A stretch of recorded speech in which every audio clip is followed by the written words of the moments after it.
I'm gonna play Cities or what? Yeah, dude, we're doing it. We're doing it. Okay, all right. I should be live on Kodiak Cities here. Let's see. Let's make sure. Let's make sure. Let's see here now.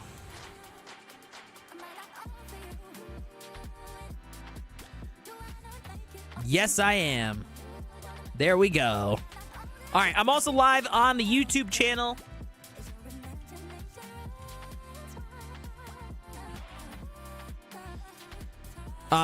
You guys can on Kodiak Cities. We're not live on Kodiak TTV today. We're live on Kodiak Cities.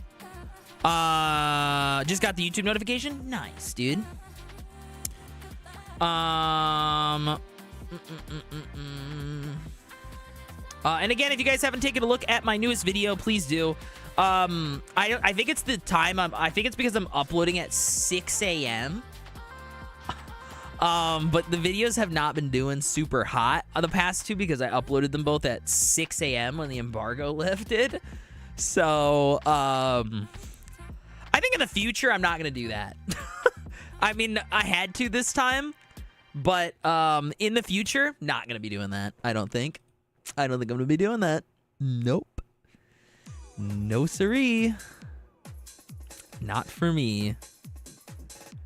5 a.m. my time. Yeah, exactly. And I think it just does really poorly as a result. So I think in the future, I'm just going to upload during my time. Headsman! The slot machine's broken. 15, and I have blood. Like full-on red, just blood flowing through my body. Whenever I get cut, blood starts coming out. Is this normal, or am I kinda weird? Headsman, thank you for 54 months. What? I think you're kind of weird, dude. I don't know. Mine's blue. Mine actually looks like motor oil, so I don't, not really too sure on that one. Headsman, thank you so much for resubscribing for 54 months. The slot machine's broken. We're going to do consulary slot machines for everybody. But your time's still being added to the timer, so thank you. Appreciate it. I was awake. I watched it after I gave my wife her IVF injection for the morning. Sean, are you watching Severance?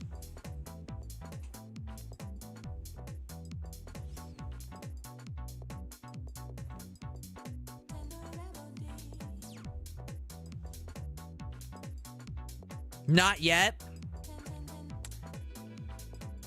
We are watching Severance. Sean, this is not a spoiler, but I'm going to tell you right now.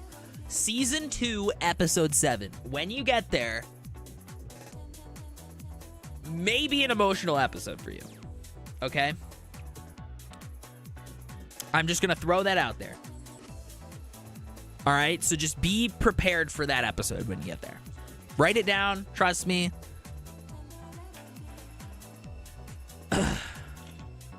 We haven't watched the newest episode yet. It's good. It's a top 3 episode. The newest episode is a top 3 episode. If you're like me, I like the Ortbo episode better. If you're like Schmitty, you'll like this one better. Yes, I know, plain face. Yeah, it might not be a great episode for you. I'm just gonna be honest. Yeah. We're on episode 3 of season 1. Wow. Yo, just wait till you get to the music dance experience, okay? And then let me know when you get like aroused by Mr. Milchek. Cause that was the episode that I think was the turning point for everybody, when everyone was like, oh.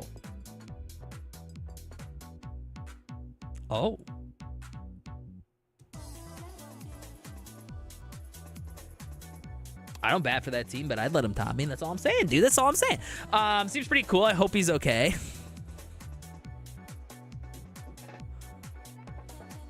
PD seems cool. PD? What episode are you on? Because you're so far behind, I don't know. I don't know what happened. So far. Did you finish episode 3?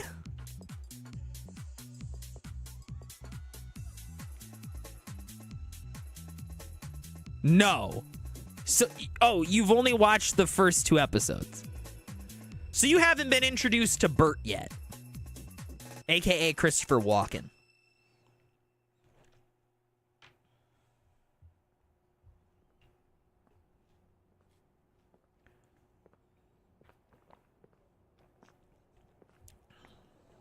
Bert is in episode 2? He is? Oh, okay. I thought he didn't show up till episode 3. I got a fun fact about Mr. Milchek and Bert. So Christopher Walken, it's their actors, right? Tremel Tillman and Christopher Walken. Christopher Walken does not own a streaming device. So they have to put the show on DVD and mail it to him for him to watch the show. That's the fun Christopher Walken fact. The fun Tremel Tillman fact is that when he read the script for the last episode of season 2, he got so angry he broke his laptop. He smashed his laptop. He got so angry when he read the episode.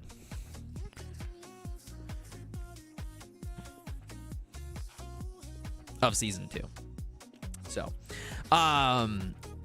yes, not the newest one, but the one that is going to be the season finale. So, we're all waiting for that one. Listen, guys, something we haven't really done is read through the developer diaries. We haven't done that in any of the YouTube videos in a while, so I thought it would be a really cool idea to maybe read through them, because we haven't really done that in a hot minute.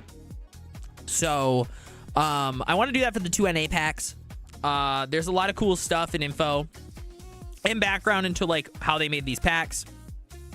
You know, Peanut works hard on these, so I think we should read through them. Has the season 3 been confirmed yet? They have confirmed they're writing it, but it has not been confirmed by Apple that they have been greenlit for a season 3. That being said, Severance is the most watched TV show ever on Apple TV. It is officially past Ted Lasso, which was like the golden child of the platform. So, I would, I think I would poop myself if they didn't greenlit a season 3. So, yeah. Oh yeah, that's right. The Audi I thought that episode was season 3. Blue, or episode 3. I thought that was episode 3. Okay. With Miss Casey. What a freaking weirdo.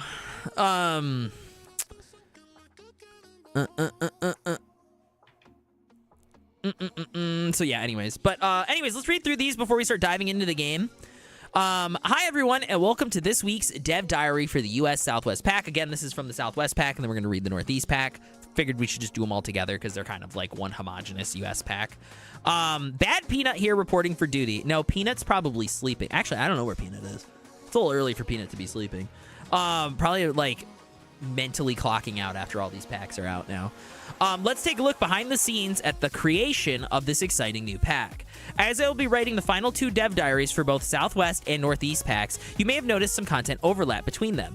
The packs are now available. The Southwest pack is now available for free right there. You guys can actually find the pack by typing in !region pack right here. I would encourage all of you to click on that. That's my link. Look at that. It's got my username in it. You guys should all click that really quickly right now before we continue. I'll wait.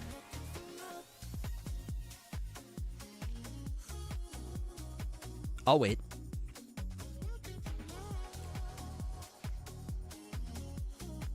Okay, I'm gonna hope that you guys all clicked on that. Okay, thank you. Peanut. Hey, there he is. Penis. I clicked it. Wow. That's cool. That's nice. I like that. Good, because the videos don't do well when I upload them at 6 a.m. Fun fact. So that's cool.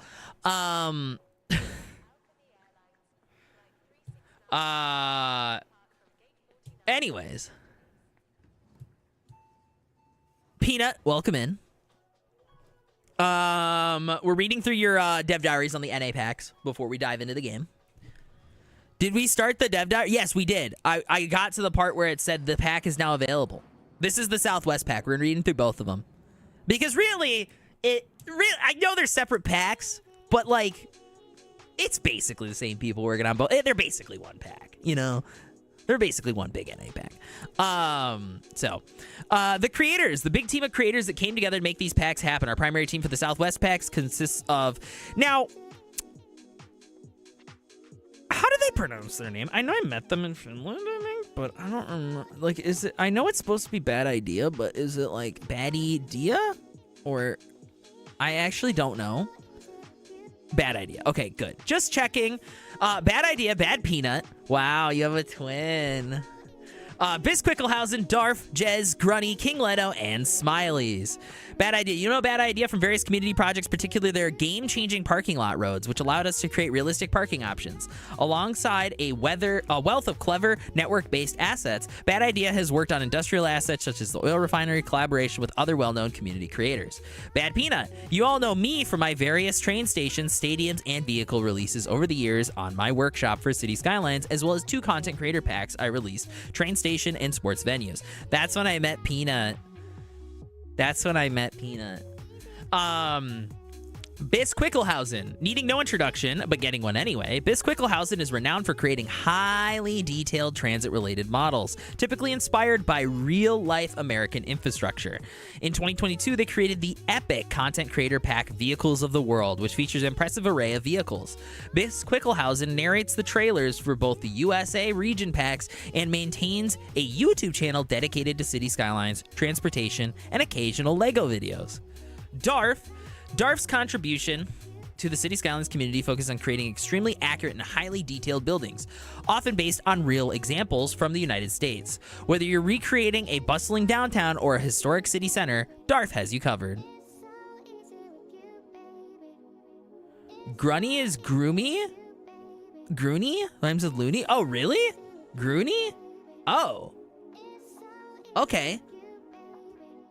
I could have swore I heard somebody pronounce his name to him, Gruny, but maybe I was misremembering. Okay, got it. Gèze, you know Gèze. You will know Gèze most recently from their outstanding work on the French pack. They are back with us to create the Southwest pack, and we are incredibly grateful for it. Gèze's attention to detail, accuracy, and passion for architecture are also put to great use. Gèze also created the Seaside Resorts pack in 2022, filled with heritage building styles from the United States. I really liked the Seaside Resorts pack. I think it was like a very unique and like specific architecture, and it is a shame that those buildings were like unique buildings, and I guess you couldn't place more of them. Like they were all ploppables, but I loved that pack. So yeah, I tried to build like a Caribbean like resort town kind of deal, like an old historic like resort town. Those buildings were perfect for that. So yeah, I really like that pack quite a bit. I'm pretty sure there's a few content creators who have said it like Gruny. Yeah, okay. So it's Gruny. Gruny, also fresh off the French pack, Gruny has likely already impressed you. If you need a reminder, they have contributed numerous high-quality assets to the City Skylines community in the past, including the Parisian assets, vehicles, commercial assets, residential buildings, and amazing props. King Leno, my goat. King Leno, known for 2 incredible content creator packs, University City, which is like, God, one of the best creator packs, period, ever. One of my favorites, and Shopping Mall. I wish the shopping mall assets weren't unique, but they are wonderful.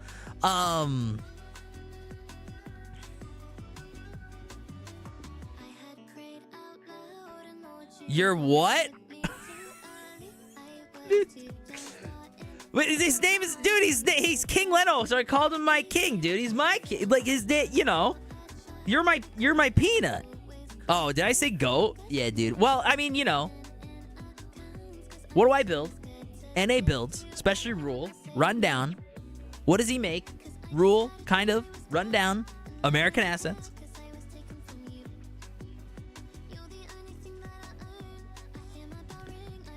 I think if there's 2 creators that I've used their assets the most, it's like in game, it's King Leno and Smilies, who we'll get to. is packed with American-inspired assets. It is difficult to is difficult to do justice to their modding career with over 400 contributions, ranging from suburbia to infrastructure, medium and high-rise apartments, offices, parks, and much more. I'm gonna say something, and like I might have to DM him, or like maybe you know the answer to this, Peanut, and you're allowed to talk about that. He showed me a little sneak peek of something he was working on, and it's not in the pack. I don't know if you guys had to like remove it for some reason, or if he's like if that wasn't part of the pack or something. I'm a little sad it's not in it, is all I'm gonna say. I don't know what happened to it, but gosh, I'm excited for once it's in game. There's my little tease to everybody for like future King Leno assets. Smilies. Lastly, but by no means least, we have Smilies, another prolific creator with close to 400 contributions. I'm sure you have used an asset or two from their workshop. They typically focus on American infrastructure. Smilies workshop features a variety of low-density housing. Think classic American dream living, along with higher density options, row housing, and small-town American commercial assets. Since things might not have made it. Oh, okay, got it. It has been an absolute pleasure working with these creators, having known them for so many years. It is fantastic to see what they can create as we come together as a team. Feeling well, my wife got me some saltines and Canada Dry while she's out this morning. Dude, that's not Burners, okay? I know you're not in Michigan, but it is close, okay? And I'm offended. Okay, Peanut, that is what I figured. That is what I figured, so maybe later.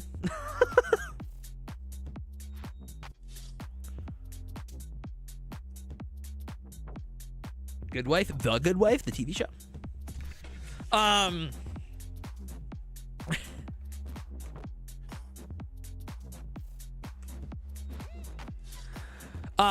Anyways, concept of planning. The team members for both the USA packs overlap so much that we agreed to treat these packs as part 1 and part 2 setup. While the contents of each pack are distinct in terms of their intended regions of the United States, they can seamlessly intermingle with one another, much like the architectural diversity found across America.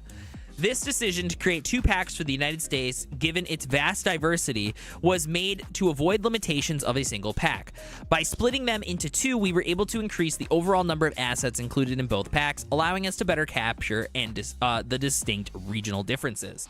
So here's their Trello. All their stuff. Look at that. Wow. Wow. Wow. Inspiration. For their planning purposes, we used a storyboard organizer to help us document various references we had found, which would serve as an inspiration to track our individual progress in creating a complete meshes and textures. In the early stages, we spent time on video calls, an especially enjoyable experience during the pandemic restrictions, collaboratively exploring different areas of interest on Google Maps to find fascinating examples of architecture we wanted to include in this pack. We would then add images and links of these references to post on the board, where each of us could claim one to work on. You will recognize some of the buildings above as inspirations for what ultimately made it into the pack, while others were left for future endeavors. Also mourning because I recently found out I'm not the GOAT. Okay, all right, Peanut. Okay, listen. Maybe there isn't a GOAT, okay? Maybe there's multiple GOATs, okay? I should have used my King Leno, okay? I apologize.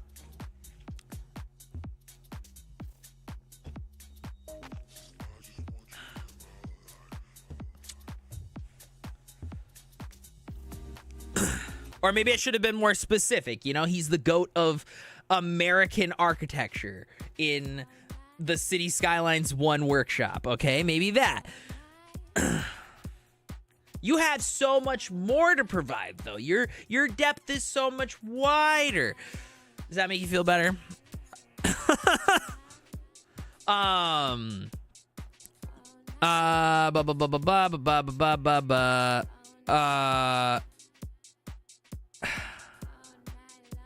For the Southwest pack, we aim to create more low-res style buildings. While there are still some high-density buildings, they are generally smaller in stature than the Northeast, Part 2 counterparts. The Southwest pack also introduced one unique zone that is not represented in the Northeast, low-density housing. We wanted to focus on the sprawling suburban areas found throughout the Southwest and much of the United States, to be fair, giving you the tools to create urban sprawl of your dreams or nightmares. The U.S. Southwest pack includes, and then it includes everything that it has. Okay, now I'm nauseous. Okay.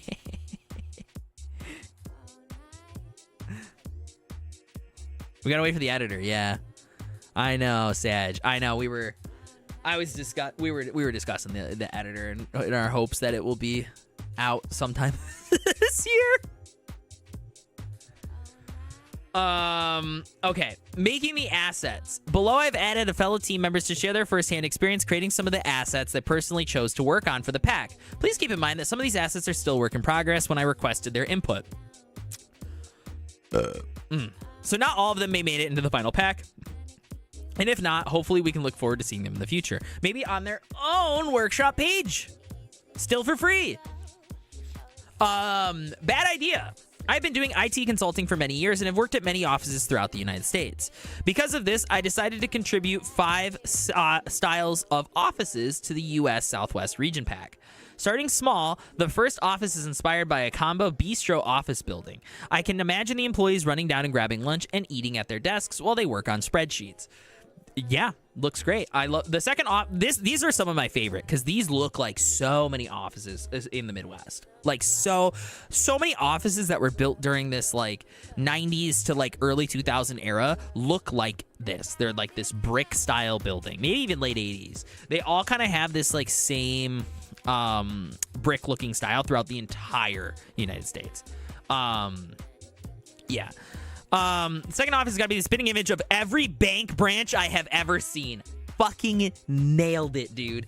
Absolutely nailed it.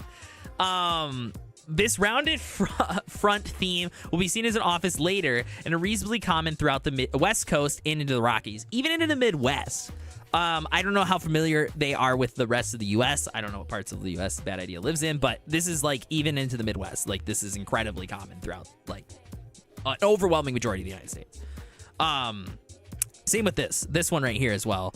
I had to throw in truly bland offices to capture the authentic corporate America feel, so I actually put effort into making these offices as unremarkable as possible. These are perfect. These ones are perfect. This office is the most unique one, and my favorite too, this one. I put a fair amount of thought into the progression of leveling up this building. You may have noticed that the levels of these buildings increase the complexity. I think that represents the best of the building. The first starts out as a ground floor, and the third level will add another floor, and finally the fifth level changes to a second floor to a squared off area to more of a rounded area, so there's more complex architectural details in it. This looks like one of the buildings in like one of the corporate offices here in Grand Rapids that I actually like work in sometimes as a freelance video editor. And you know, these ones just look like generic, more modern offices that you see around here too. The last office style in the set illustrates my approach to including subtle hints about the prestige of the building level into the propping of the assets. The pavement for the parking lot gets darker, representing that it has been surfaced recently. Love that. The lower levels have more haphazard landscaping, whereas much more defined in the higher levels. I tried to build a lot of these hints to all the assets I contributed to the region pack. Yeah, great. I mean, it's just great. I enjoyed making these assets, and I hope you enjoy using them. I will definitely enjoy using these brick ones. Definitely. Hey, BadPeanut, we know them. One of my contributions to this pack was the U.S. Southwest High School, inspired by a school in Arizona. When we first started the region pack, there was no hint of the upgrade system we have now, so where you can place sub-buildings around a radius of the main building. Instead, much like at launch, the plan was to have extensions on the lot, with the sub-buildings snapping along the main lot's boundary. With that in mind, I decided to design the high school's main lot as a wide, long lot. This allows players to significantly expand the capacity of their city by allowing more real estate in the boundary to play. Okay, so you made it big in order to give us more places to actually place the extension buildings. Fast forward later in development, after Cities Skylines 2 received the update allowing the radiuses to be around the main building for sub-buildings, I didn't change... Wait, I lost my place. Main building for placing sub-buildings. I didn't change the overall size of the main lot. I liked how wide it was. I did, however, create a couple variations of sub-buildings to really help shape how shape a cool high school campus. Below, you can see the sub-buildings placed further away from the main building. So here we go. Here's the sub-buildings with that cool walkway between it, and the arts building over here, or music building. I can't remember. Right there as well. They're off that like little alley. Darf. For years, I had the idea of creating my own version of a general hospital inspired by the Los Angeles Medical Center. But this provided quite tricky as the first in the first Cities Skylines. The building was a huge footprint, about 180,000 tries. When we first got the pitch for the region packs, I knew I wanted to include it right away. I think this building has the largest footprint of all the American buildings. It's a behemoth. I think this is the largest lot. I think it is. I think he's right. Like maybe the high school's footprint is like comparable, but it's big. I started modeling it out in SketchUp and textured it in Photoshop and Blender. The base material had a couple iterations. It started off as a rough concrete, which made the substance designer a custom material. It was only after a couple of iterations that I was happy with the overall look of the base material. This building has many Art Deco elements, so I hand-painted the panels, which are also used in the Art Deco skyscrapers. All the arches have hand-painted normal textures. There are tons of them. This took a huge amount of time, but I was so happy with how it turned out. I think it's a beautiful building. I think it's absolutely gorgeous. It's very unique, and it is a landmark in your city. It is giving Gotham, which I like.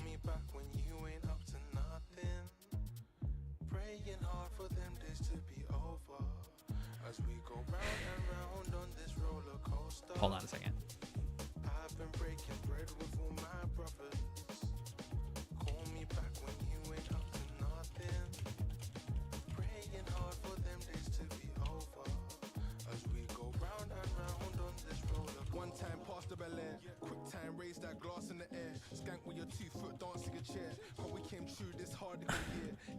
One time pass me a beer. Come and I roll deep like when I'm here. Skank with your 2 foot, dancing a chair. Cause we came through this hard little year. Okay. This building has many Art Deco. Okay, already read that. To further emphasize the Art Deco look, I made the window frames and accents in a gold metal material. This can't be done in City Skylines. Which further emphasizes the Art Deco architecture. This building really makes use of all the PBR maps that City Skylines 2 has to offer. Yeah, dude, I mean, like, it's beautiful. This is a beautiful building. Like, there's just no other way around it. Like, it is gorgeous, and the time that it took to make it is very clear and apparent.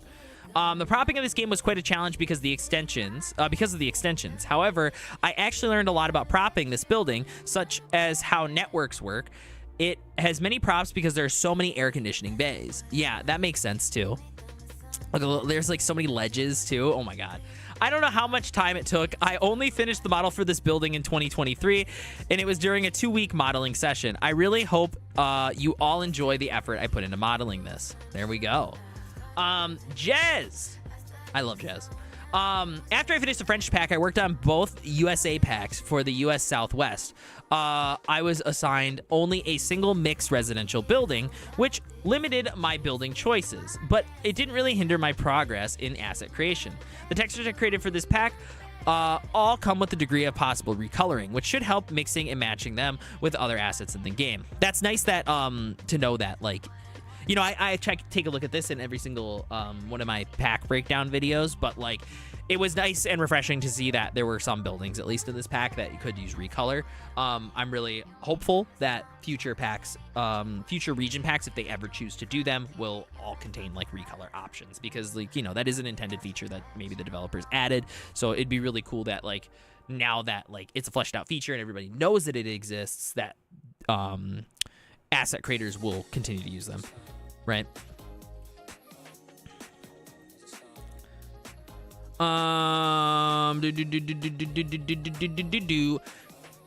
The textures I create. Okay, we already did that. Okay, the building references. The building reference that I initially found is located in Los Angeles and is not a mixed residential, but that didn't prevent me from adapting it to fit the game. Storefront mechanics. The game's storefront mechanics. Sorry.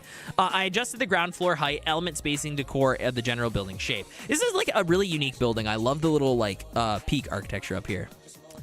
The building almost.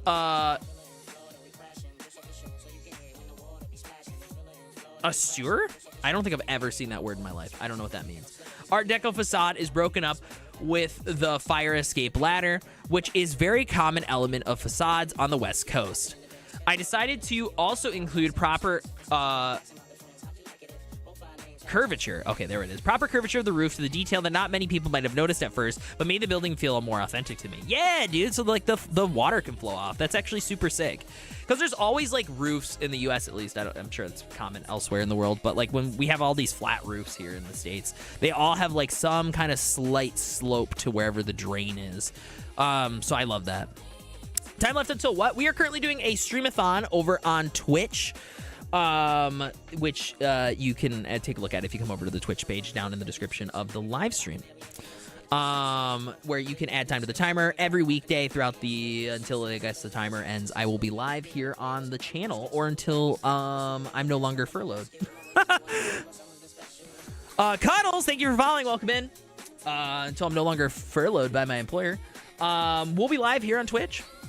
So as long as that timer keeps running. From 9 a.m. to 5 p.m. Eastern Time every weekday. Like a job. Which is why it's called the 9 to 5 streamathon. Anyways, welcome in. Yeah, that's a really nice touch. I really like that. Also, all my alerts are broken. So, if anybody follows, like you just did, Cuddles, they're not working for some reason, and Stream Elements is to blame, and I don't know why. King Leno! Love King Leno. Los Angeles, Phoenix, Las Vegas, and San Antonio were the main cities from which I drew inspiration for creating the Southwestern-themed assets. However, some of the low-density residential assets were based on buildings from another coastal U.S. city outside the U.S. that had Spanish influence in architecture.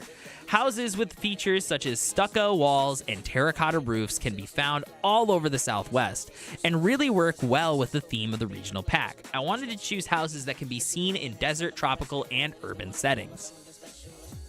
I chose brightly colored, modern, and newly developed apartment buildings to represent medium density zoning. Similar style apartments can be found across the U.S., and I wanted the buildings to be versatile in their style and the way that they are zoned. Some are wall to wall, and some will have a cohesive look when spawned next to each other, but they work just as well as the standalone assets. Different techniques and road placements can be used to create sprawling apartment communities. Very nice. One of the main challenges, I knew this was King Leno's. I knew this was King Leno's when I saw it. Like, this just screamed King Leno when I saw it. One of the main challenges of creating large assets for the original Cities Skylines was the prop limit on a single building and coming up with creative ways to include more props or using the mesh textures to achieve those details. Cities Skylines 2, the challenge was the opposite. Cities Skylines 2 is packed with amazingly detailed props to enhance the assets. And using the vanilla props saved a tremendous amount of time during the creation process. Navigating and managing nearly an unlimited amount of props for larger assets was learning experience in addition to surface paths, effects, and area markers that can be included in the assets. I created this larger apartment complex that has pedestrian paths leading to each building, set away from the main street. Achieving symmetry and walking paths and surface areas of the assets required a trial and error. 155 surface areas were used, the largest of which has 96 nodes. Dang. That is pretty crazy. I'm very excited to see what King Leno uploads to his workshop one of these days when we get the asset editor out. I love these apartment buildings. I wish it didn't have 700 households because that's a lot. Obviously, an excessive amount. That being said, the asset itself is gorgeous. So, I've been watching some of your stuff on YouTube and been trying to get away from... been trying to get away from it lately. Glad I found you on here. Yes, Cuddles, we are available here on Twitch. I haven't played Cities in about 6 months. Since we went to the since all of us creators went on the Finland trip together, I kind of took a break from cities. I was really waiting for the region packs to kind of come back out before I like took a like dive back in. I was just getting really bored making the same looking North American assets and cities over and over again. And now that this pack's out, I'm like ready to dive back in. And the developers have been pushing content. I think they're going to keep pushing content throughout the year too. So I'm ready to dive back in. 770 tops. Wait, 770 tops more like it? Wait, what? What are you talking about? 700? Jay, what are you talking about? Jay, what you talking about? The households in that. Oh, yeah. No, that's okay. Yeah, that's the thing. I think an extra 0 was added to that lot on accident. That's what I think happened because it should really be like 70. Yeah, I agree. I think 70 is like obviously not a realistic number, but none of the buildings have realistic households. They're always like maybe double what the building should have. So like I think that would have been fair. That would have been a very fair amount. No? 7? Are you going to try to justify the 700 number on this lot? Don't do that. Don't do that. I grew up in housing like that. It's a beautiful lot. It is a beautiful lot. It's not a player value that can be input. Wait, what do you mean? Okay, Peanut, educate us. Educate us.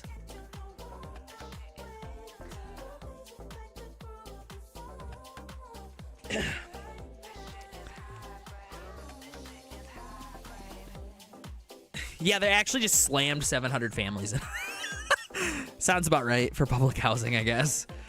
All right, I'm gonna keep reading while Peanut educates us. Smilies. I focus pretty heavily on low density houses, medium density and mixed use residentials for this region. I wanted the houses to be a mix of styles from Spanish Revival houses commonly found in California to the craftsman style homes found in Washington. I think they killed it. These homes are beautiful. Low density houses are some of the first things I created when I was learning how to make things for this game. I spent a lot of time attempting to learn to use the Substance Painter and Substance Designer while making these houses. I figured it'd be better to make mistakes on smaller houses and then fix them as I go, having to rework the larger high reses. I tried to do the more modern, glassy looking mixed and medium residentials for this region. A lot of work in particular was inspired by California. Beautiful. I love the little balconies on this lot. I think this looks like an apartment building here in Grand Rapids. I love this one. Creators can't set the number. It's entirely algorithmic based on multiple factors, but primary is the zoning density, low rent building, and high density. It is much higher number of households. The catch-22 Leno faced was wanting it to be realistic or wanting it to specifically be low rent. Oh, I see. So because low rent are typically high-res buildings and he made the lot size so big, that's why it has 700 households. Oh, because like if that was like a normal low rent building in the game, it would be a high rise, and a high rise with that large of a footprint would have 700 households.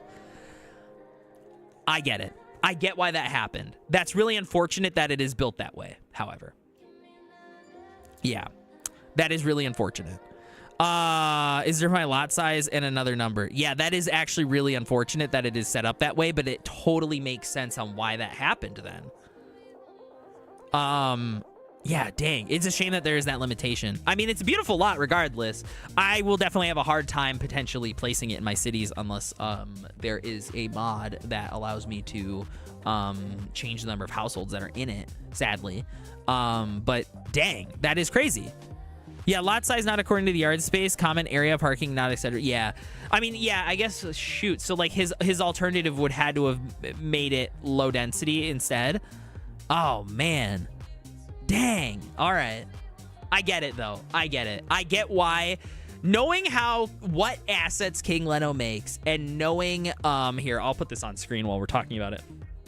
knowing the type of assets that King Leno makes and the kinds of communities he likes to make assets from, I understand why he struggled with that. Yeah. There are other factors too, yeah. I understand why he struggled with that decision on like should the number of households be that way or should it be low rent housing, because it is low rent housing. This is like a public housing block. Like there's boarded up windows. Like this is like very typical American you know, like if you watch season 1 of The Wire, or not The Wire, sorry, of True Crime, like this is like the one take like sequence that's in that show is an apartment block like this, you know, like this is so common here in the States. So I get why he struggled to make that decision, because like should it be low rent and should the people who live there be low rent, or should it be low density so it's a realistic number of households. You know, hindsight 2020, I think I would have went the other way, and I think I would have done low density so it could at least be a realistic number of households. People would be more likely to place it. But like I also understand his logic of like wanting it to be low rent and the people who live there to be like the citizens that live in there to be that. So how many households are there in this? 700. As a result, there is 700 because he wanted it to be low rent. Yeah, that's actually really interesting. Do you know how many it would have been if it was low density?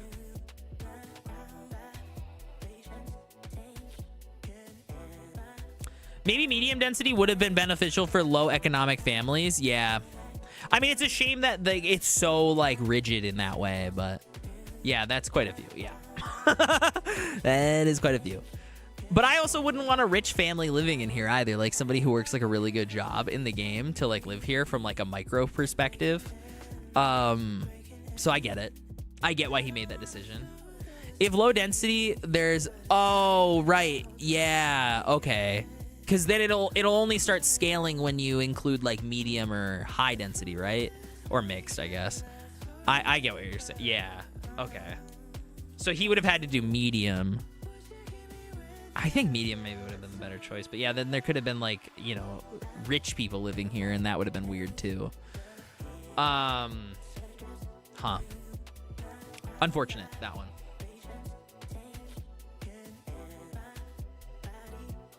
In reality, I think it would have been about 8 households per building. Yeah. That's unfortunate. I mean, that's a shame. Yeah.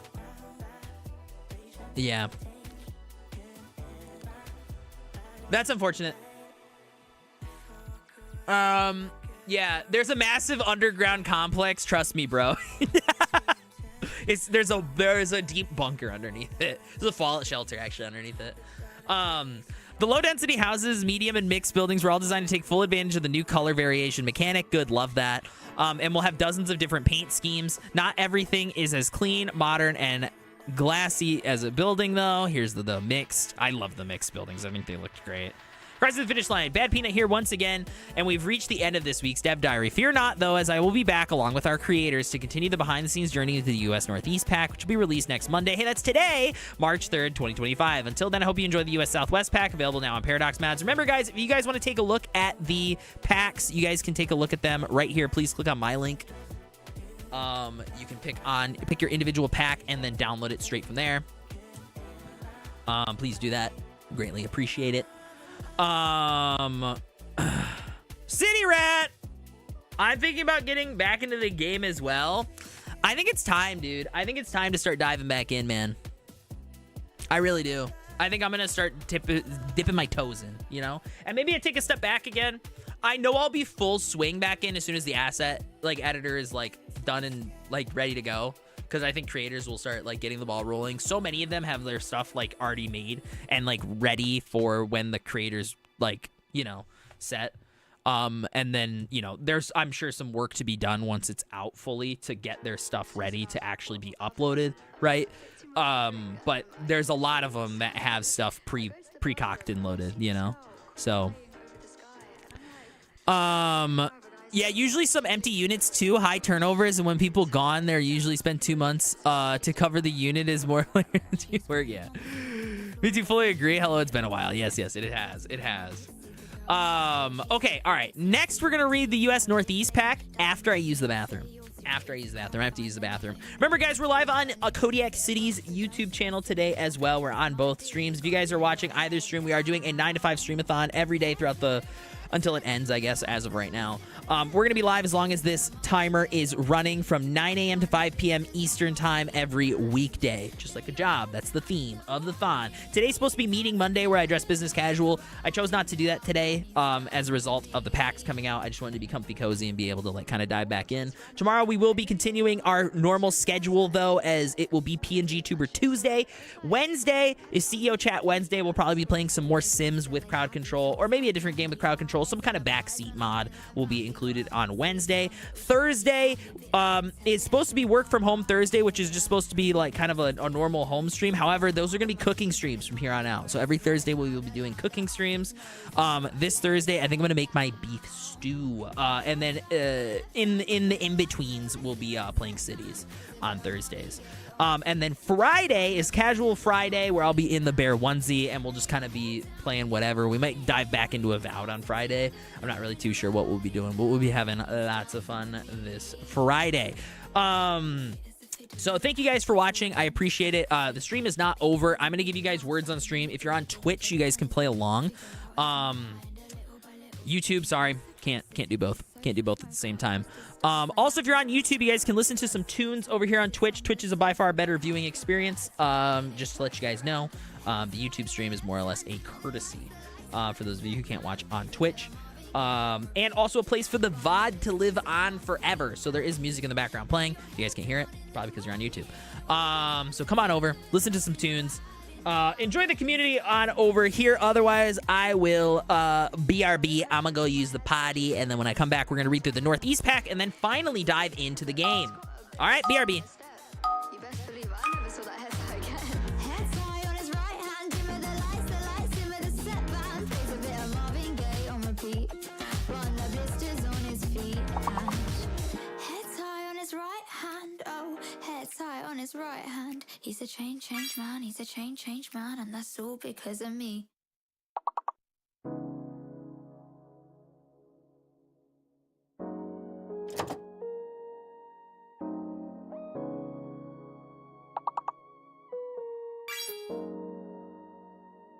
Yeah, see, as I said before, baby, I have so many things planned for you. But right now, I just wanna, take things a little slow. I don't wanna rush things. So just bear with me and have a little patience.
Do do do do do do. I have so many things planned for you. Right now, I just wanna, take things a little slow. I don't wanna rush things. So just bear with me and have a little patience. Things I wanna do. Don't be afraid. Things I wanna do. Don't be afraid. Things I wanna do. Don't be afraid. Things I wanna do. Don't be afraid.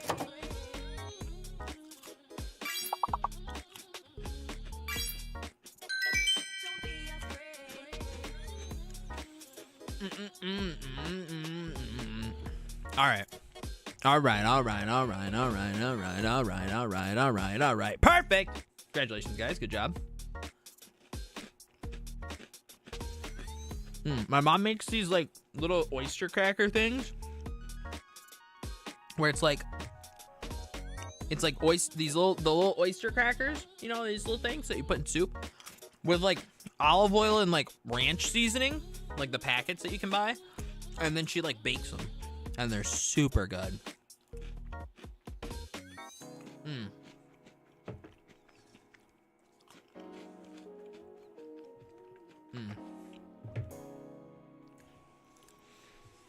I wish I liked like ranch as like a sauce, because I love like anything that's like ranch flavored, but I can't. Sauces, not my thing. Don't like them. Mayo, get it away from me. In Ranch. a world of chaos, only soup remains.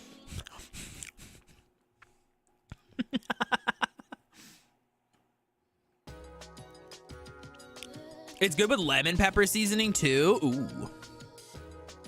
Ranch dressing is ranch flavored, yeah, but it's also dressing. That's the part I don't like about it. The liquid part of it. 3 cheese ranch or peppercorn ranch to plain? I don't think I've ever had peppercorn ranch. I don't think I've ever heard of that.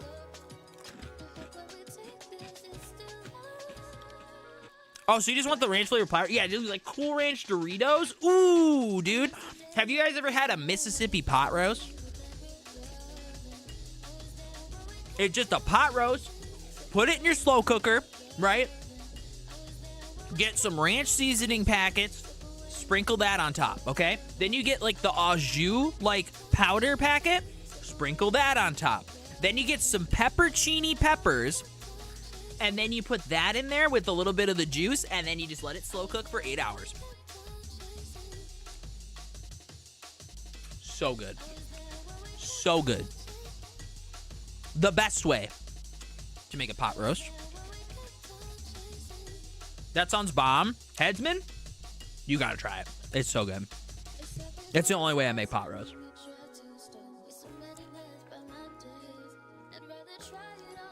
Then just slow cook it for 8 hours. I saw something where you put in seasoning packs in a jar of pickles. Ooh, that would be pretty good. I know they had ranch bacon recently. Like Hormel, I think, is doing like, I think it's Hormel. They were doing like flavored. Like they had like a cinnamon toast crunch bacon or something. Might make that for my lunches next week. It's really good, Headsman. Give it a try. It's really good. You do 1 full packet of each. So I think like it's like a 3-pound pot roast, or I don't remember what the pound ratio was for the pot roast, but you do 1 packet of each. Oh, and a stick of butter. I forgot the stick of butter. Yeah, and then a stick of butter. So it's ranch and au jus powder, a full packet of each mixed together. Sprinkle that on top. Put a stick of butter on top of that, and then you do the pepperoncinis, and then the little bit of the juice from the pepperoni brine. It's very good. It's very good.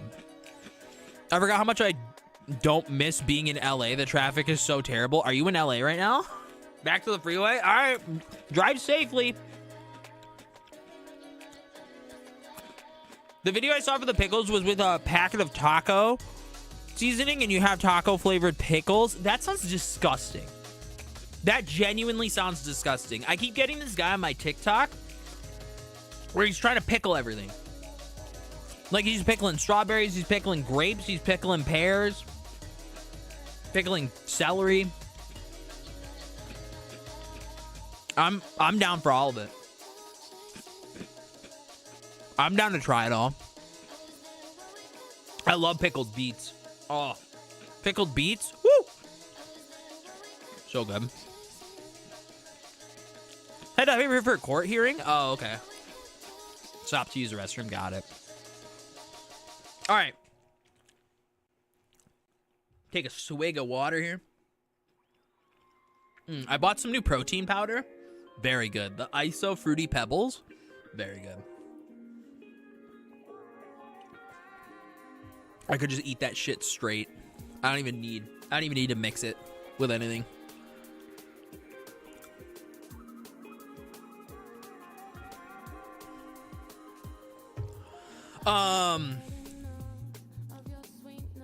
If I ever go to LA, there's this restaurant I want to try called Bronze.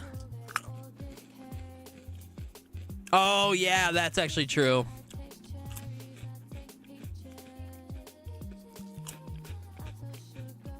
I'd eat it gay. Wow, thank you, Peanut. Put that protein powder in with some pickles. Dude, no. You're gonna make me throw up.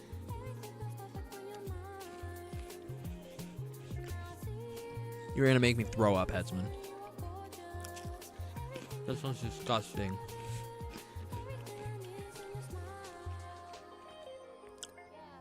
Fruity Pebbles and pickles. Yeah. All right. Okay, let's do it. U.S. Northeast. Then we're going to actually play the game.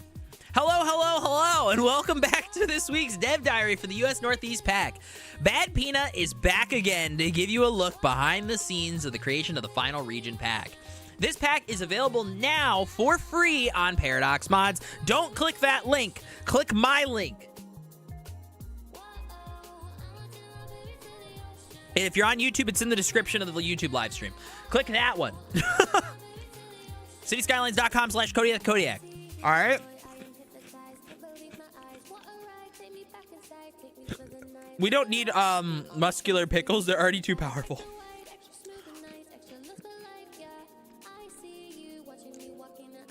The creators. As I mentioned last week, the teams for the USA pack have a lot of overlap. This week, for the Northeast pack, I'm joined once again by Bsquiklehausen, Darf, Gèze, Gruny, King Leno, and Smilies. Plus, a warm introduction to Sniggledigit. I love Sniggledigit. Sniggledigit. I had the pleasure of working on Sniggledigit of two Cities Skylines' biggest long-term running projects, Network Extensions 2 and Metro Overhaul Mod. Over the years, Sniggledigit has dedicated countless hours to programming, development, and assets for both of these mods. Contributions I'm sure many of you enjoyed at some point. You can read more about other creators on last week's Dev Diary, which we already read. Yeah, what about muscular peanuts?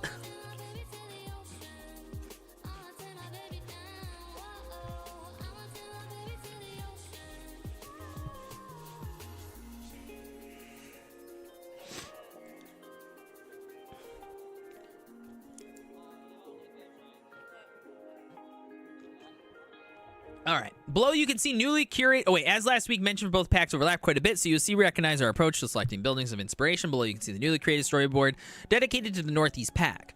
Much like our process for the Southwest, we collaborated on a call exploring Google Maps together to find buildings that best capture the unique charm and architectural diversity of the Northeast. This approach allowed us to carefully identify styles that authentically represent the region while also offering a snapshot in contemporary American architecture. As you guys can see, our primary focus for the Northeast pack was on higher density development, with the exception of low density businesses. Every other zone falls within at least medium density category.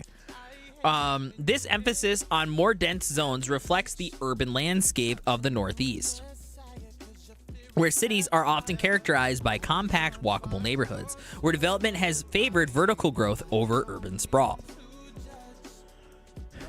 Is that BadPeanut's alter ego? What, Muscular Peanut?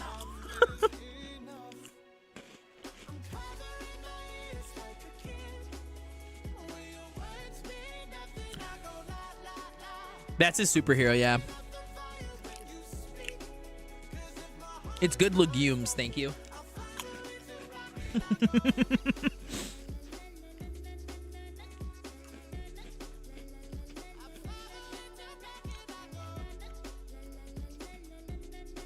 I think it'd be cool if you could eventually select individual assets from the packs. Oh, for zoning? Isn't there a mod that does that now?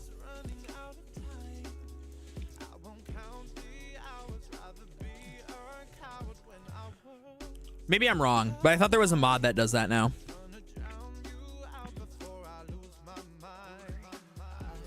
Bsquiklehausen. For the Northeast pack, I was simply overwhelmed with ideas of what to create. But one thing that was certain was that I wanted to use the larger lot sizes in Cities Skylines 2 to make some big beefy buildings. For my sanity, I picked buildings for inspiration that I could design modularly with a set of parts. I could assemble them into buildings for each level, letting me save work while also giving the levels more of a consistent feel, which is really important since it ensures the vibe of the neighborhoods do not change too much when things level up. Once I had my parts library, it was time for a quick check for the New York City zoning codes to make sure that the buildings I would put together would be compliant with this era of construction. That's actually really interesting. It is details like this that may seem unnecessary, but really help make sure things feel right. Because of this, my more modern 1930s tower had to have the characteristic wedding cake tiered shape, which allows light down to the street, while my other two buildings, both inspired by older structures, could vertically... Oh, that's actually really interesting. Wait. That's fascinating. The wedding cake style building actually does allow more light to hit the center. Morally ambiguous ground nut.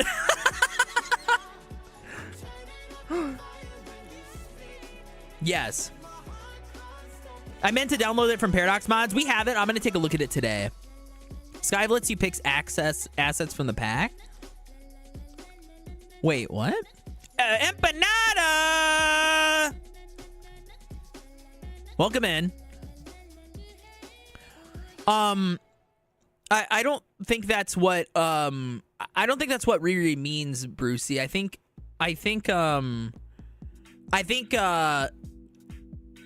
unless maybe I'm misunderstanding, but I think what Riri means is like zoning types, like building a zoning type around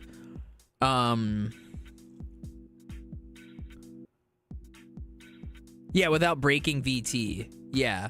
I don't think that's what Riri's trying to say. You'll always need the pack active, yeah. But I also think like at least what I'm referring to is like it'd be cool if you could select individual assets from the packs to build like zoning types. I think that's what Riri's referring to. Maybe I'm wrong. That's what I would like personally. But questionable ethics, goober. Goober's another word for name for peanut. Yeah, the Goofy Goober song from SpongeBob.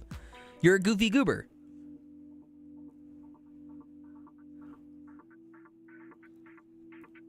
I'm a goofy goober, yeah. That's why the Goofy Goober's a peanut. Get it? After working on the zone buildings, one thing I knew I had to see in game was the classic monopole water tower. I'm very grateful for this. Which you can spot all over the US. Instantly, I had the idea of how it would look and work in my mind's eye, but it turned out to be made of more of a challenge, more challenging to create. The defining feature of the tower is almost always big and round and white, so I had to spend extra time making sure that the material and textures not just look like a single flat color. Yeah, I appreciate the little like texture there. Empanada, how was Detroit Become Human last night? I don't know what choice you made, but I left because if I eventually ever play that game, I don't want that part spoiled. I hope it was a good time.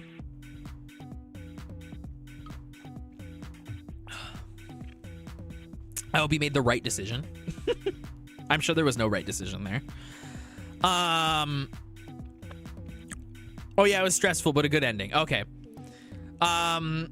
There's one more feature that every one of these towers seems to have too. At some sort of big slogan or piece of art slapped across the tank. I brought this up in my YouTube video as well, but this is like every town's water tower. Like, I think we're already gonna start diving into Google Maps to like corroborate this information. It's something I didn't like do very well on the YouTube video for these. I should have. But, you know, if we go to like a water tower here in, let me see. Which water tower do I want to look at?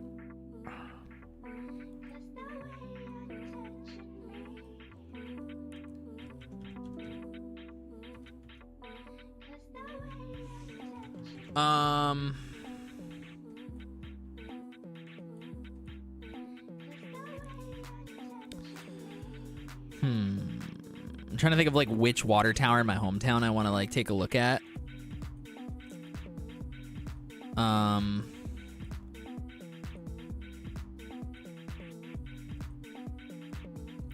Because there's two.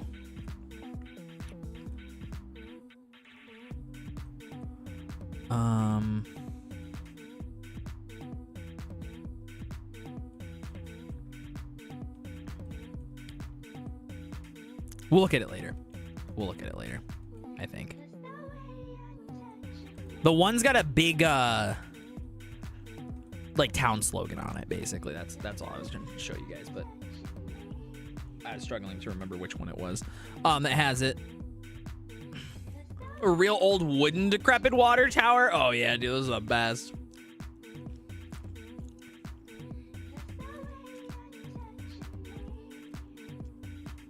Those are the best. Okay. I made 3 different upgrade pieces for the tower, and while my favorite might be the civically minded water tower conservation message, I know everyone's is going to be the smiley face. Actually, mine's gonna be the welcome. There's a water tower for sale on the way to Detroit. If you go to, where's Detroit? Okay, Detroit, if you take 96, and then you take 23, somewhere along here, there's like a water tower that's like for sale. Oh, where is it? I don't know where it is the problem. Because there's 96. How far down is it?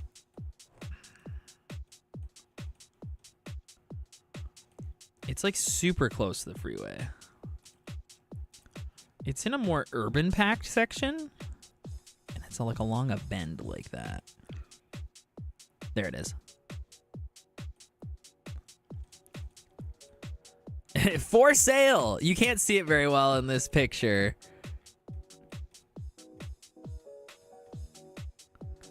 Let's see. Can we get an older date where we can actually see it? Yeah, there it is. The Woodbridge Water Tower. It's for sale, though. You can buy it. You can buy this whole water tower. For sale. I want Anarchy Chirper for my water tower upgrades. Oh, that would be pretty cool. That would be pretty cool, yeah. I'm going to play it again for an alternate ending. Oh, man. Okay. Orano, Ontario Water Tower. All right. It's tilted? It's part of the thing? Yo, what the heck? Why is it tilted? The Leaning Tower of Orano? The village with difference.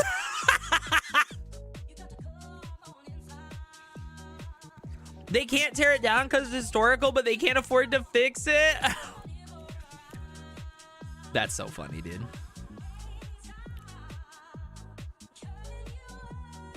Orno? Oh.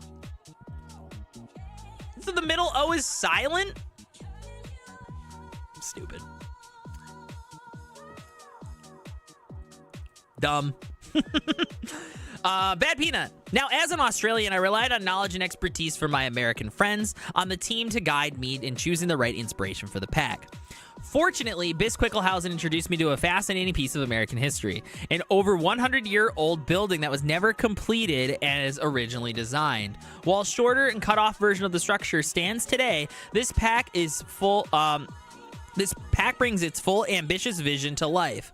The version that had been realized would have been completed with the Empire State Building for dominance of the skyline. Oh, so this is a real building? I didn't know that. I thought this was like an interpretation of the Empire State Building.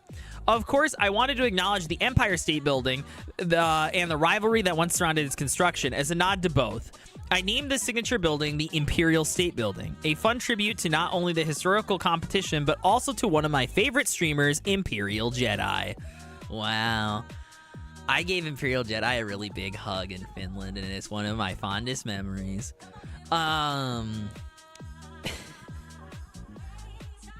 Metropolitan Life Building. Okay. Let's take a look at it. Let's take a look. Let's take a look. Oh, yeah. Yeah. I see it. Wow. Huh. So it's this part of the building here. Oh, wow.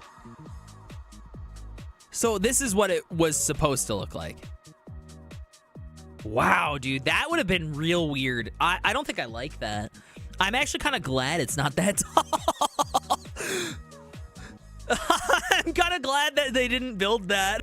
That would have been like an eyesore on the New York Times skyline. Like in game, like that asset is beautiful and will be like a landmark in whatever city you build it in. But I think just like in New York specifically, I think it's like too wide for how New York is built and structured. Like, just imagine that going up right here. Like, that would look so weird. Wouldn't it?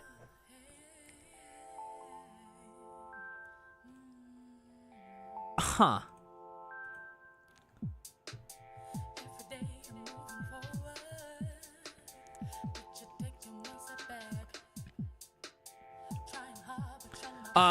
The Verdag building is also beautiful. I think I pronounced that one correctly in the video. I don't know if I just pronounced it right now.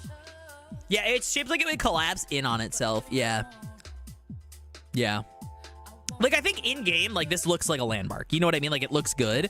I think, like, where it's positioned at in New York, it would not have looked good. And maybe that's because other buildings built around it afterwards, and, like, so they didn't take into consideration what its actual, like, construction would have looked like. But, yeah. Anyways, I digress. This is a very cool building. And that's really cool historical information. Really, really cool. Darf, the Frankfurt Mansard building, is inspired by one of the first nope, I don't know how to pronounce that word.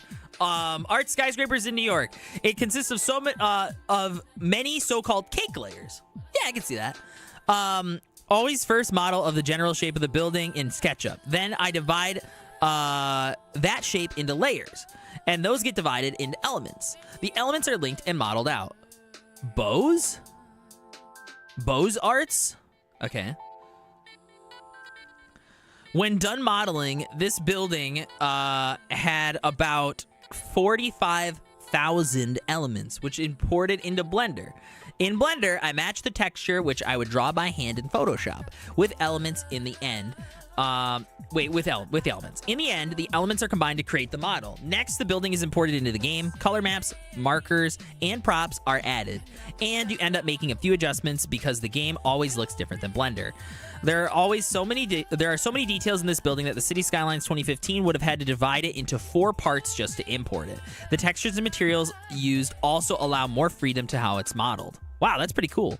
And like looking at these buildings too, my computer doesn't like shit itself where it would with like the bigger buildings in Cities 1. Bozar. So that's not a T, it's Bozar. Bozar skyscraper? Okay. This building took all in all about 100 hours to model. The time we had for the region packs allowed me to make one of my favorite buildings. That's wow. 100 hours. I mean, I get why it's a signature building, but then there's like smaller versions of this building, so.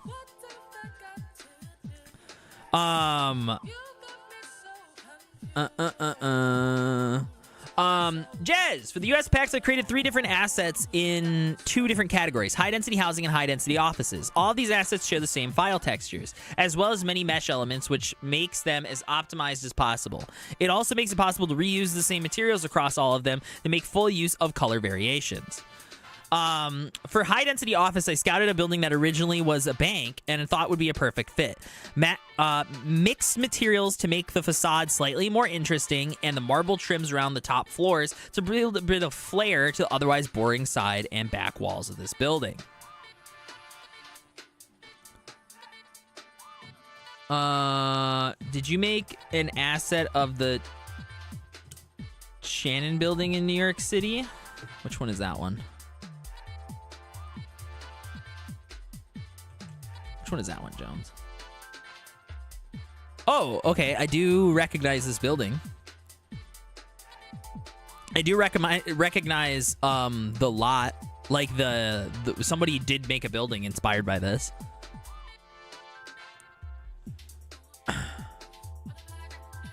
I have also recreated a historically more accurate ground floor that fits the rest of the facade much better than the current look has. For high-density housing, I selected 2 somewhat decorative buildings that I thought would be great additions to the pack. The first one is an interesting example of office repurposed into a residential building. Love the front.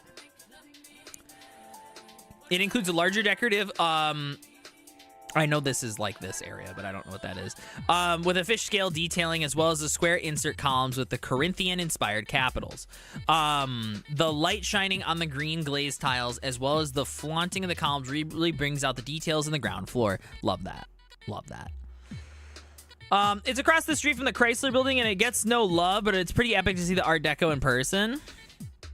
The entrance of the building has also been made in a more historically accurate way to represent the contemporarily ugly doorway. Last I have created for this pack is another high-density housing asset, and it includes the most elaborate ground floor and entrance of all the assets I have provided. It's a mix of a couple different real-life buildings. It includes decorated arched entryways, as well as a variety of trims on the top floors. Because no ground floor is so over the top and decorative, I decided to simplify the filler floors between the base and the top floor in order to reduce the number of triangles it would have been at level 5. Love this one. Love the ground floor look. Like, walking past this building in real life would be like, yeah, that's a pretty epic building, you know? There's an awesome pizza joint in it. The top floors and the cornice, I don't know, are equally decorated to create a bookend effect on the entire structure. It has a lot of fun. I had a lot of fun making these assets, as some parts were more challenging than others, but it was a nice training exercise before I moved on to making more American assets in the future. I hope you enjoyed using them in your cities. Smilies! When I was invited to take part in the region packs, they were already a few months in progress, and I felt like I was far behind everyone else. The way this asset was created for the game is vastly different than how they're made for the first game. I found the learning curve to be much steeper and was a bit overwhelmed by all the new things I had to adapt to. Because I focused so much on learning new techniques and software early on, I didn't take on an overtly challenging building, so I kept it simple and prioritized a generic look, medium row housing, and mixed housing. I love these lots. These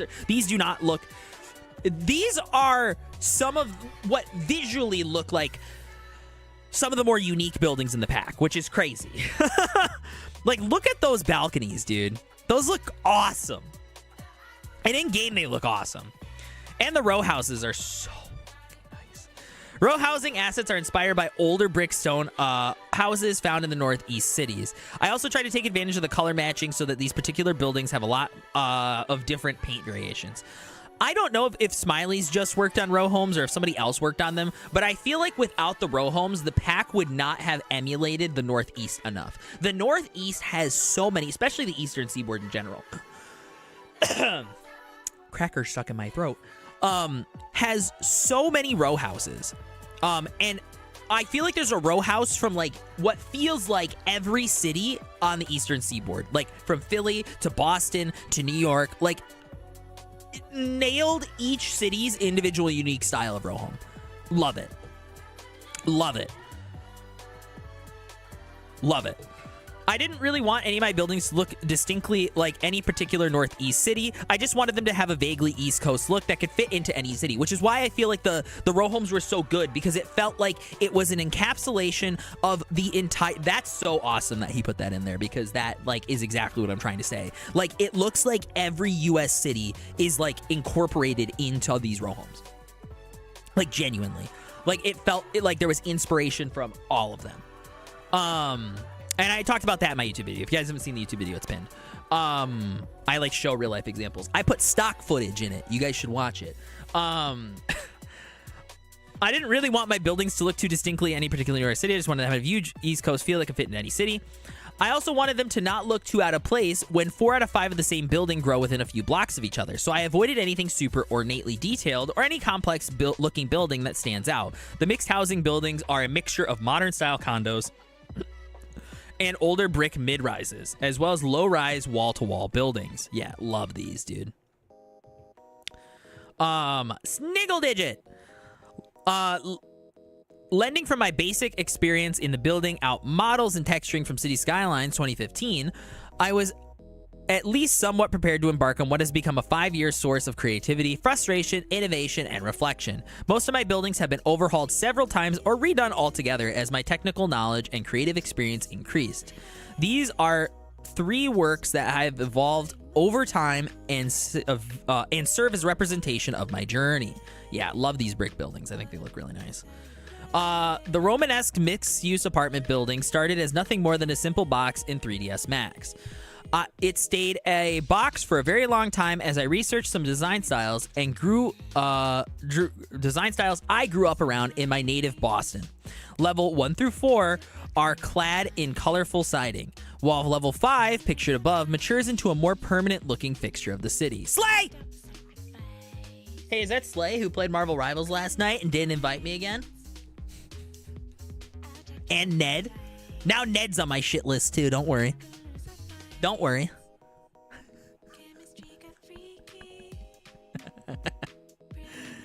So I hope everything's well, friend. I know you took yesterday off.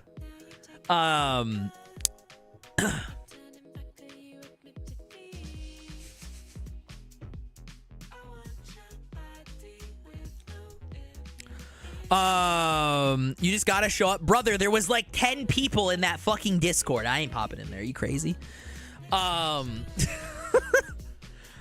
This may be said many times, but the vastly increased triangle recommendations for buildings in the Cities Skylines 2 are both a blessing and a curse. While they give much more artistic license, once those design ideas spark up, it's easy for the tri-counts to balloon in astronomical proportions. This building was a perfect example of ensuring maximum detail in the most visible places on the buildings when conserving tries everywhere else. Yeah, love this building. This was the one that I kind of like compared to like a shore home, like on the Jersey Shore or something. Like I could totally see like the backside of the lot being like butted up against the beach or something like that.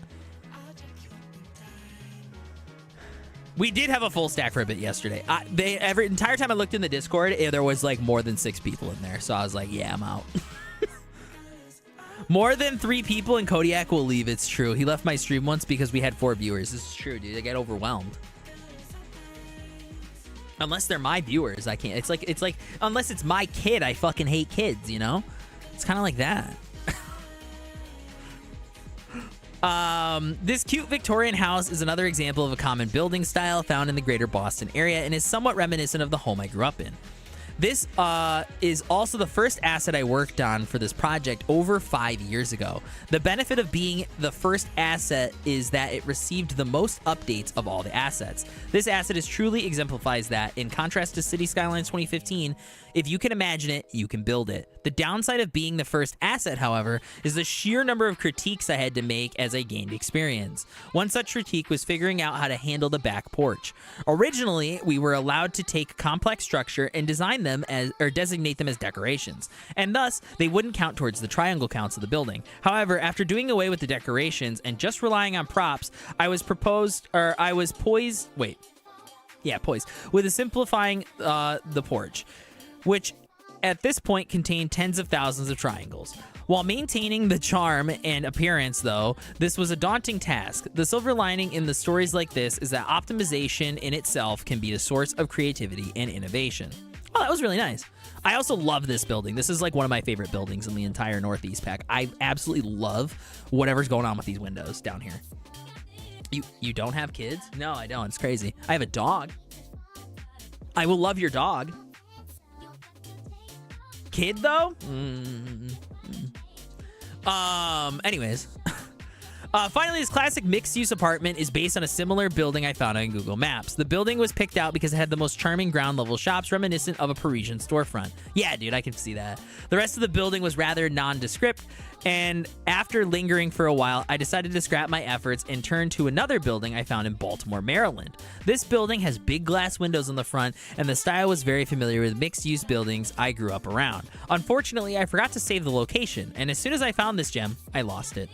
While I was never able to find the building again, I now would say that this was a blessing in disguise because it forced me to build off memory, which allowed me for much creativity. Sometimes starting over can be very frustrating, but this building was a prime example of when it is a good idea to move on and eventually come up with something better.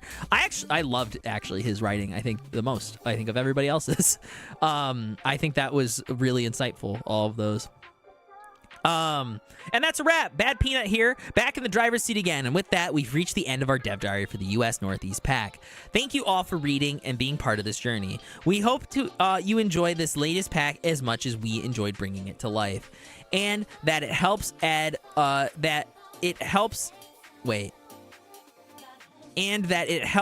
some truly unique touches to your cities. It's been an incredible ride, and we're so grateful to have you along for the entire journey through all 8 region packs released so far. Wink, wink, nudge, nudge, hopefully. Your continued support and enthusiasm make everything we do worthwhile. Here's to even more creative builds and exciting updates in the future. You can find the Northeast pack here. No, don't click that. Don't click that. Click my link. Click my link. Click that one. Do that. You can find all the region packs on the Cities Skylines. No, don't do that. Click that one. Click that one. Do that one. Or if you're on YouTube, it's in the description. Click that one. Finally, a pack with some assets that feel like home to me. I know, right? That's why I really like the Southwest pack, because there's so many buildings in it that just feel just generic rural American, and I love that. Yeah, there we go. So there are the actual dev diaries. I have been neglecting doing them for quite a while because I don't get access to those before the embargo lifts. So like they drop with the embargo, and then I can't include them in my videos if I want to post my videos when the embargo lifts. So yeah, I don't think I'm gonna continue to post the videos when the embargo lifts because the engagement's been pretty bad. When I've been uploading at 6 a.m. So I don't think I'm going to do that ever again. I don't think I'm going to ever do that again unless it's like a hashtag ad.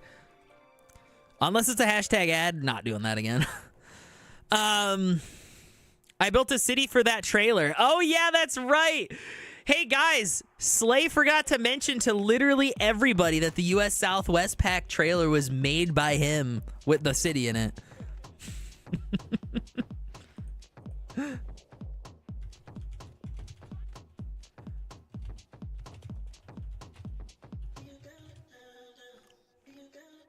Yeah, the city in this one, made by Slayer. Hello, I'm Bsquiklehausen, and I've been building cities and making assets for Cities Skylines since day 1 back in 2015. The NA trailer is also me? Ago. You also did the NE? You did the Northeast too? Oh my God.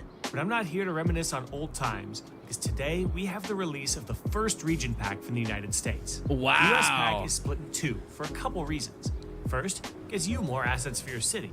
And second, it's going to help you craft your. He's also the new CEO class order. It was MDA. Oh, okay. Marina's gone. That's crazy. Developed at different times. This week, though, we'll be starting in the Southwest, which is where I'm currently living. After all, West Coast is the best coast. I wouldn't consider the Bay Area Southwest.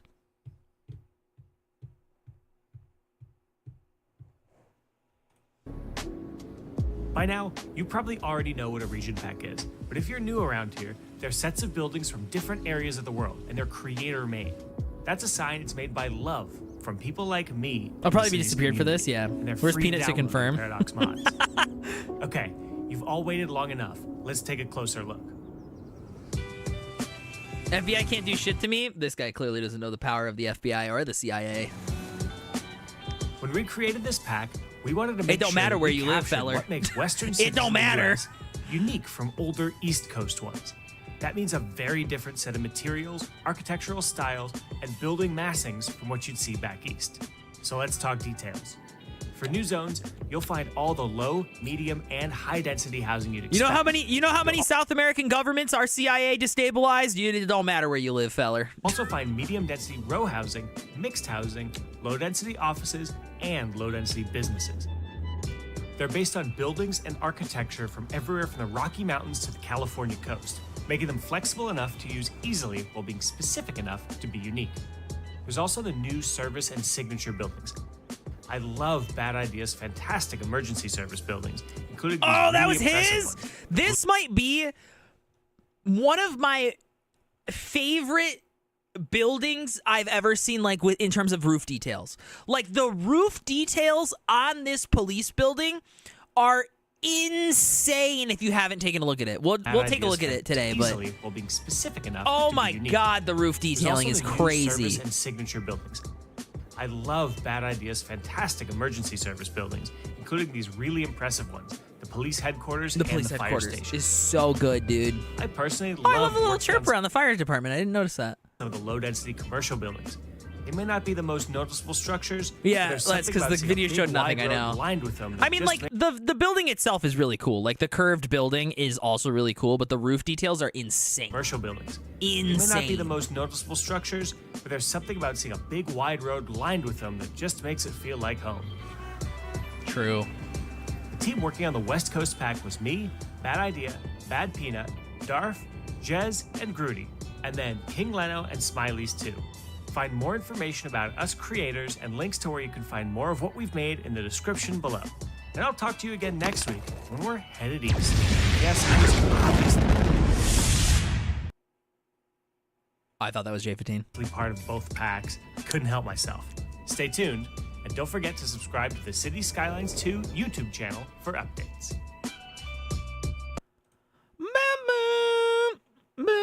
All right, Northeast. Slayer, good job on the city. Oh, Slayer. This is Hello nice. again, I'm This is nice. Bsquiklehausen, and I'm back for the second US region pack, where we travel across Were the you allowed to country use mods? from the west to the eastern seaboard. If you still haven't watched the video of the previous US pack, I highly recommend that you Ooh, I go like do the that isometric first. camera Just angle. In case you're in a hurry, I'll fill you in a bit.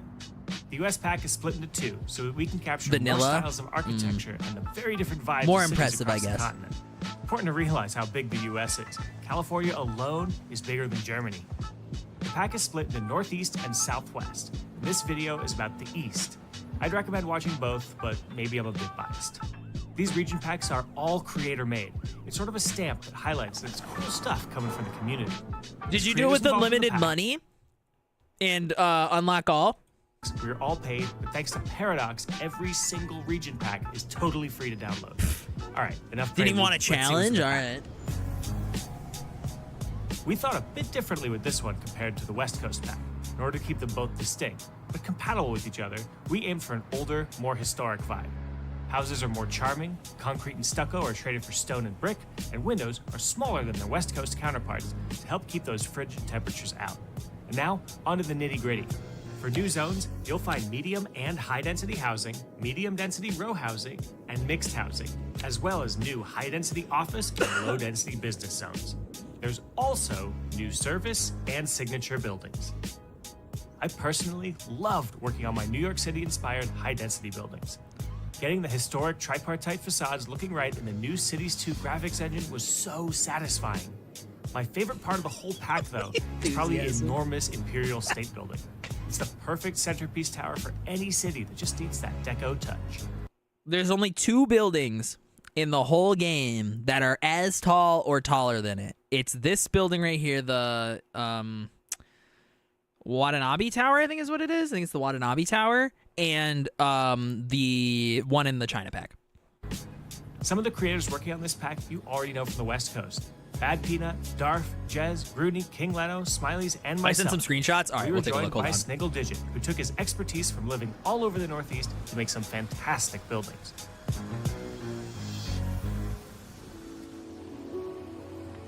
Oh my God, wait, I can talk about it now. Wait, I can talk about it now because the pack's out. So the other day, for those of you who were here, who, open in browser, there we go. For those of you who were here the other day, when we were playing Party Animals, Slay kept making references to, like, that's an IP, dude. They're stealing the IP or whatever in Party Animals or whatever. And the entire time, all I could think about, and I sent this to Slay because he's an NDA, in the Northeast pack, there is this generic Snapple thing on the building, and the entire time, that's all I could think about. Every time you said that, all I could think about was the generic Snapple thing that was on this building. And with that, we're done with all 8 packs. It's been a long time since the French pack, and we're so happy to have all the region packs released for you to build with. And of course, I'm excited for even more things to come. Find more information about the region packs, the creators, and the... All right, bye, Bsquiklehausen. It's Queikel, isn't it? It's Bsquiklehausen. Yeah, I'm never saying it like that. He can't make me. He can't make me. All right, let's take a look at what Slay sent here. Hold on, let me make sure I'm not doxing anything, because I'm just gonna like. All right, here we go. Right here, boom. My favorite. Oh yeah, this was part of the This was part of the press kit, I think. Yes, this was a nice one. I almost made this into a thumbnail, but I didn't. Larger look. Holy cow, dude. Wow. How long did this take you?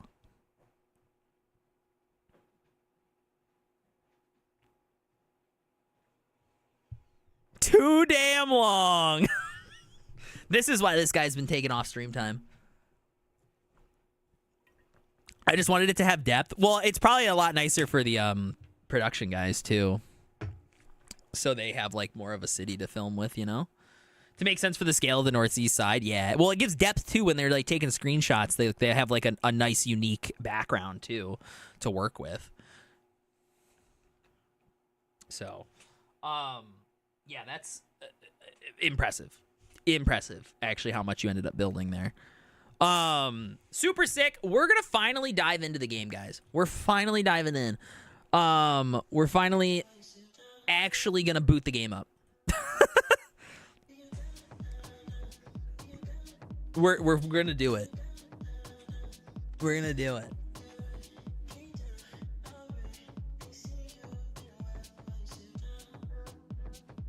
Woo!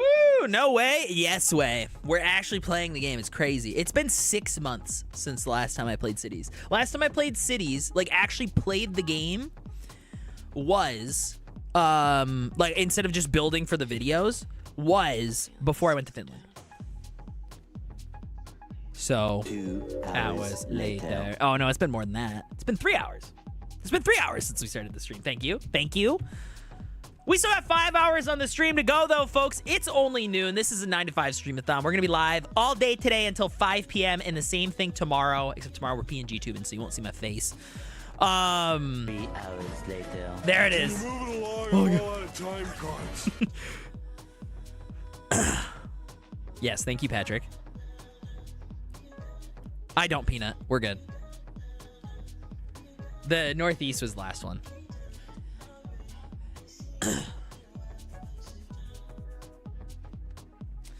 All right. Ah, what a pleasant sight. Skive. Ah, yes. Skive. TDW's favorite.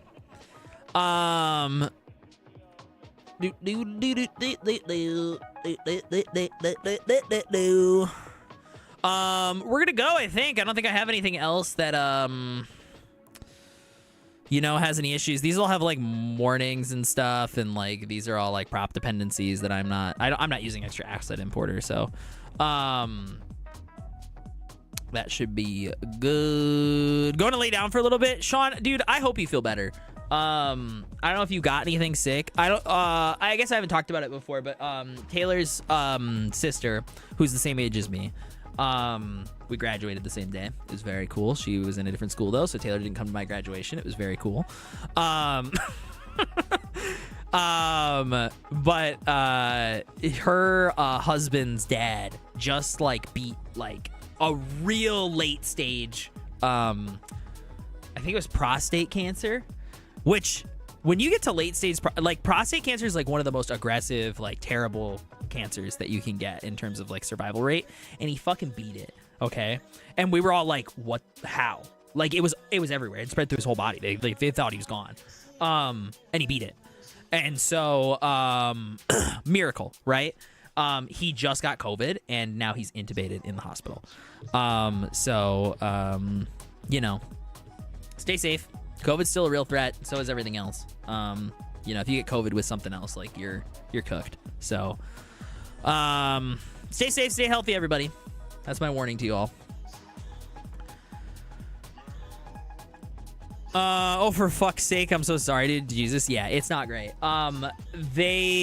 You know, Taylor works in a hospital, so she's like, you know, he still has brain function, so like there's no reason to be like too concerned. Like he is incredibly frail and weak, and then he has COVID, and if his body can beat the COVID, he'll be fine. So I know it was like such a miracle too. When Taylor told me, I was like, he was a miracle case in terms of like fighting off that cancer. And then now for him to get COVID and like be intubated in the hospital is insane. So yeah, I just fought off COVID, never felt so sick for 2 weeks. I still have yet to get COVID. I think I have some kind of weird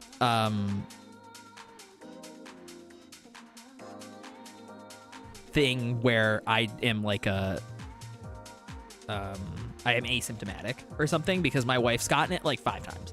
Taylor's gotten it like 4 or 5 times at this point. She got COVID pneumonia one of the times. I didn't make her mask or isolate the last time because I like had to take care of her. Like I have to, and there's just like only so much I can do. So, but I've yet to get it from her, even though she's got it that many times. Which is shocking. You have to have been, you have to have been truly exposed. That's the thing, right? Is like, I have to have been exposed to it at some point, and I still never got it. I am only vaxxed up to the 3rd shot. So I got the first 2 for the thing, and then I got the first booster. When you study your blood, I would very willingly join any kind of like medical test, for that. Like, honestly, if there is one, like I would fill out the forms and do it, because there's just no reason I shouldn't have gotten it at this point with how often she gets it, and she has to be symptomatic and like spreading at some point, and I just have never gotten it. Like, and like I'm not that safe around her when she gets it, because like she gets when she gets sick, she gets real sick, and like I have to take care of her or else like she's cooked. There's no way I've just been lucky this far. Yeah, that's the thing, right? And then like when the last time she got it, we were in the ER room, and the nurse just was like not wearing a mask around her, and she's like, and we were like, okay, and she's like, yeah, like she's like, I've been working in the ER since COVID started, and she's like, I've never got it. She's like, I'm boosted, like I have all my shots, but she's like, I just don't get it. I don't get it. I'm not like as like when somebody has it, like I'll wear a mask in like other rooms or so. She just pulled it down like while she was talking to us, and she's just like, I'm just like I'll if somebody doesn't have it, I'm gonna wear my mask so I don't spread it to them, but like otherwise like I've never been symptomatic. So she's like, I'm not really concerned. I'm like, I haven't been either, and she's like, what's up with that? Why don't we get it? Like all these people get it and we don't get it. What's the deal? Like what kind of rare like genetic side effect like do we have? Like what do we have? What's different? So, yeah. But anyways, yeah, she's never got it. So, or I've never got it, and she's got it like a bunch of times. So I am crossing my fingers that I never get it. But the 2 boosters I got, the first shot I got, was Peanut. Thank you for paying lurker text, supporting the social services support chatters. Clovis, thank you for following. Also, welcome in. My alerts are broken. Otherwise, we'd have alerts for you. Like, there's a small portion of people in the Scandinavian origin that are apparently immune to HIV because they have a weird mutation relating to the blood. See, that's what I'm wondering, if I have something like that in relation to COVID. Because there's just no way I wouldn't have gotten it already. And when I got the first shot for the vaccine, I was like, cool. Cool as a cucumber. I didn't really feel too bad. The second one, that's where the Kodiak Comfy emote comes from. That's where the Kodiak Comfy emote comes from. I was like, literally dying. Like, I had 103-degree fever. Like, I thought the vaccine was gonna kill me. Like, it was bad. It was bad. Like, I tried to stream that day, and I'm like, I can't. I have to go lay down on the couch. And then when I got the booster, the same thing happened. Where it's like, I had 103-degree fever. I felt like I was dying. And I know that, like, you know, like, that's probably, like, what I would feel like if I had gotten COVID. But, you know, I've never gotten another booster since then, as a result. Because I'm like, my brain's cooking. Like that booster is gonna kill me one of these fucking days, dude. I got the first shot and the first booster, but I haven't had a normal flu shot since I was like 18. Oh, if they ever offer me a flu shot, I take it. But every time I get like any kind of vaccine, like my body goes into like overtime. I've been told that that's like a good thing. Like when you get a flu shot or like any kind of shot and your body reacts like crazy to it, that means it's working overtime to create those antibodies, and it's doing a really good job creating those as a result. But I don't actually know if that's the case. That's just what I've been told. So could be something different about your cells that doesn't let it bond easily. Yeah, maybe. Last time I got a tetanus shot, I was sick for 3 days. Oh, Jesus. I think I need to get a new tetanus shot. You have to get those updated like every 10 years, right? The tetanus ones? There's one that I need to get updated next time I go to the doctor. Clovis, welcome in. Yeah, the last time I was crazy sick was December 2019. I wonder what you had, Ball. No. I got super sick right before COVID. Like, it was like that fall or winter. Like, somewhere in there, like, right before COVID even existed. It was like, that was the last time I got sick. And it was because Taylor was sick, and she was working at school at the time. And, like, I accidentally kissed her or drank out of her water, and I was like, oh, no. And then I just got sick instantly. But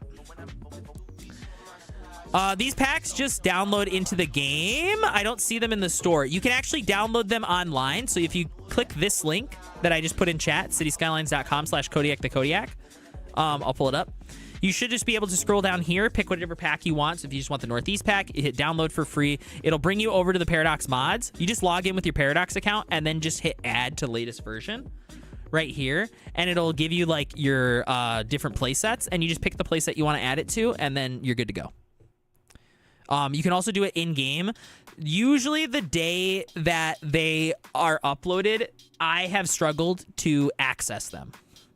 Like find them. Like they're not as easily findable day one. By tomorrow, they will be easily findable. But you should be able to find the other ones. Like the Southwest pack should be easily findable right now. But that's all you should have to do. If you just click that link and going through that way, that'll work. Which is why you guys should use my link. My hashtag ad link that they gave me. Please click it. Find them in the in-game mods. There you go.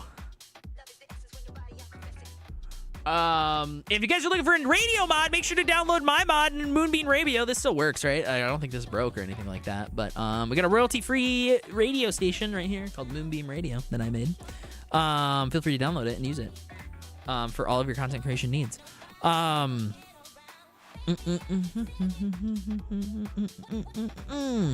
Everybody in my family was sick that holiday. Yeah, I got really sick.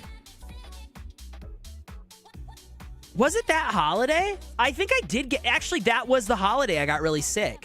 It was that, like... It was right before there were cases being discovered in the States. So it couldn't have been COVID. But like we were visiting my mom, and like I was like dying on the couch at my mom's, and like we had to like leave early because I was like, I had such a bad fever. I felt awful.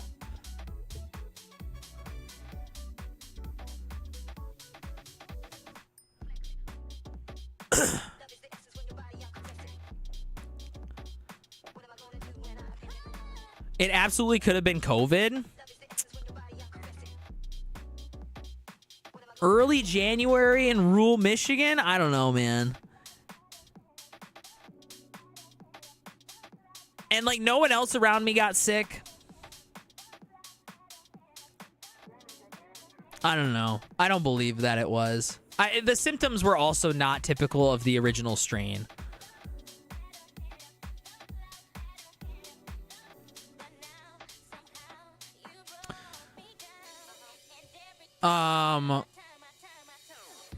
One of my cousins in Seattle got sick in late 2019. Lots of people had it before anybody knew that it was COVID. Yeah.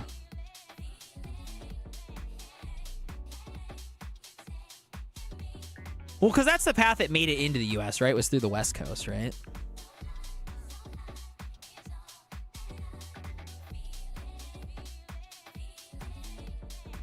From November to January in 2019 to 2020. There was a that was the problem, right? Was that there was another really bad flu strain going around the same time, and they weren't. That was like an initial issue with like not having test kits, was that they were trying to determine whether or not it was COVID or that flu strain. Rural Michigan? Yeah, I'm from Gaylord originally, the northern part of the Mitten. I live in Grand Rapids though now. Which is more metropolitan, I guess, than Gaylord, at least. So, anyways, let's launch the game. I went through last night and I looked at a bunch of mods. If you guys notice I'm not using a mod that you think I would enjoy, let me know. It's been a hot minute since I've really gone through the mod workshop, but I added quite a few that I thought were pretty good. So, re-added some that were broken originally, and then I added back and stuff. I'm not doing anything with asset importer. I don't want to import any assets aside from the other stuff. I'm from the Ludington area. Oh, nice.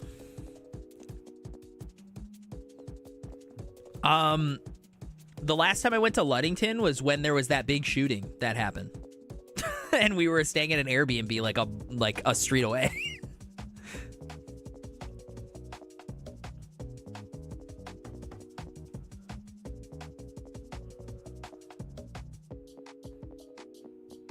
Milwaukee here, checking in from the other side of the lake. Oh, are you there, bud?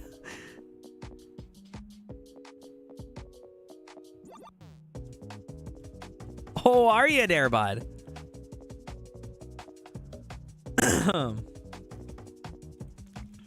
I'm finally back. Welcome back, Christabel. We're finally getting into the game. It's not crashing.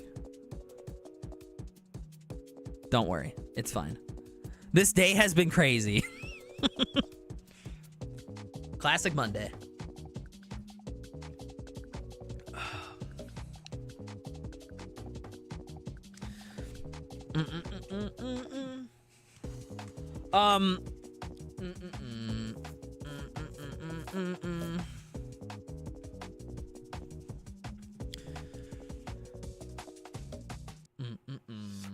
The packs do really make the load time crazy.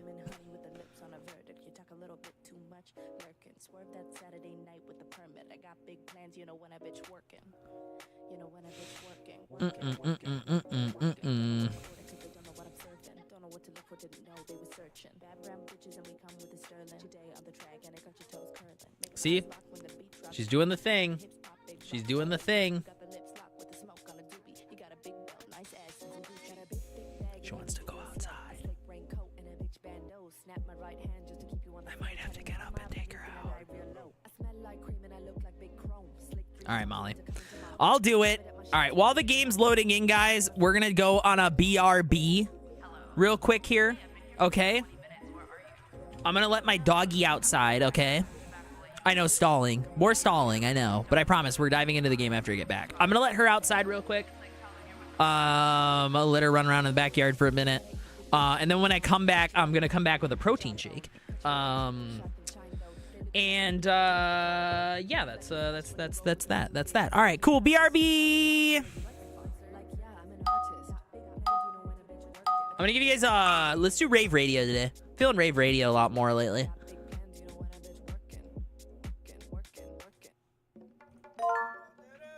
Remember, if you guys are on YouTube and you want to hear the music, you do have to come over to Twitch because I can't rebroadcast this music over there. Okay, BRB.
Talk to me.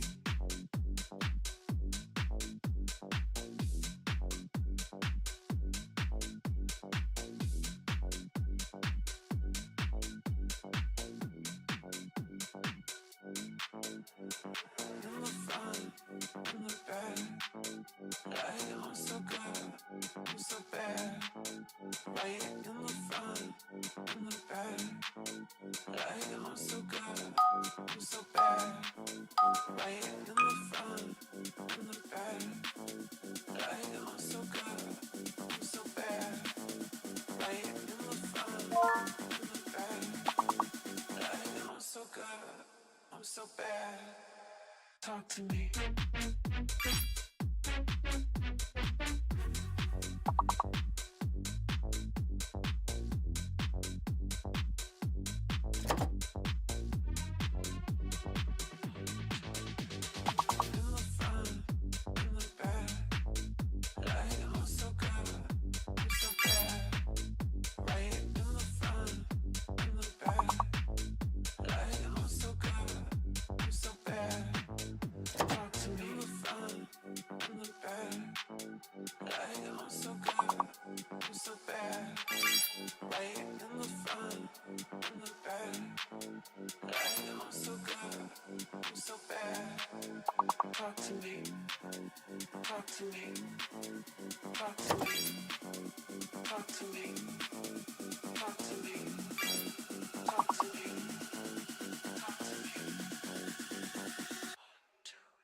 Talk to me.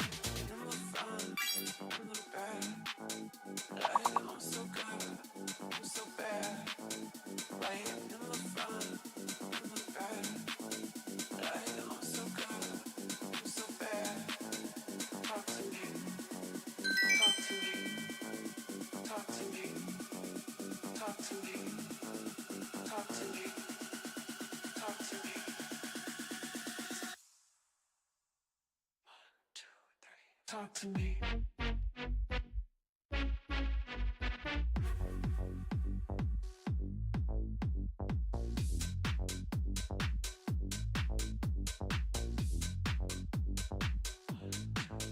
Talk to me.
This ISO Fruity Pebbles is so good, dude. Holy cow.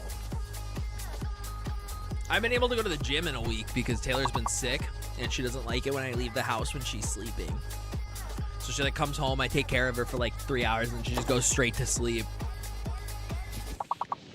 So I haven't been able to go. This shit is fucking crazy. Wait, hold up. Like, I fucking love him. The goat, the goat, Killer be killed, driller be drilled. It's heating up at a temperature still. We going bananas.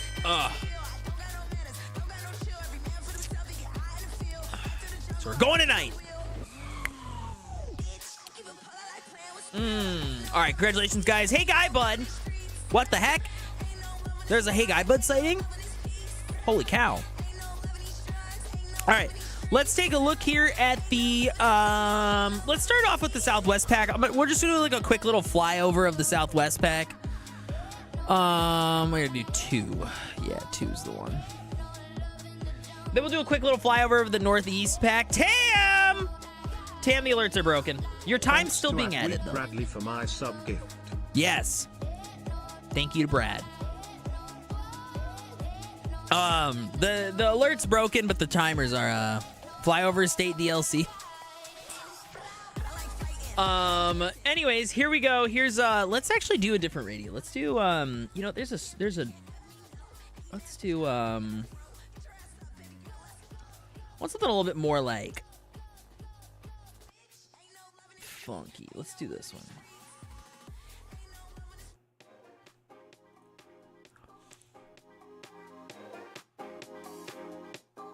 Like a new disco. Feeling a little new disco. Nebraska DLC? Yeah, dude, this is the whole Midwest. What do you mean?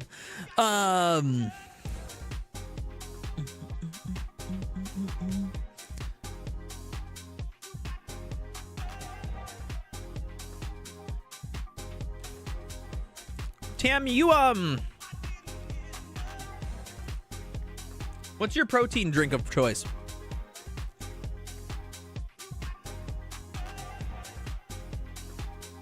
You a powder guy? You buy individuals?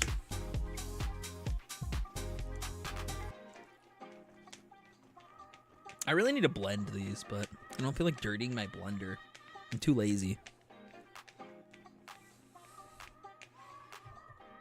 Ugh.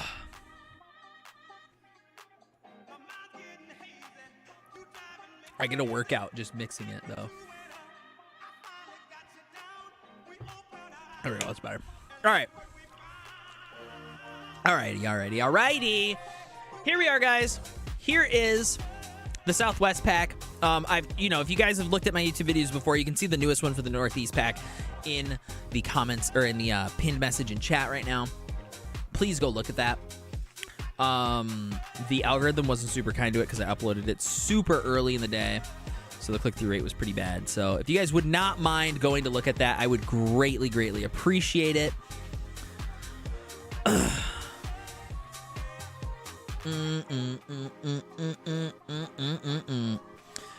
Here we are, though. Here is the Southwest pack. So this was the part 1 of the NA packs. I was immediately shown this house when I first downloaded it, and I'm like, yep, this is the perfect pack.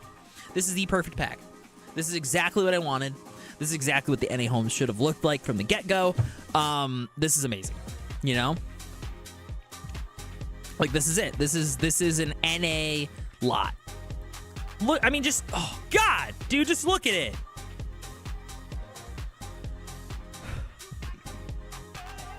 For the longest time, I didn't even have a whisk, so I would just mix-drink the pancake mix with, like, a spoon. I mean, thankfully, I have, like, a couple shakers from when I used to buy, like, G Fuel and stuff. This is one from Sneak, which is another energy drink brand, powder brand. And they use the, like, I think they're, I don't know what the brand name is, but it's not the ball one. I do have, like, one of the ones with the ball, the metal ball. I don't remember, blend bottle. It's not a blend bottle one. It's the one with the plastic ring on top. So it doesn't mix as well. And I can't find my blend bottle metal thing. I just can't find it. I don't know where it is.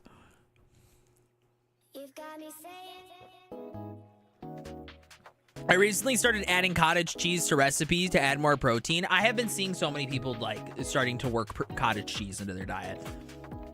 A very strange trend going on with cottage cheese, but I haven't had cottage cheese since I was like a kid.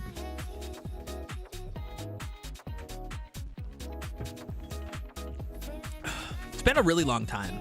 Also, the little like carve out like for the window where this is like probably like a reading nook or something. Oh, God, I love that. Love it. I mean, like they absolutely nailed these lots. They're perfect. These like ranch homes. I mean, gosh. They just look like every neighborhood in the States. Like every city in the States has a neighborhood that looks like this. You got the double wide garage and you got the 2-car with the individual doors. The variety. You know, you got the plain backyard over here. Ooh, they got some wood in this one for their bonfires. Or the potential wood heating solution that they have inside. And then we got a little bit of Southwest flair in this, too.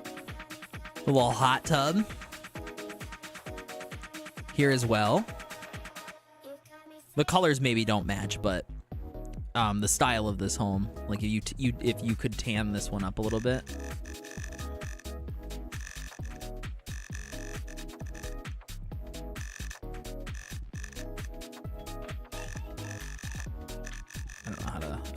I don't know what I would have to do to get this to like be a bit more tan, you know. But anyways, you make this like a tan color instead of like the bright colors. It would look a lot like, you know, maybe a little bit of red or orange or something more earthy tones. That would look exactly like a Southwest like townhouse.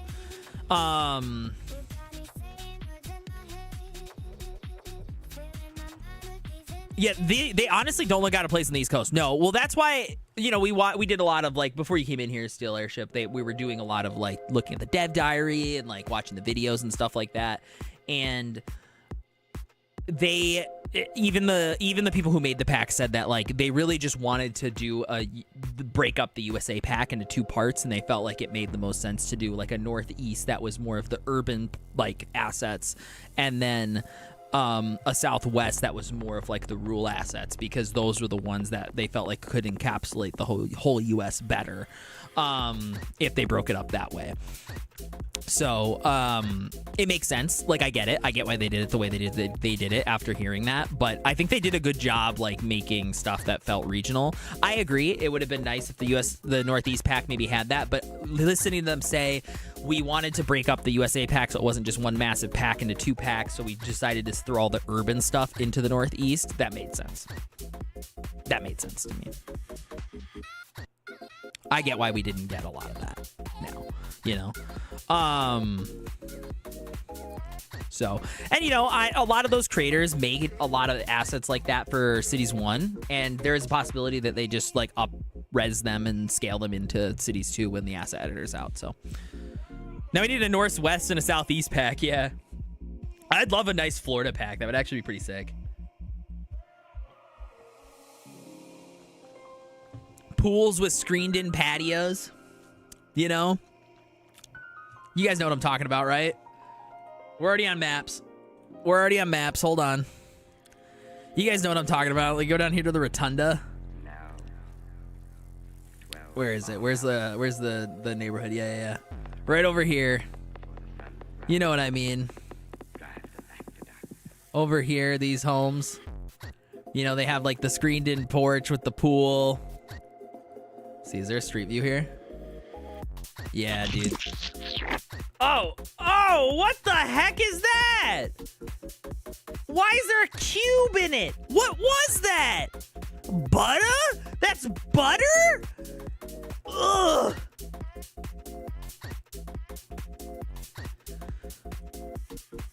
But like homes like this, oh my God, dude. Like, that would be such a cool Florida build to have a bunch of properties that look like this.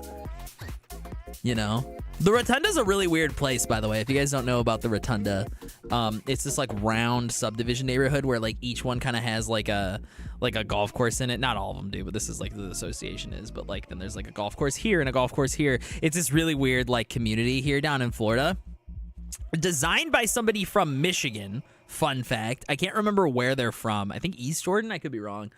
Somebody from up north designed it. It's a very weird place. My aunt and uncle used to live, I don't think they live here anymore, but they used to live like over here, like adjacent to the Rotunda. That looks awful to me, not gonna lie. No, it is. I mean, it's terrible. I mean, like, you know, it's like this entire like subdivision community that's like incredibly like isolated, and like you have to like drive, like there's no walkability in the sense that like there's sidewalks. Like everybody, like all the old people go on walks just like on the road. You know what I mean? But there's like rarely sidewalks anywhere within the community, and like it's just very like car focused. I mean, everybody has a golf cart, so I guess it doesn't really matter. But it's a really weird place. It's a weird place. It's not bad though. It's not like, what is it, the Villages or whatever. It's not like that, but it's a weird community. Near Inglewood.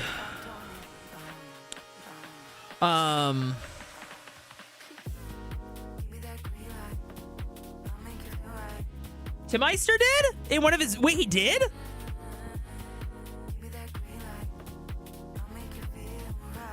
He did?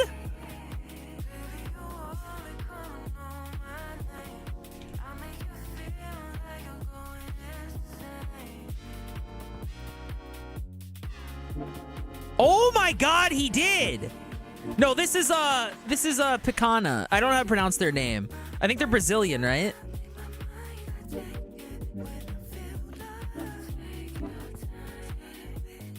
Oh no, Tim Meister did it too? Hey everybody, how's it going? Tim Meister here. Hope you're all happy. Dude, Tim Meister was great in Finland. I didn't know anything really about him when I met him, and he was great. He was like one of the last people to leave. He like him and a bunch of us like stayed an extra few days, and like he stayed at the same hotel as us in Helsinki, and he was like trying to do laundry because they were like, well, we heard this hotel had like laundry, and I don't have enough clothes for like the very last day of the trip, so like I need to do laundry. And so he spent like an hour trying to figure out how to do laundry at the hotel. Oh, he was great.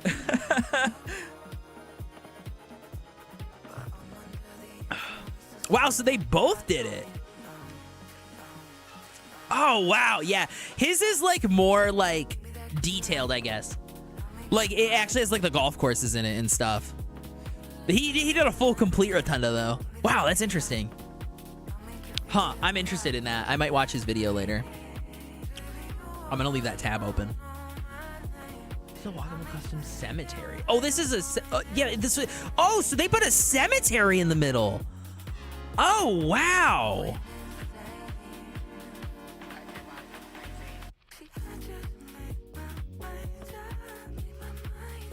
These are interesting. These are very interesting.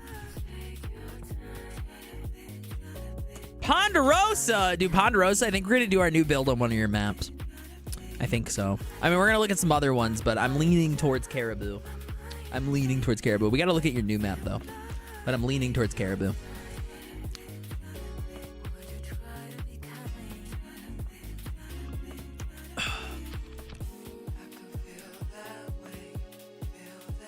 Dude, my gym does not fucking stop texting me about getting a personal trainer. They do like a complimentary like workout like thing with a personal trainer where they try to like sell you on personal training. I just don't want to do it. I got it, dude. Like I don't know what to do at the gym. It's okay. I'm going to a new gym. They won't leave me alone.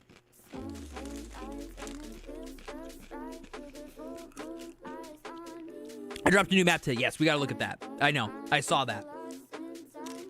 Sorry, I'm getting distracted by food and my protein drink.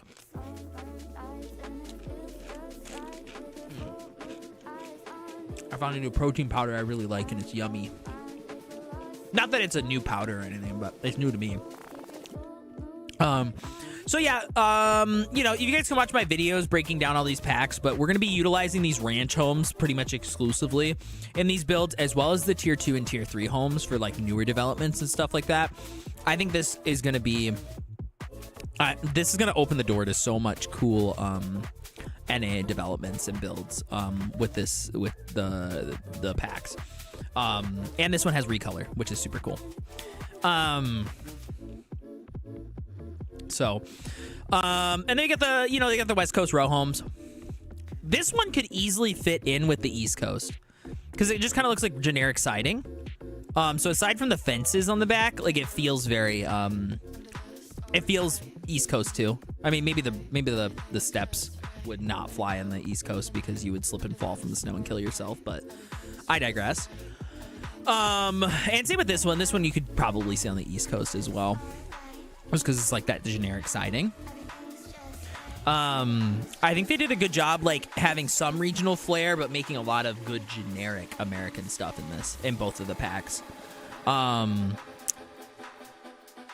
So yeah, very excited. Very excited.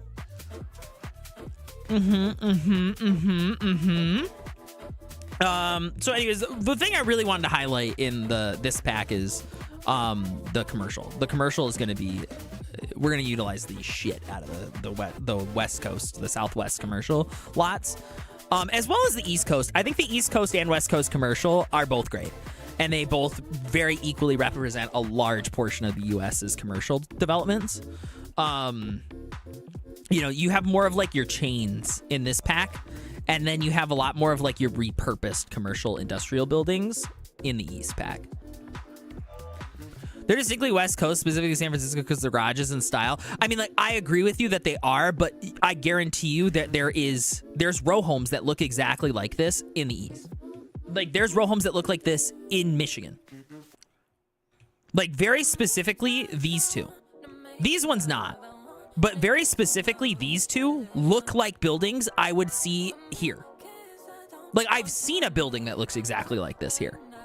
Like, almost to a T, aside from the fences. Garage on the bottom, you step up and walk into the building. Like, not an argument. Like, it looks like buildings that you would find here as well.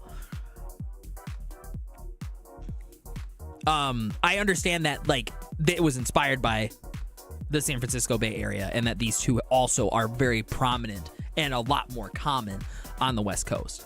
I do get that. And the ones over here are very uniquely West Coast. Like, these are not at all similar vibes to here. And especially as they level up, like when they get this like roofing, now you've lost it. You've lost the plot. This one, however, I could see being like a higher end townhome in like Traverse City here in Michigan, for example. And then here, I think this is a little too ritzy still for East Coast, or for my area, but I could totally see this being still East Coast.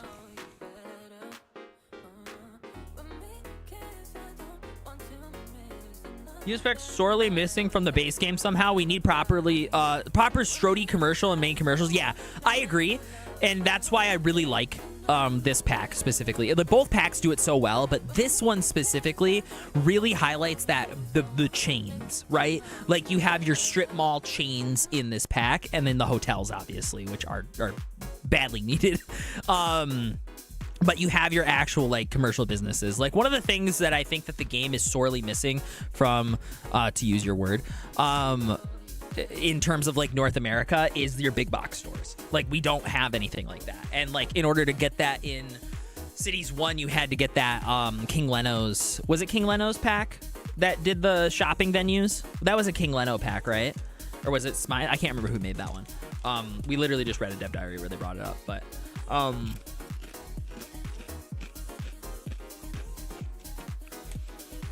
you know, good afternoon from Pennsylvania. Welcome. I'm eating Doritos. Forgive me.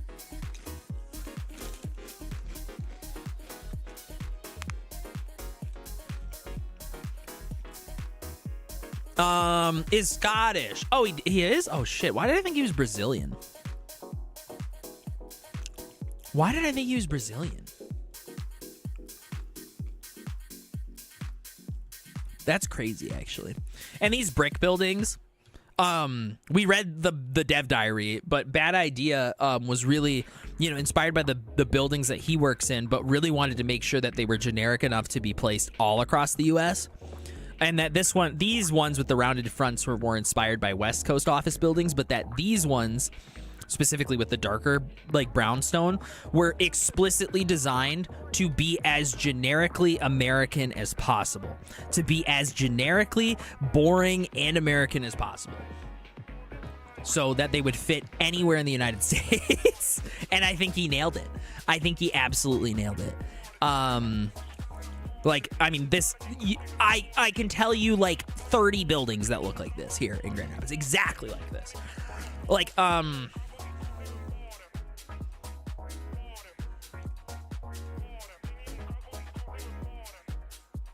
where are we at?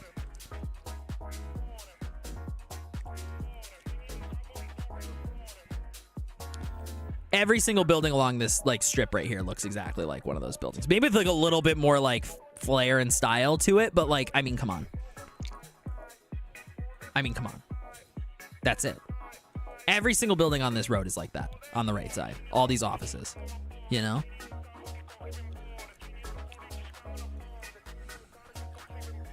Dunder Mifflin looking office, yeah.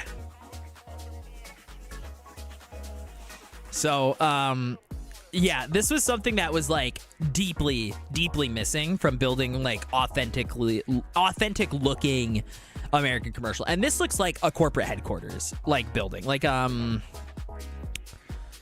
maybe like Gordon Foods headquarters, maybe. Where are we? At 28th. Okay, so we gotta go down to 54th.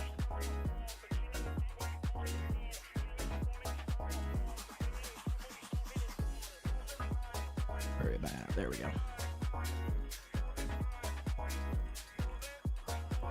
There's like an element of this where maybe it's on the back side of the building. There's part of this building that's like curved.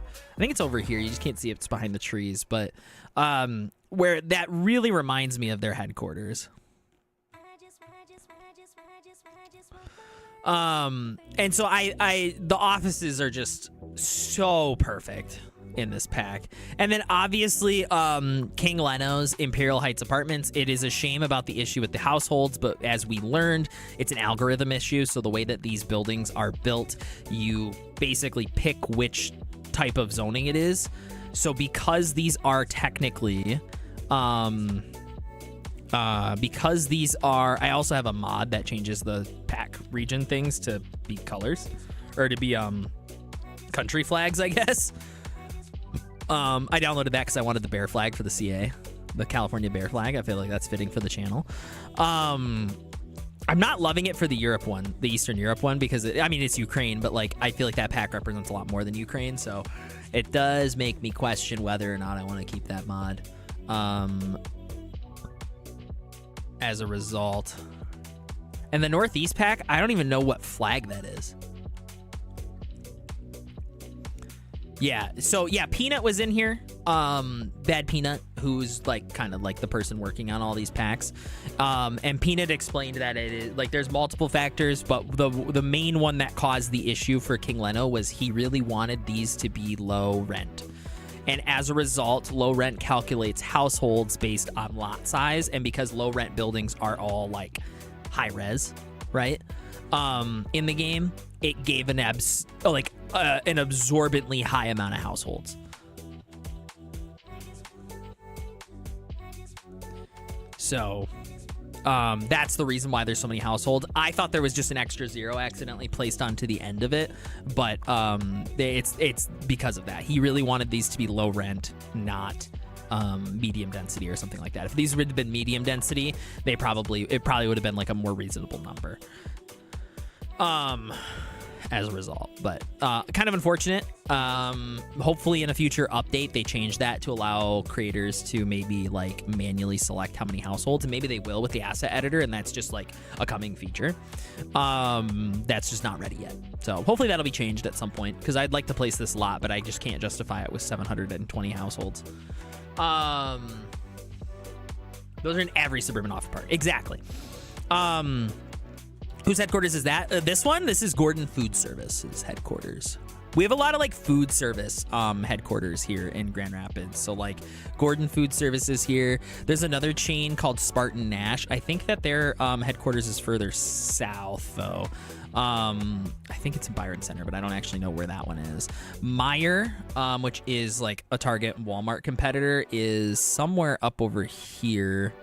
I don't exactly, that's their distribution center. So Bissell, the vacuum company, is up over here as well. I believe Meijer's headquarters, yes. Their corporate office building is up over here.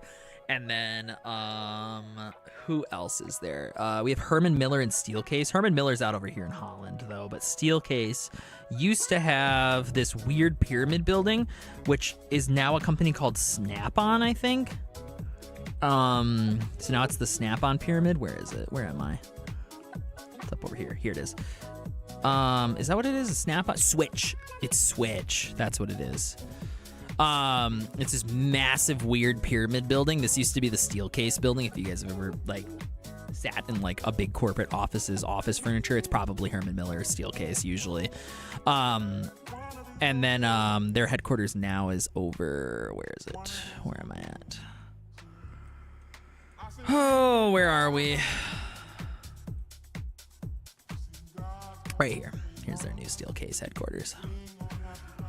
Oddly enough, so like this entire like block right here, like from 40th Street all the way through, like this is all kind of like industrial complex, right? So like you have Steelcase, then you have like a big distribution center over here, and then you have like a bunch of trucks and stuff like that, and then there's just this random building cut out into the center, and there's also like factory stuff over here that's just like a weed dispensary. This is where I buy my weed, but I just think it's so funny. Every time I go there, I'm like, oh, okay.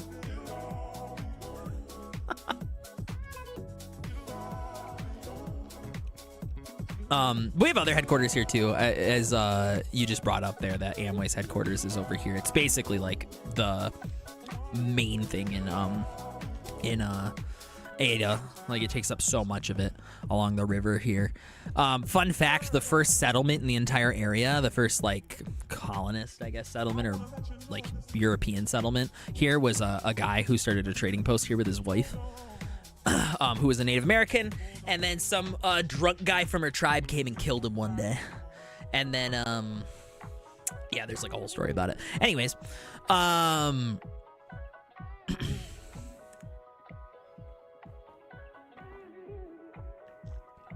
subsidization program in the game. Yeah, because that's how it really is, right? So those are kind of like the big headquarters around here. And if you look at a lot of their buildings too, I think Amway's got a really weird looking headquarters. It's very culty. You know. As somebody who's like done like professional work for Amway before, I've been in their I've been in this building before on multiple occasions. It fits the vibe. It fits the vibe.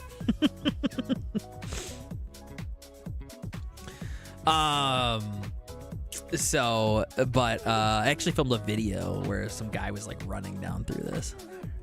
Yep. The belly of the beast. Yep.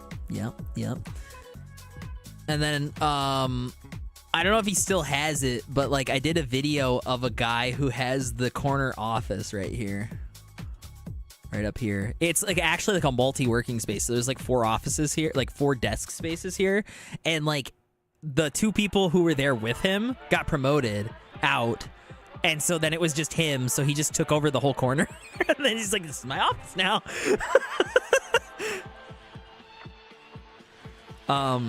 Amway's like a real, or Amway, Ada's like a real weird place here in, I mean, I guess it's like not super weird, but like, it's like all new development, in the downtown here. Like the street view, the satellite view shows it all being constructed, but it's all built now. And they like made it look like a historic downtown, even though like none of this was actually here. It's all new construction. But the whole downtown looks like this, you know, and like you can see them building more stuff over here. And there's like, some of these are like lofts, some of these are like apartments you can rent, some of them are like extra business spaces for like lawyers and like insurance agencies and stuff like that. They actually did a really good job developing the downtown to be like a walkable, nice community. Like whoever is the urban developer, like the actual city planner for Ada, bang up job, respectfully. They did a really good job developing this entire area. Everything's too expensive because like it's one of the only places in the entire city that's like that. So the only people who can afford to live there are like rich people, but it's still cool nonetheless. I think it's cool when they make it look historical and try to make it feel like somewhat walkable. Yeah, I mean it is too. If you live there, like if you live and work in Ada, you do not need a car. Aside from maybe like groceries, because I don't think there's a grocery store here. So like aside from like groceries, like your bank will be there, your barber can be there, your you know, restaurants are there. Like aside from grocery store, like if you worked here, like this would be such a nice like walkable community. You got parks nearby, lots of walking and biking trails through here as well. Like again, the only thing that you would need to go like out of the area for technically is for like groceries. So, and the groceries are pretty far away, but I digress. You know, you got schools all up in there too.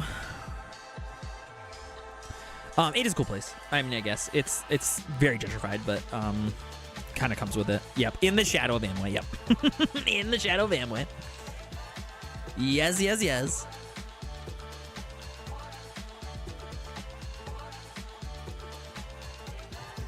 So now let's look at the Northeast Pack. Obviously, I have the video. It's pinned in chat right now. If you guys wouldn't mind watching that, I greatly appreciate it. It was brought to you in partnership with Paradox Interactive. #ad. So please go watch it. Comment. Comments are cool. Comment to my pinned comment. You should do that. You should comment to my pinned comment. That would be appreciated. I didn't, in this pack, I put the row homes like next to one another so you guys could see how they were stacked next to one another here. So that way they actually looked like rows, you know, of homes that look like that. And I think it showed off like how cool these lots are a lot better. I really like these buildings. I think they turned out super nice. Especially as they leveled up, like a lot of the lower levels have like gaps, and then as they leveled up they got like real close to one another. I think that's interesting. But I really like these like shotgun like houses. These are made by Sniggledigit, and he was talking about how like this is very close to the home that he grew up in, what it looked like. So I actually like loved that little bit of lore and detail about this lot. I think it's so special when like creators like include little information like that about these lots. So really like this one. Big fan. I think he did a great job with these. I love the like front like window, how it like pops out. I love it when they add like a little bit of depth to the buildings. This is something I'm like, I don't know, I don't feel like we got like a ton of in Cities 1, so like they can add more triangles and put that depth in. Oh, so good. So good, dude. So, yeah, these lots turned out great. I love the row homes. I think they're super nice and they feel very East Coast. You know, you have your mid-density buildings here. I like the more modern ones. I think the best here. Personally, I'm not a super big fan of the blue color, but you know, you can always use recolor on that.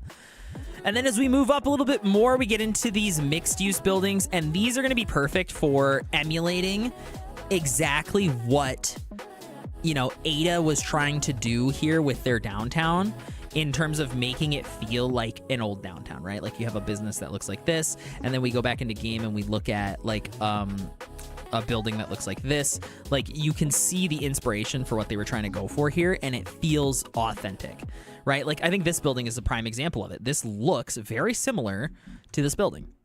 And that's because a lot of buildings look like that in the States. And so like this is something we were really missing when we're talking about like commercial downtown centers. Like when we think of it, like when I think of like any little commercial center inside the towns, like obviously like we have our strips, right? We have our commercial corridors here in the States. Where's 28th Street? You know, when we go to 28th Street here, this is like one of the bigger commercial corridors here in the States, or here in Grand Rapids. Like right here is a prime example. You have your strip malls, right? You have your strip malls right here. And then you have your fast food joints, right? You have your Burger King. That Burger King, I think, is shut down now. You have your Long John Silver. You have your Taco Bell. And then you have like 2 auto shops right here, right? You got O'Reilly's. And then you got like a weed store in the strip mall too. And then like a Vision place. And then you got a little diner down over here. And then you got your car dealerships. And like the Southwest Pack gave us that.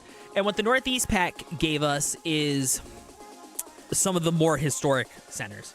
Right, so if we go up here to like Wealthy Street, and we go to like this area over here, right? Like we were missing commercial places that looked like this.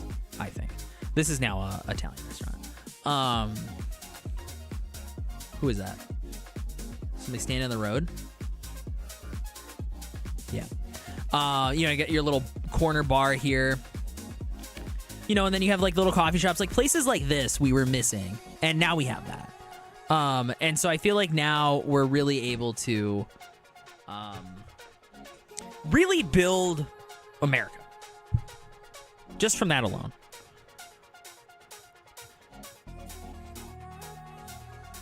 Gotta have that long stretch of road full of businesses, concrete, and 0 trees. Yeah, it's especially telling when like this entire strip over here is mostly car dealerships too. Like, where are we at? Eastern? Okay, hold on. I gotta go down further.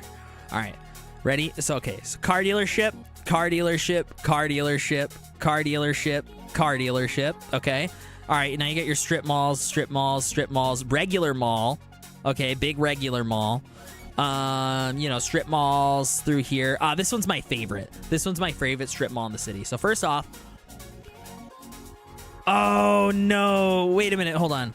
Yeah, this is before. Okay, this Street View's too old. Hold on, let me go back over here. Is this when it was put in? Okay, so first off, Whole Foods. Whole Foods right here, right? You got your Whole Foods, okay? Kid to kid next to Mr. Gun Dealer. Is that all still here on this Street View? Yeah, you got, yeah. So you got kid to kid, Mr. Gun Dealer, Galactic Toys. There you go. There you go. Yeah, there we go. Now the street pole isn't blocking it off. That's America, everybody. Right there. Everything a growing boy could ever need. True, because there's a sporting goods store down here. Johnny Max.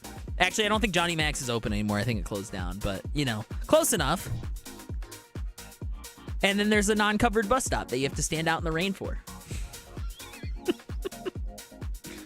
Is that even still there, that bus stop? I don't think that bus stop's even still there. Is it? No, it still is. Okay. No, this is an older Street View. Hold on.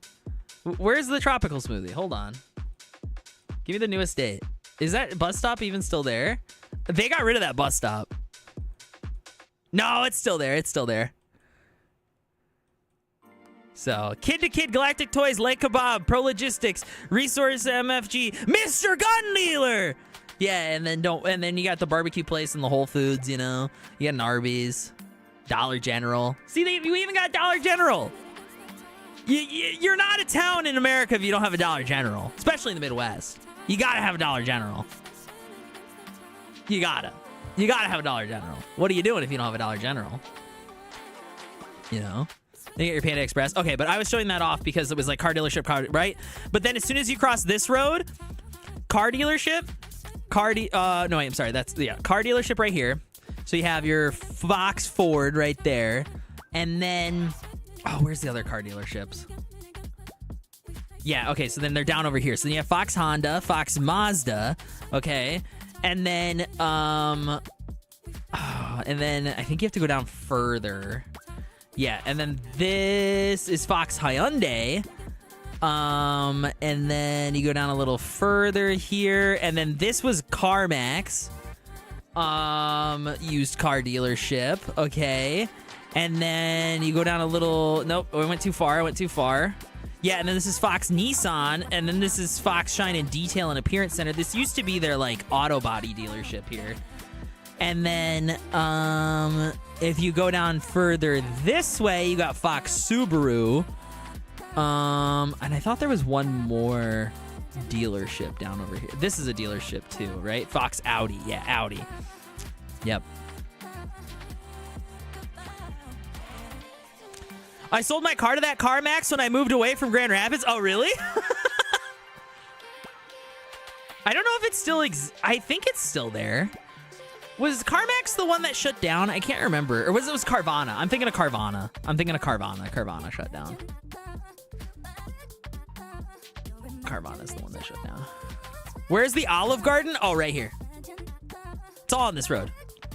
Olive Garden. Right across from the Denny's.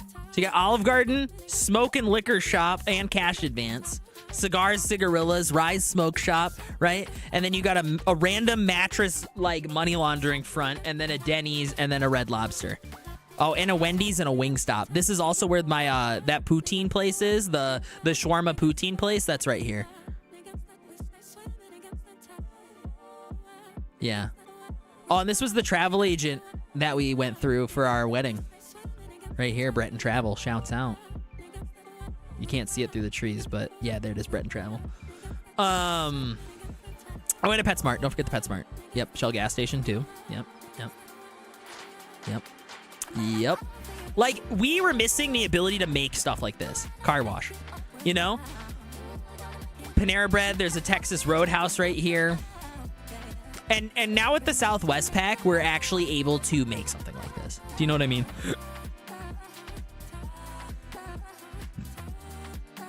And then you have the big strip mall here. This is more of a outdoor mall. So this is Center Point. So this is the outdoor mall, and then this is Woodland, which is the indoor mall. You know.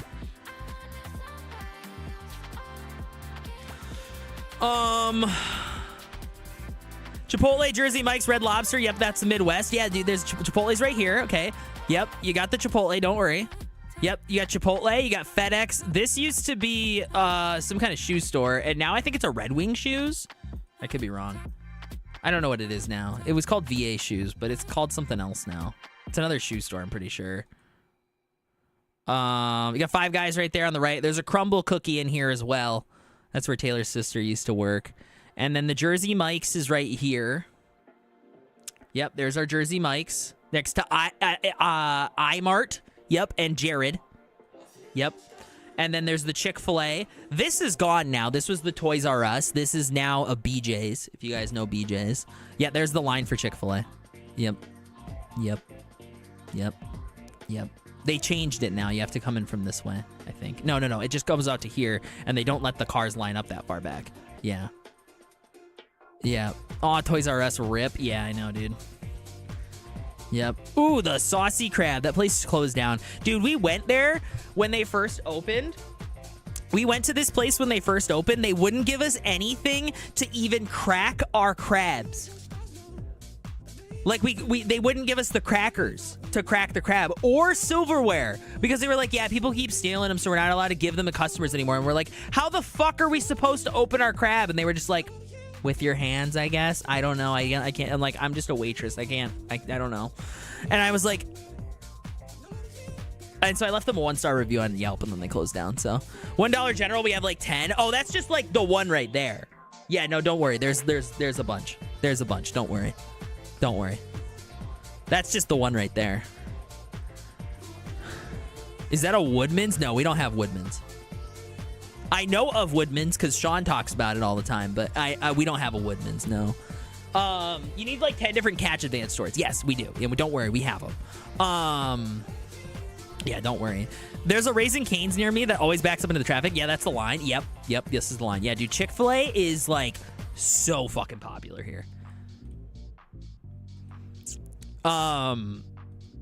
I guess kind of related to Chick-fil-A since Chick-fil-A is like a very like religious company, but Grand Rapids is a very religious city. The burbs are a lot more religious than the inner city, but yeah. And next to a Family Dollar. Oh my God, my wife's hometown, guys. My wife's hometown, Atlanta, Michigan, named after Atlanta, Georgia. Don't worry, you got the Family Dollar, Dollar General, Wombo combo. Don't worry, you got them both.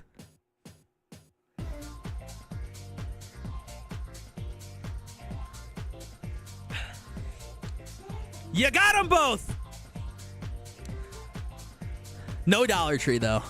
Family Dollar's owned by the same company that owns Dollar Tree.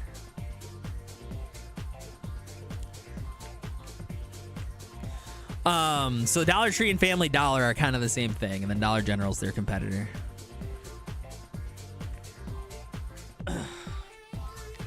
I remember one time somebody brought up Dollar General in City Planners chat, and Phil got very upset talking about Dollar General and how much he hates them.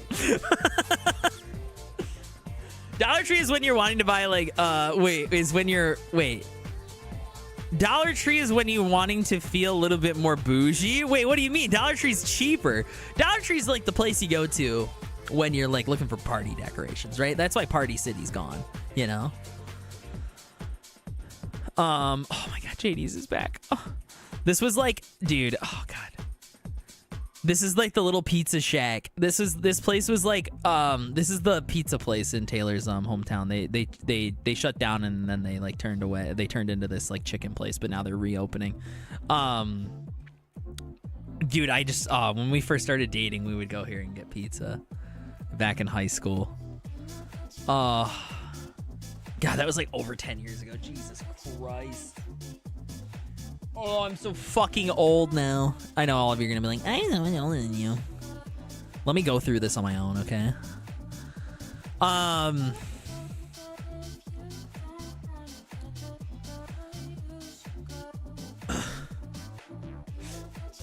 Memories from the corners of our mind. Yeah, I never resisted the popularity of Chick-fil-A before it was, I went plant-based. I religiously avoided them since high school because their fundamental leadership. Yeah, I mean, I think the big issue I have is that if you look into every single like chain in the States, you're gonna find shit like that. You know what I mean? Like you're gonna find like leaders of the company who are like endorsing politicians who are actively trying to send kids to like fucking gay concentration camps and shit. Like even at McDonald's.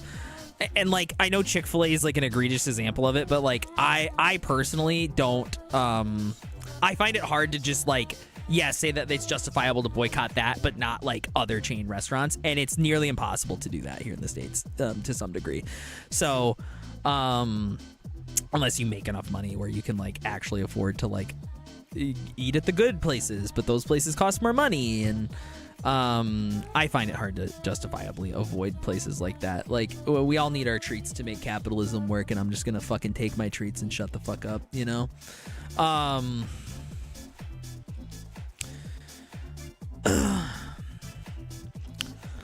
But I like Chick-fil-A. Their chicken is good. Their owners, not good people, but, you know, they supported BLM. That's how I tell myself. Dave's Hot Chicken is far superior. Please don't tell me they kill puppies or anything because it's too tasty. I've never had Dave's Hot Chicken. We don't have Dave's Hot Chicken. The chicken chain of choice. Hey, you Wisconsinites. Something stuck in my throat. You Wisconsinites in chat. Popeye's chicken is better. I disagree. I like Chick-fil-A better. I do like Popeyes. I prefer Chick-fil-A's chicken better.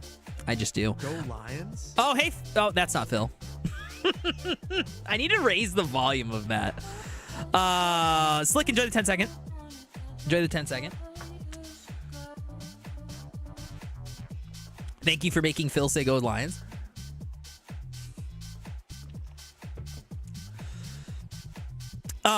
if you people from Wisconsin, because you'll actually know this. Oh, it's not here yet. Oh, it's still the GameStop.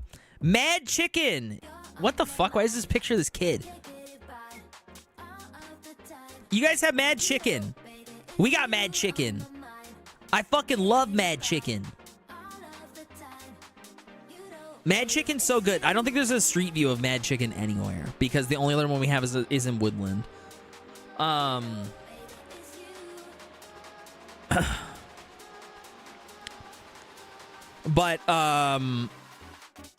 oh, dude, Lucy's. I know we have it. We were supposed to be playing Cities, but I'm getting sidetracked in Google Maps. It's not a city stream unless you do that. This place, Lucy's, right here, was voted by like multiple publications. Oh, this is before it was Lucy's, I think. Oh, I don't think there's a new enough street view, maybe. I think this is when it's Lucy's. Yeah, this is when it's Lucy's. So this place has been voted by like a ton of national publications as one of like the best brunch places in the entire country. Phenomenal breakfast place if you're ever in Grand Rapids. Phenomenal. This also looks like one of the assets in the game. So, yeah. Oh, Frosty Boy. Dude, I'm so excited that we can actually like make like little dive places like this now. That makes me so excited.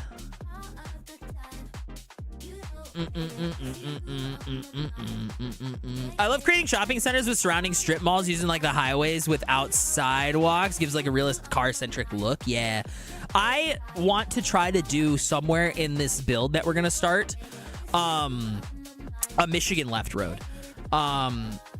For those of you who don't know what a Michigan left road is it's kind of set up like a highway, and then in order to turn left anywhere on the road, you have to do a U-turn. So it's only right turns, and then you can do U-turns at specific parts on the road. Traffic flows really well through them. I will defend these kind of roads till the day that I die. They're fucking incredible to drive on in terms of efficiency. I love them. I love driving. If there's a chance I can get onto Beltline while I'm driving, like if I either have to take the freeway or Beltline, I'm taking Beltline 100% of the time. I get so anxious when I have to like make a blind left turn. Like, so for example, and I think it's natural too because it's fucking stupid.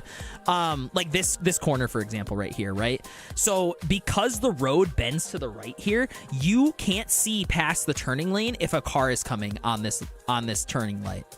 So like you can't really see the turning light, but like you cannot see if a car is coming on this road. So what the Michigan left style roads prevent is you running into that situation. Right? It makes turning left significantly safer. And because traffic is on one road flowing one way, it actually is like way more efficient and functions almost like a actual road, like a European road rather than like a street. You know what I mean? Like if you're breaking up actual road hierarchy and you're talking about how Europeans picture roads, like they're fast flowing, businesses aren't on them. You have to pull off. There's not really homes on them. Now there are here because like this road was placed in and they can't just like get rid of these homes and communities that were like built along the road. So there are some rare circumstances to this rule, but in order to like do anything off of it, you verge off of it. It's almost like a freeway, or like the American idea of a freeway. I think they work. This one specifically works so efficiently. I love taking it. It's great. I want to incorporate this into the build somehow. I don't like making a turn if I don't have priority and I can't see whether it's a left turn or turning right on a red. Yeah. I think that's why I really like this road and I want to try to incorporate it somehow because they're really efficient. They're pretty safe aside from the high speeds, obviously, but they're really safe roads as far as like turning left. There are sidewalks on it. Nobody walks on these. They're just there. I don't know anybody who's ever... I've never seen a fucking person walking along the sidewalk before. You know what I mean? But the sidewalks are a decent ways off the road, too, as a result of it being, like, such a, like, crazy road. So, yeah, anyways, big fan. Big fan. We're incorporating that into the build. I just thought I'd bring that up.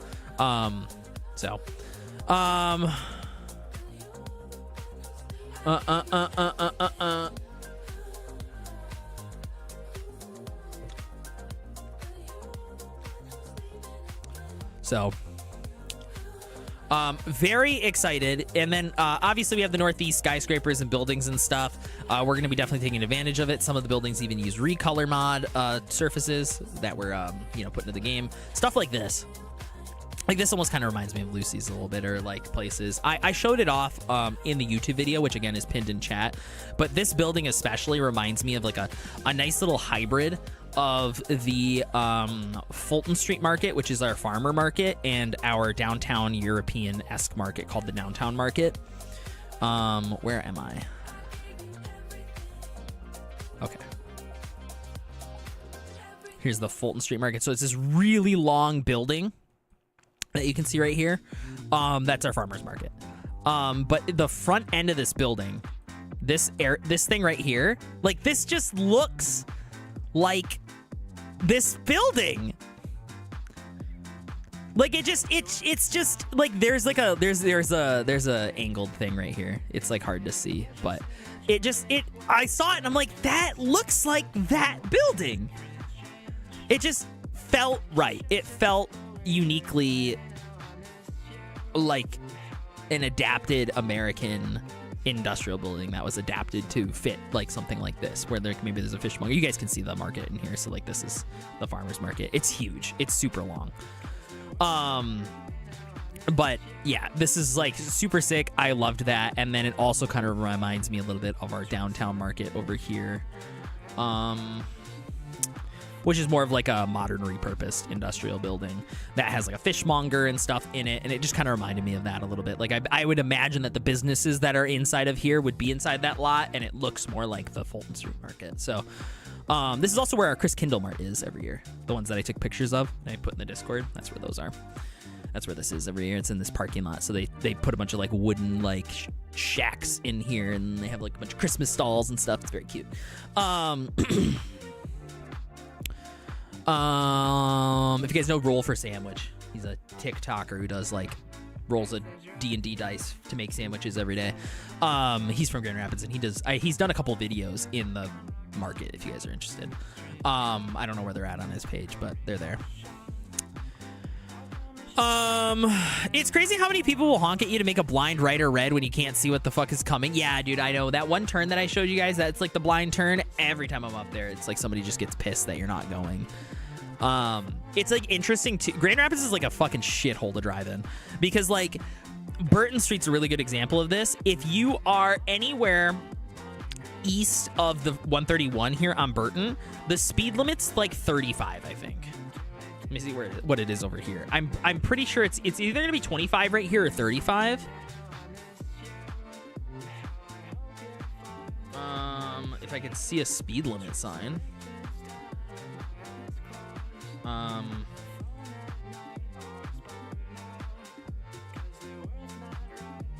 I'm assuming it's 25 then if there's no speed limit sign.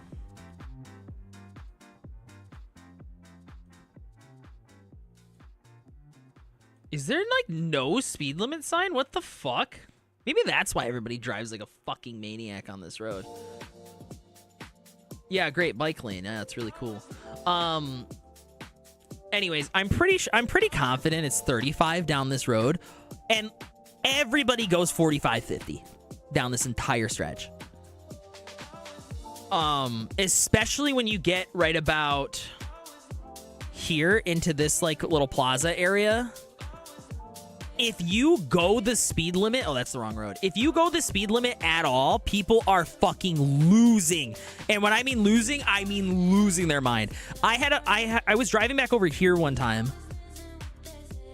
This is like one of the biggest problems I think with America is like how aggressive the fucking drivers are in a lot of cities. I was driving on this road one time going the speed limit, which was fucking 30. You can see the speed limit sign. It says 30. I was going 30.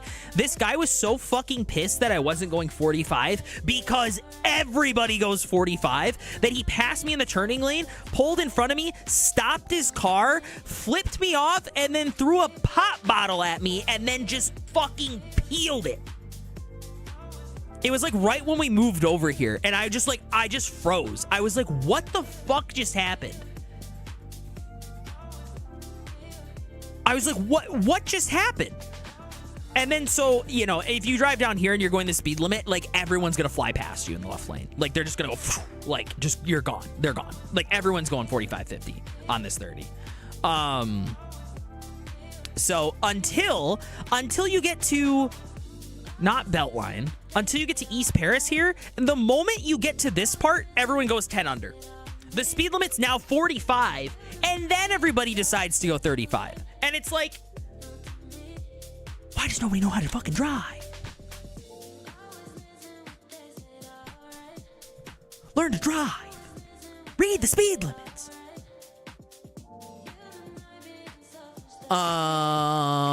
So there's my venting about Burton Street. I fucking hate this road. However, it's like the easiest way to avoid the main artery, so yeah. I always assume the residential streets is 25 unless signed. It is. Yes, that is actually how it is. So if there's not a sign, it's 25.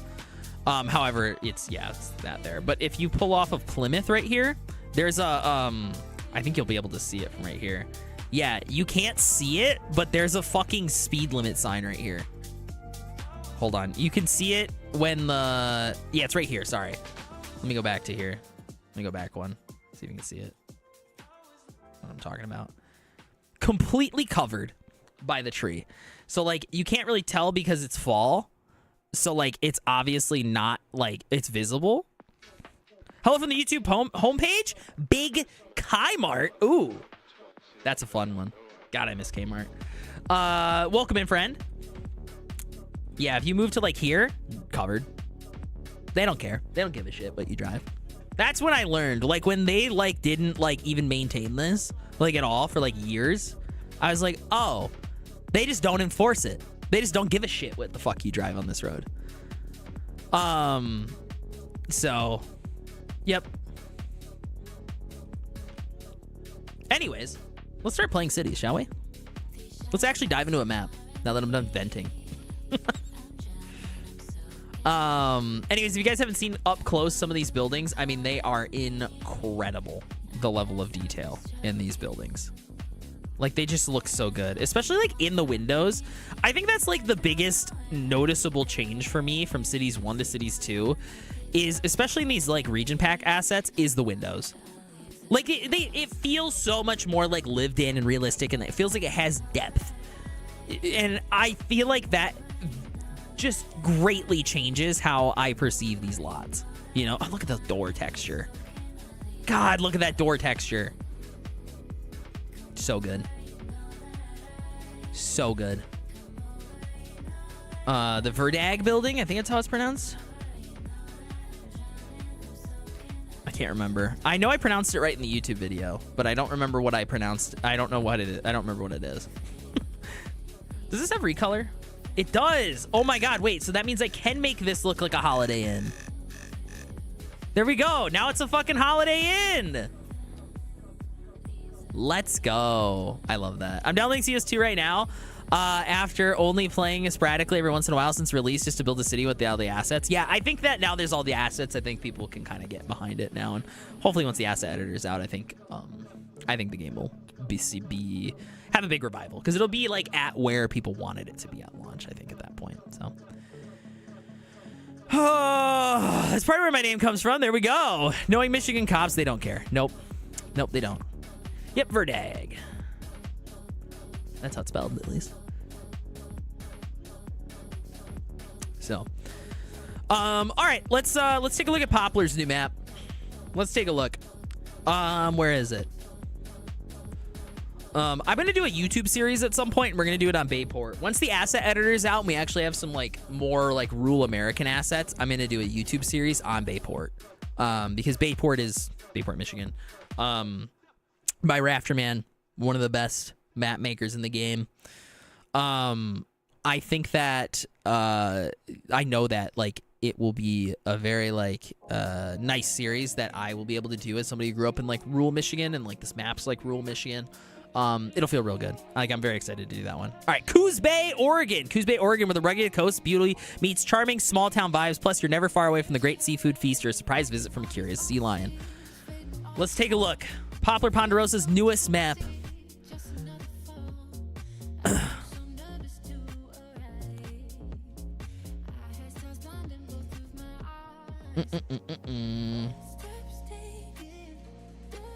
Oh, whoa. What is going on here? Is that supposed to be like a spinning bridge? Okay. Okay. I see what's going on there. Oh, I love the shoreline with all the shrubs.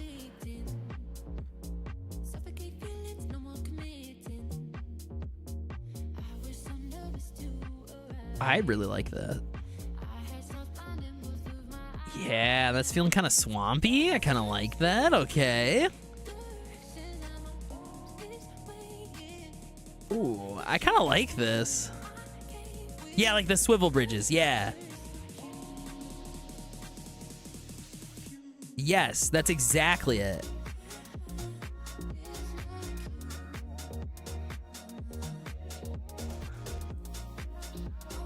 No update. Whoa, whoa, whoa, whoa, whoa, whoa! I got pinned. I got pinged on something. Hold on. Oh, okay. New or old world DLC. I didn't play Old World. We're good to go. Yeah, that one's really neat, and I really like how Ponderosa put the power lines in. That feels so good.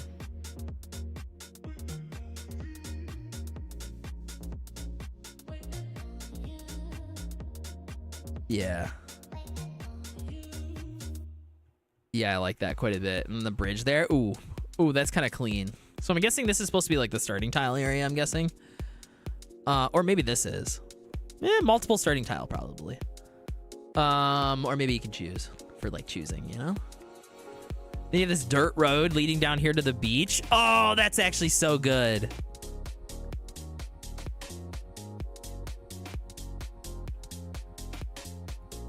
Wow, Stream Elements bot just sent something on YouTube? I didn't know it did that. Since when? Since when did Stream Elements bot work on YouTube?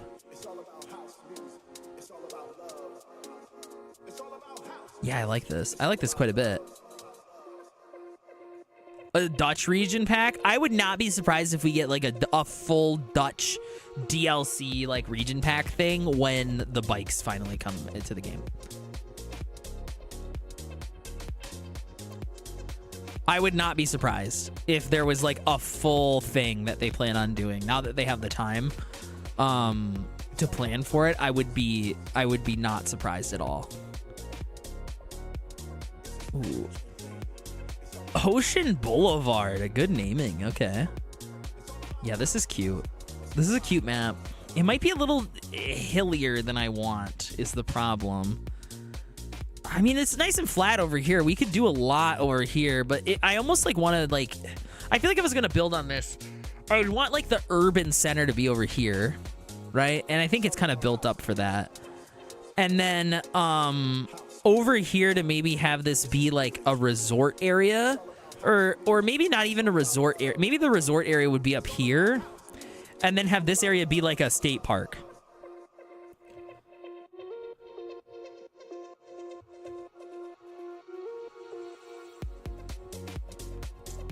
I could see that. I could see that working.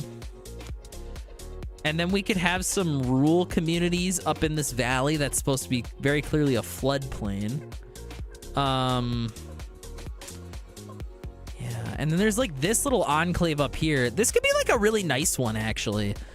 Honestly, this map seems pretty good. Performance-wise, it's not really liking my computer, but compared to some of the other maps, I don't know if it's just the sheer amount of trees or what, but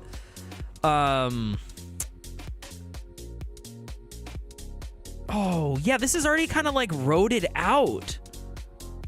Look at it. He's already put the street roads in. Oh, where's Ponderosa? Make sure you check wind direction. Yeah, I mean, I could always just download. That was actually something I used to like stress in my map YouTube videos. Yeah, it's all blowing inland. Okay, we might be able to do something with that then. Do like a little industrial area up over here. I might also just turn pollution off. If we build on this one, which I'm not opposed to doing. Yeah, and then like, oh, perfect for farm fields. Yes. Good call though. Good call though. I would actually need to download the No Wind Direction mod. I like this map, dude. I think we're gonna do it. I think we're gonna pull the trigger on it. It was gonna be between this and Caribou Valley. And I kind of have a European build started on Caribou. So maybe we leave Caribou for the European build and this one for the NA build.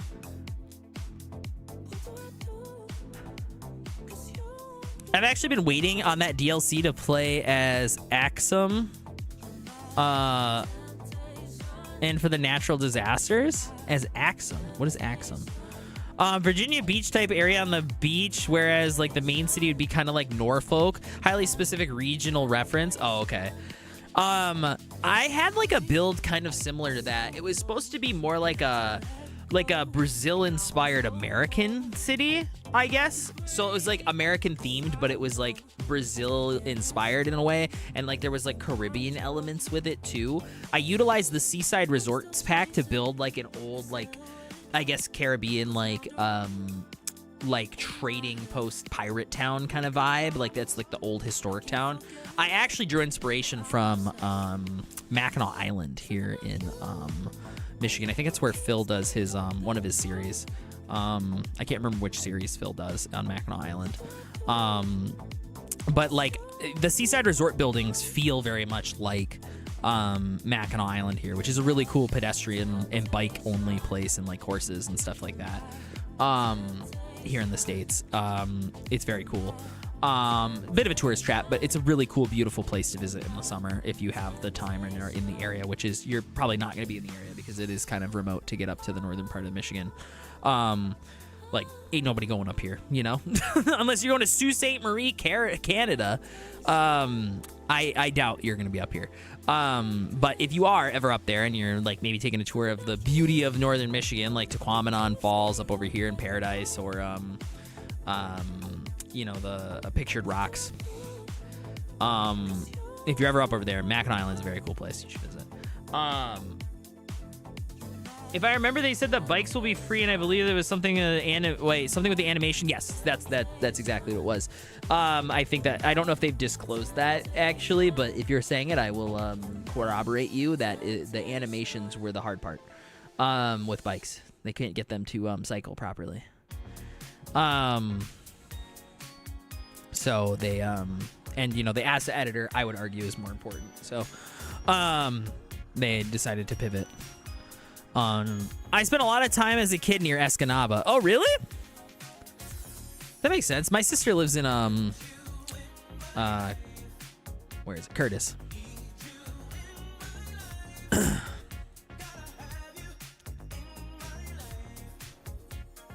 Only time I went to Escanaba, I think I had a robotics competition there in high school. That was the only time I've ever been to Escanaba specifically. I've been to Manistee quite a few times though. I think the furthest into the UP I've been is Marquette. My sister and I went there for, my niece had a doctor's appointment and I went with her. Yeah. And then I spent like a week in the summer at Sault Ste. Marie at like a cross country camp. And then my parents used to own property near Paradise on this Lake Superior Shoreline Road, also known as Curly Lewis Highway. It's like right over here, actually. I think it was right over there. Was it right over there? It was somewhere over here. Actually, it was right here. This road right here. Wow, it looks like they built something here. Whoever bought the property from us. Oh, neat. Yeah, it was right here. Yep, there's an extra little road that cuts down through there. Huh.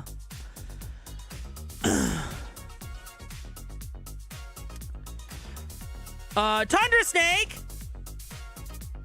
Thank you for the subscription. The alerts are broken. I don't know why. Blame Stream Elements. It is really a unique place. I mean, the entirety of the northern part of Michigan, like from the UP to like the northern half of the Mitten, like everything north of West Branch is like a very different place than the rest of the state. And I know the people from the UP like to claim that they're like somehow different than the people from the northern part of Michigan, but it's really not. It's really not that different. Maybe like a little bit culturally more like Wisconsin and like a lot more like Swedish and Nordic ancestry maybe, but otherwise very similar. Not as rocky, maybe. Not as many rocks as the UP. But otherwise, like, pretty similar. Yeah. Cadillac North is like Cadillac and West Branch. Like, there's like a line right here and then up, and then that part of Michigan should almost be its own state.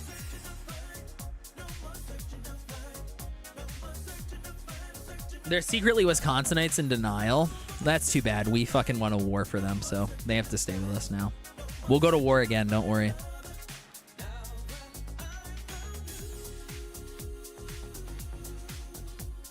We weren't going to give up. We were going to get the Toledo Strip whether they fucking liked it or not. Furthest I've been is Charlevoix. I always forget where Charlevoix is. There's too many cities. There's Cadillac, there's Sheboygan, and then there's Charlevoix, and I can't ever remember where Charlevoix is.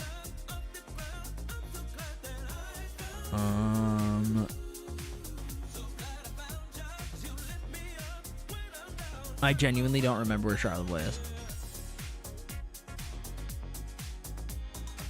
Up there. Okay. God, dude. Okay, so south of Petoskey. It's in between Petoskey and Travis. Okay, all right. Well, I guess Petoskey. Oh, okay. Got it. Got it. Yeah, the farthest north I've been is Marquette, just because, like, my sister lives in the UP. And, well, I guess I've been to Whitefish Point, so maybe that is technically the furthest north I've been in the States.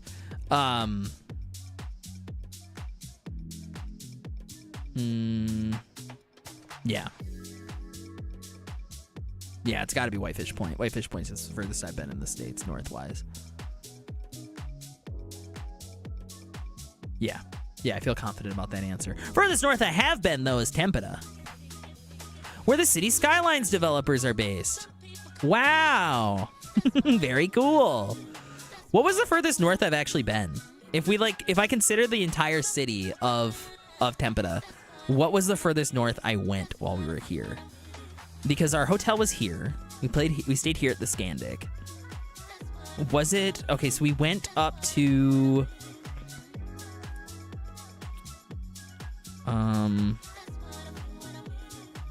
There was an erotic bar?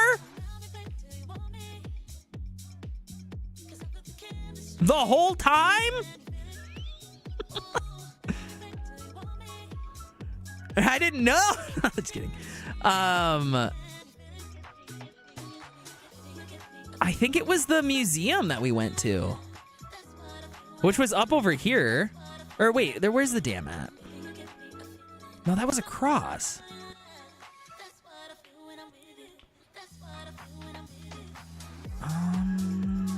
It had to have been up here. Oh, it was when we went right here. We're never going to play CS2, are we? No, probably not. No, I'm just kidding. We will, I promise. Yeah, I have pictures from on this dam. It was this corner. That's the furthest north I've ever been on planet Earth. Wow.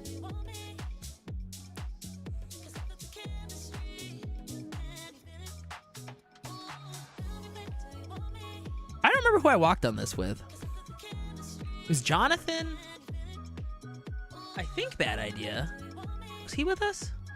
I don't remember. It was Jonathan? I think Teddy was with us? Teddy Radko? Skibbit. Was Skibbit with? No, it was Silverette. Silverette was with us. I don't remember who else was with us on the bridge. I know Silverette was. Anyways, I think we're gonna build on this map. Let's do it. All right, I'm gonna hit save, and then I'm going to call this. You know what? We'll save it as Coors Bay, Oregon for now, or Coos Bay, Oregon. We'll rename it as something else at some point. But I think that's what we're gonna leave it as right now in terms of naming. Is Coos Bay. We're just gonna call it the name of the map until we come up with a cool name for it. I really want to lean into. I really like what Phil does and what Biffa's been doing too, is like really branding out the towns. I will show you guys something. This is a sneak peek to the eventual YouTube Let's Build that I plan on doing. on the Bay Port map. Where is it? It's gonna be in here.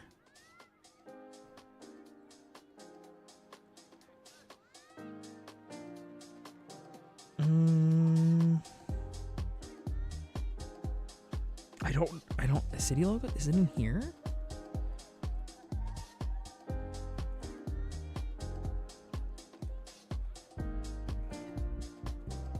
Was it this one? Okay, I'm gonna open it. I'm gonna see. I'm gonna open it. See if this was the one. I really like how Phil has like a logo and like a brand image, kind of like the town and city logo for all of his builds. I love that. I think it's a super fun lore element. I love like creating. Yes, it is. I love building little lore elements for my town that help kind of, because they help guide you, right? If you're ever like stun locked when you're building, my biggest tip is creating some kind of lore to build your town around, and that can help guide you through that process, especially when you're doing a detail build, right? Like you can only build so much before you start to hit a brick wall, and if you begin to create like some kind of a story for your town, it can really help. My nose is like getting plugged. I don't know what the problem is.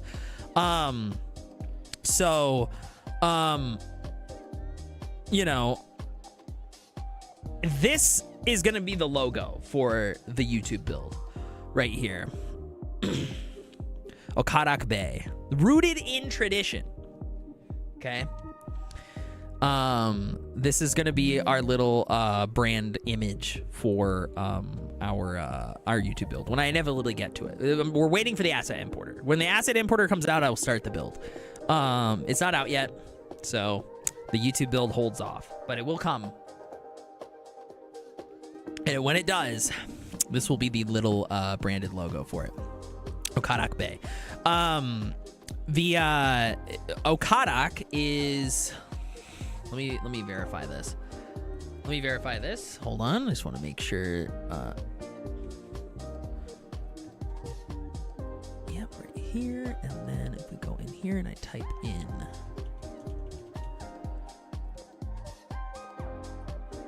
Yes. Okay. So, for those of you who have never watched me do a build, it's been 6 months since I played Cities, so I need to work you guys back into how I play Cities Skylines. I mostly do a lot of rule builds. Today, we're not. We're going to be doing a normal build. I like to name everything. Most places in the States are, like, named after a person, right? Or they're named after places from the old world or other towns, right? Like Portland, Oregon is named after Portland, Maine. And the other way they name things is after Native American words. So I always try to name my town after some Ojibwe word, because the Ojibwe language is the language of the peoples who natively inhabited Michigan, especially like my region where I grew up in the northern part of the Mitten. So Bayport, I did a little research into the Bayport area in Michigan. So for those of you who don't know, the map's going to be based off of Bayport in Michigan, which is up over here. This is what Rafterman based the height map off of. And you'll notice that if you play the map at all, you'll know. This is the beet capital of Michigan. We grow so many sugar beets in this region of Michigan. There's a shitload of sugar beets being grown in this region of the thumb. Okay. So as a result, I was like, okay, what else grows in soil similar to sugar beets? Well, carrots do. So the plot of this town is that it's Carrot Bay, right? So CodiakTheKodiak Bay, and a lot of times the Americans will bastardize the spelling and pronunciations of things in order to make it easier for English speakers to, kind of understand, right? And so CodiakTheKodiak is just like, the way I spelled it is obviously a little different. I got rid of the double A's for the most part. So, and you can hear it here. CodiakTheKodiak is the pronunciation. And so it's Carrot Bay, rooted in tradition. That's why the bottom of it begins to look like a carrot, because it's supposed to be a carrot down in the soil. And then we have the green grasses that grow, the blue, beautiful sky, and the water of the coast, and then the sun as the sun rises in the area and sets, because it's actually on the west side of the thumb, so they actually get sunsets here. So as you see the sunset over the water. So that's kind of the logo. So there's my teaser for the eventual one. But we have to come up with something like that eventually for this map. So I'm very curious where Ponderosa got the height map from. I might have to ask them, so I can start learning some things about it. Are you winning, son? Yeah, dude, we haven't even started playing, so I think I'm winning. I'm jealous because I've only been to 3 states, Washington, D.C. in my life, and they're all in the same region.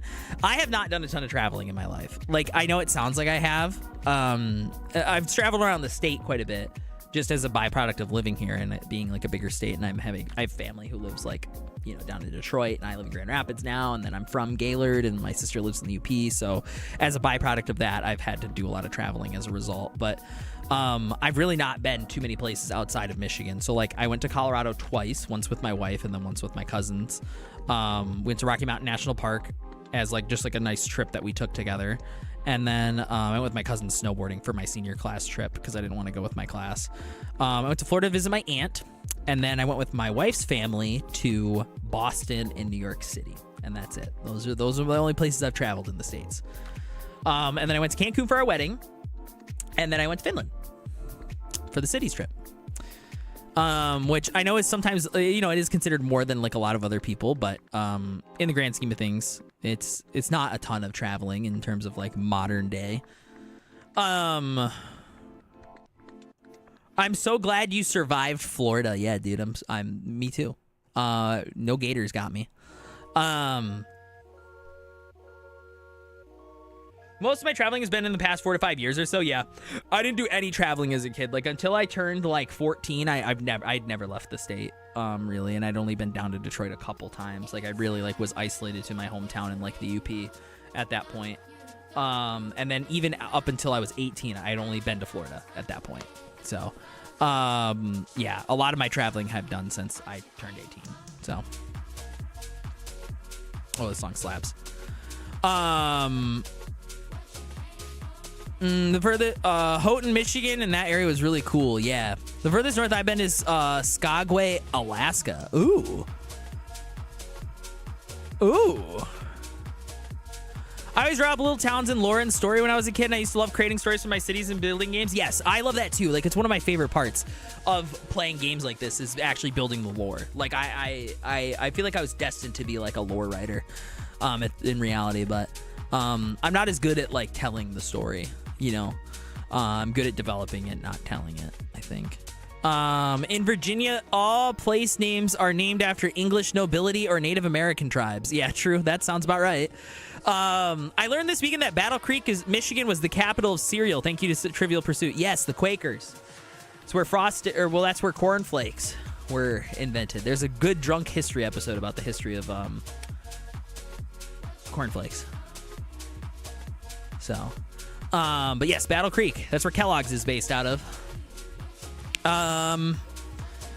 Yeah, we're all baffled that this was a level 1 question. I mean, it's a level 1 question for here. Everybody knows it, but I guess, like, yeah, I guess that makes sense. I guess it makes sense that it's like, if you didn't live in the Midwest, maybe you don't know the answer to that one. Then I need to renew my passport. Oh, fuck. I also have to renew my passport.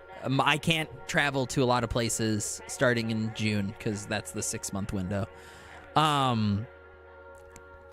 Yeah. I got booked for another interview. Let's go. Yeah, hopefully you like this next school district a little bit better. Not that you like hate the current one, but I know that, like, you know, it's not your favorite. As a teenager, most of the travel I did was going to family to the city, which is really just a suburban stroad outside of the city where the mall was. Yeah, that's kind of how it was growing up too. Like, you know, like I would very rarely go to Detroit. Very rarely. Like it was a rare occurrence. And so like I lived here in Johannesburg, which is super tiny if you can't tell. And you know, so we would go to town. And so going to town is going to Gaylord, where the Walmart was. At the time the Walmart was over here and it was a lot smaller. Now they have a super Walmart. Well, before it was named the Walmart Supercenter, it was a super Walmart.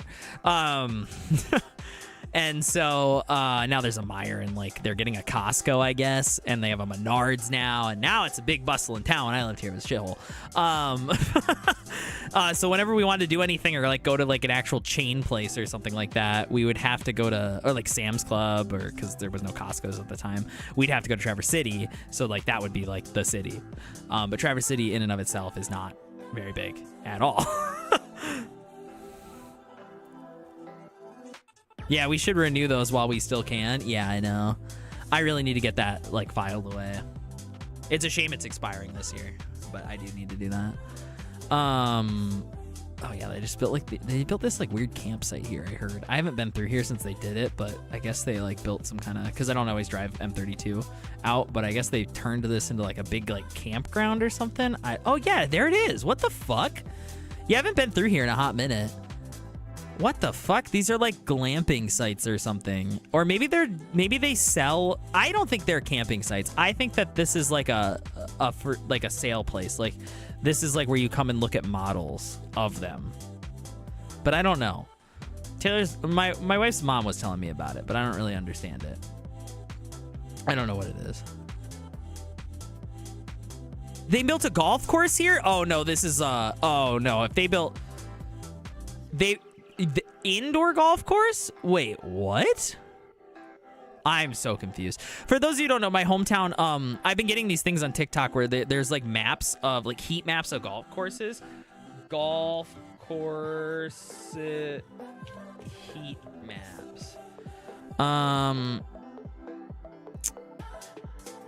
Yeah, so like if you look here at this heat map, there's a huge bulge in the northern part of Michigan. We have an abnormally large amount of golf courses. We're like a big golf tourist center where I grew up. So like there's a lot of golf courses here. So I think that they're like trying to build a golf course based on how much area they're plowing. Like it looks like they're trying to develop a new golf course over here across from the Otsego Club. Interesting.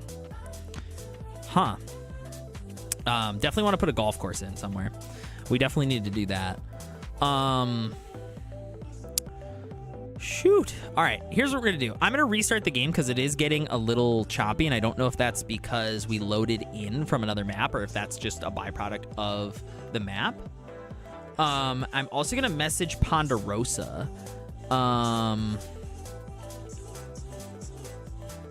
Because they seem like they left chat.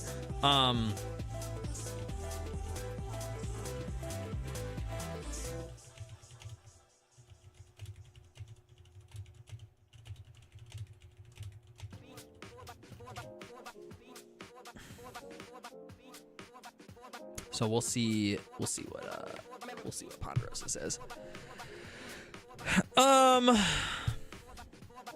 We'll see what Ponderosa says. Oh, they're responding. I'd like to take some inspiration from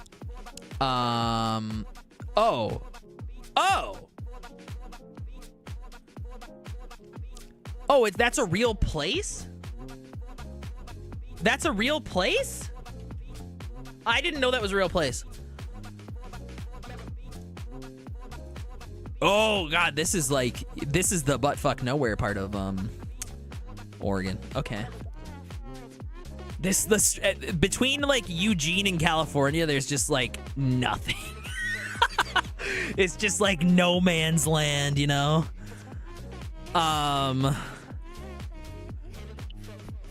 Shit, okay.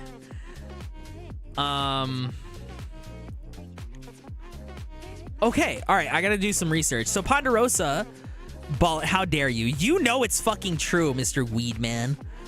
Actually, I just know you live near Weed. I don't know if you live in Weed. Ballin's a NorCal boy. You know it's true, dude. You know everything north of Sacramento is fucking no man's land, okay? You know from Sacramento to Eugene, there's just fucking nothing, okay?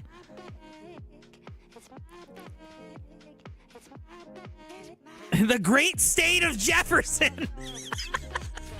The 51st state.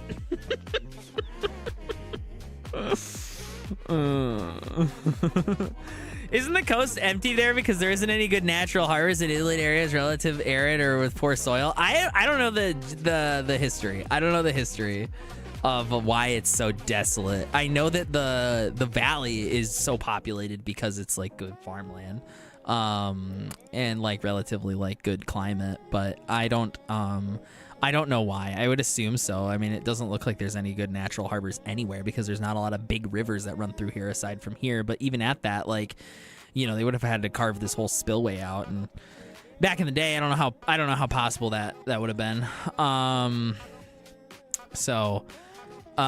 Yeah, and then these rivers probably narrow up real quick, and so then like you have to try to figure out how to navigate those rivers upstream, and that's probably a difficult task as well. So that makes sense that there's kind of nothing there, to be honest. But anyways, I need to learn a little bit about Coos Bay. So Ponderosa, for your knowledge, when I build cities, I try to build some lore around them. So this is going to be the one that I do for Bayport. CodiakTheKodiak Bay. I made a little logo for it. This is like a little teaser to like my eventual YouTube build whenever the asset editor's out. I named it CodiakTheKodiak Bay because CodiakTheKodiak, except with double A's on both of them, is Ojibwe for carrot. And I was trying to do a little background research into Bayport area. Like, what are they known for? Well, it's the beet capital of Michigan. They grow a shitload of sugar beets. So what other crops grow in soil similar to that? Carrots. So CodiakTheKodiak Bay is the carrot capital of I never make them in real life places, so it's the great state of Kodiak. So it's the carrot capital of the great state of Kodiak, rooted in tradition. And then I made like a nice little logo, and it moves down into orange to represent the carrots that grow into the ground. And then we have the green to represent the fertile soil, and the blue to represent the coast, and then the sun to represent the sunset, so the beautiful water. Rooted in tradition because carrots are roots, root vegetables. So I wanted to know where you got your map from, because I would like to maybe try to come up with some inspiration. Cooston, dude, that's so fucking funny. Cooston.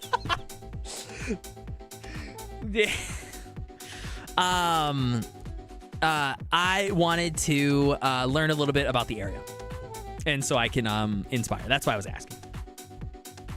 So I think it's important for me when I do builds to have lore. So there's North Bend also. Okay. City in Coos County. Coos County. I think for me it's important to learn about the lore of the area so I can help better understand where I'm building and help give me some inspiration to like my build. They also have a Glasgow. The bridge and dunes are the big attractions. Okay, all right. I guess maybe I can get some little history out of it or something. Masonic Lodge. Whoa. The city borders North Bend, and together they are often referred to as one entity, either Coos Bay, North Bend, or Oregon's Bay Area. Coos Bay's population as of 2020 was 15,000 residents, making it one of the most populous cities on Oregon's coast. Oregon Bay Area that estimates to be home to 32,000. Okay. North Bend is nice. Okay. Yeah, I guess we do have a kind of a local. You're a little south, but you know. Prior to Europeans visiting Oregon's coast, Native Americans claimed Coos Bay region as their homeland for thousands of years. Members of the Coos. Okay, so the Coos are an indigenous people. Got it. Okay. Okay. Fished, hunt, and gathered along Coos Bay and its estuaries along the rivers. Okay, approximately 400 years ago, British and Spanish explorers first approached the southern coast. In 1579, Sir Francis Drake purported to have sought shelter for his ship, the Golden Hind. Interesting. Around Cape Arago.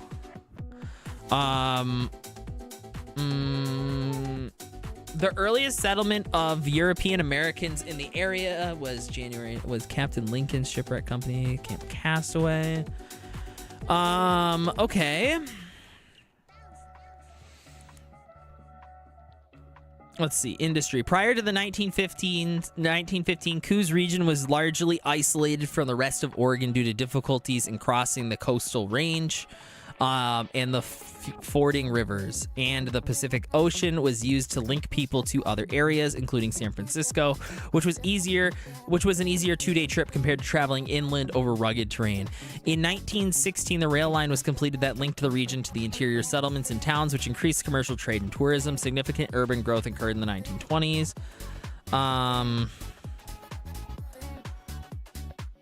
What now makes up the central district of Coos Bay, name change. Was it a logging town? Like, what was it? Wasn't there just a dysentery outbreak in Oregon? Nothing. If there's a health outbreak in the States, nothing surprises me in terms of that. Steamboat Coos? Oh.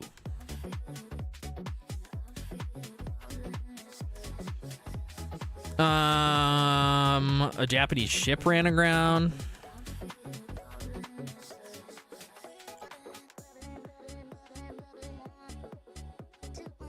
Human error caused the grounding. I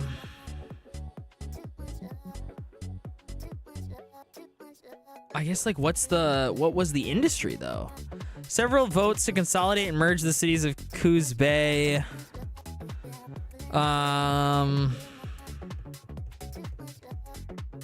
Worst loss of life for a fire department in modern Oregon history occurred in Coos Bay on November 25th, 2002, when 3 firefighters were killed in a structural failure of the roof of an auto parts store. Oh God, that's terrible. Oh, there's the ship that ran aground. Hey, there's a sea lion. Okay. Pretty.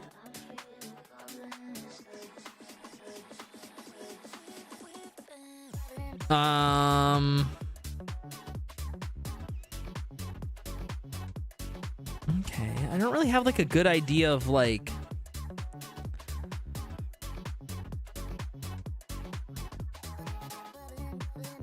industry.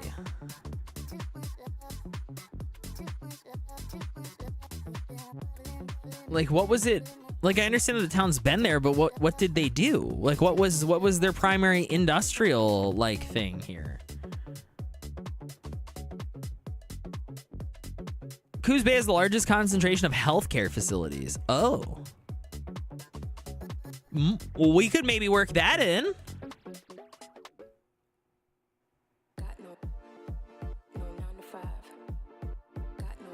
Okay, wait, hold on.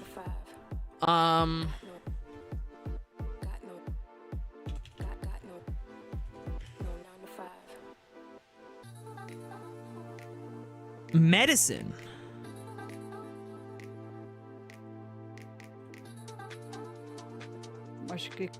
Mashkiki. Okay. I like the idea of that. And then make it make the area a big medical educational town.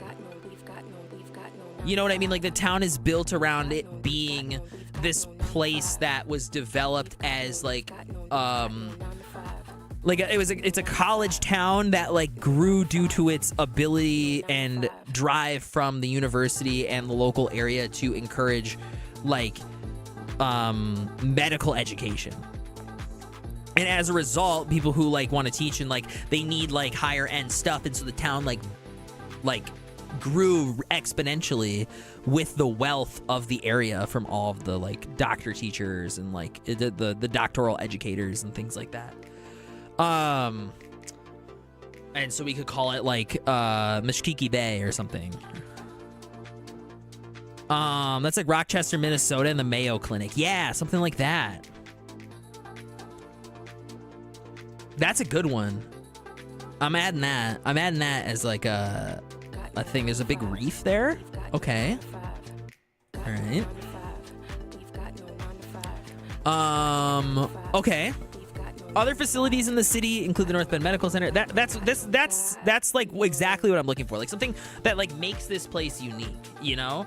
My hometown has a shit ton of golf courses and is Alpine themed, right? Everything in it is very Alpine themed. So like if I were to name it something, I probably wouldn't name it like something. I would probably give it like a some kind of like name from like somebody from the Alps or something like that. If I were to like take something from my town, but like Traverse City is like a big cherry place. I don't know if there's like an Ojibwe word for cherry. Black cherry. Here we go. So like I would probably call it whatever this is. I don't know how to pronounce that. Ukwemen. I would probably have named Traverse City Ukwemen if I were to do something like that.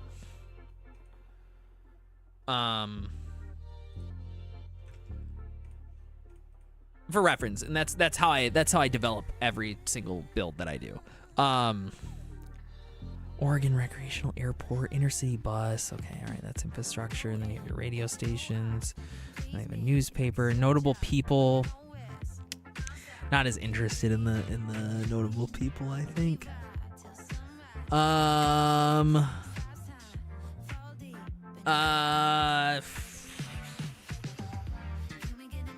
Apparently they have like a lot of steamboats. I wonder is there an Ojibwe word for steam?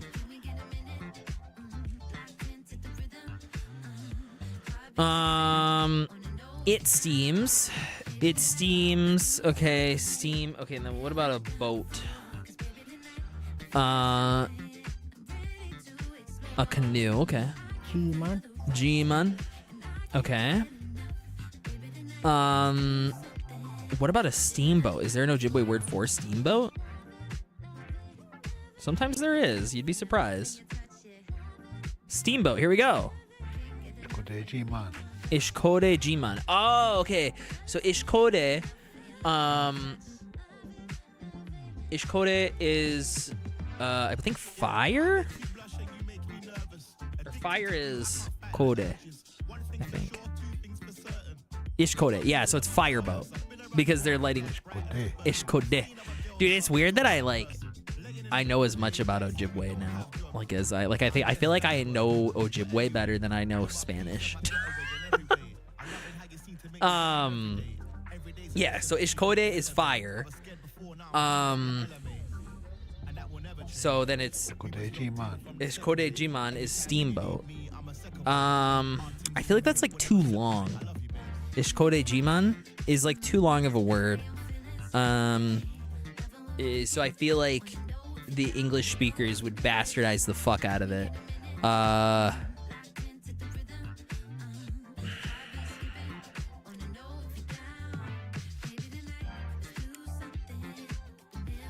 So maybe they would do like oh, I have an idea. Fog. What's fog?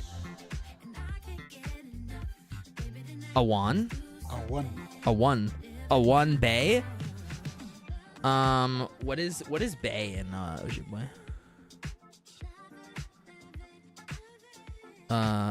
Wiquid? Okay, so Awan Wiquid? So like foggy bay, because the steamboats caused a lot of smoke and haze, so it felt very foggy there after they moved, like the white folk moved in. Maybe.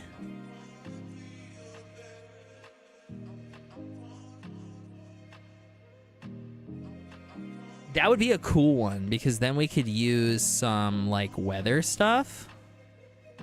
Steam engines, iron horses. Yeah, so like it's like fog, like the fog boat, right?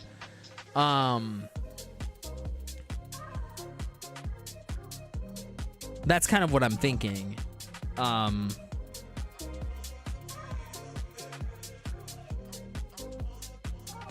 Because that's where Mackinac Island got its name, because I think Mackinac is like turtle. And so it's like the island is shaped like a turtle, so they thought it was like a turtle that rode on the back of like something in their like lore. I can't remember the actual like the indigenous lore for that, but we could add a thick fog layer when we take screenshots then. So like what if we go into here? Gosh, it's been a minute since I messed around in here.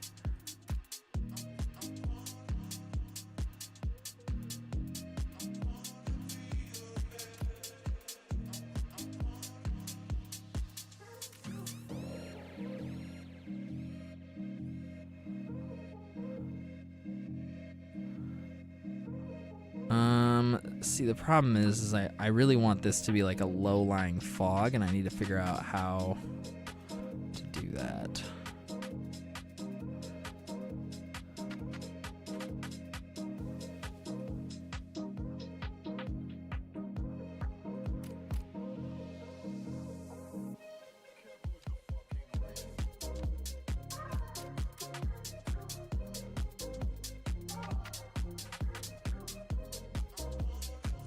Like that? Like, you know what I mean?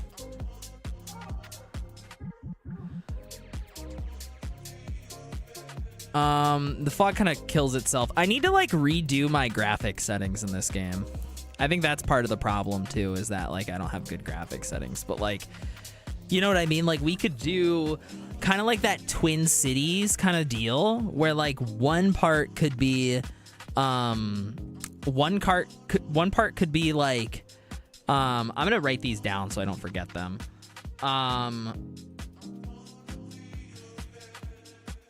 A one, and then what was a one is that, and then what was Bay again? I forgot.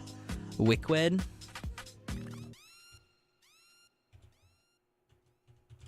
A one Wickwed for the fog. That's the fog.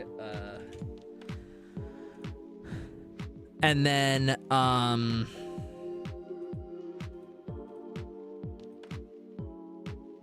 then it was Ishkode. It's Ishkode. It was fire. Was the Ishkode. It was Ishkode. Does Move It still say not compatible with the current version?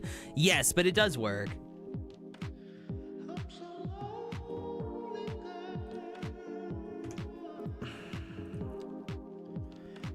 There's just like issues with it, and I don't know what they are, and I don't know how to solve them.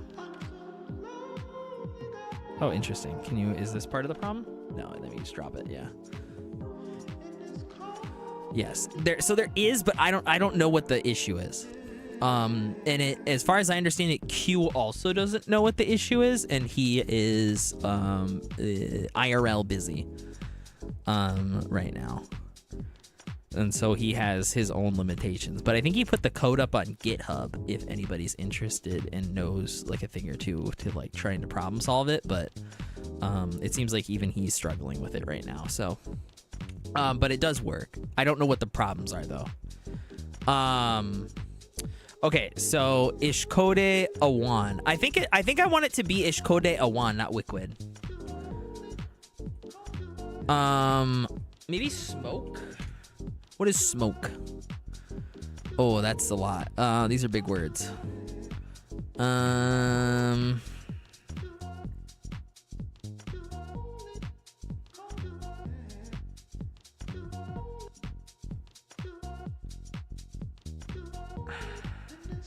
want smoke as a noun.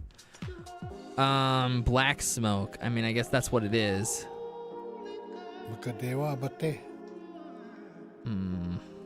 That's a little too wordy. It's a little too wordy. So then this is smoking something.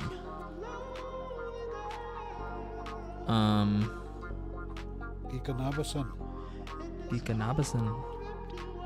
I don't mind that one. Geekanabas. Okay. It is smoky. Ooh, wait, no, this one maybe is better. Geekanabate Bay. Ooh, Geekanabate Bay. Ooh, that's gonna be the name of the bay. That's gonna be the name of the bay. Is Geekanabate Bay. Yes. That's it. I fucking nailed that. Oh yes. Also, good evening, Ian. Yes, Geekanabate Bay is gonna be the name of the bay. And then we need to go back to the medicine word.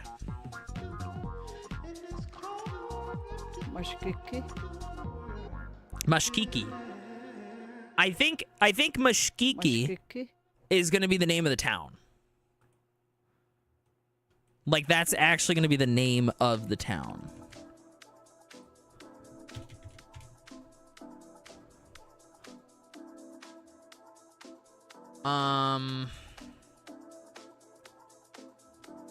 Now let me take a look here. Hold on. So there's like other this dictionary resource is phenomenal. If you guys are ever interested in learning Ojibwe or learning anything about the Ojibwe peoples, I will put this in both the YouTube chat and the Twitch chat. Phenomenal resource. This dictionary. There'll be like verbs and like different regional tribes pronunciations too. It's very good. Big fan of this.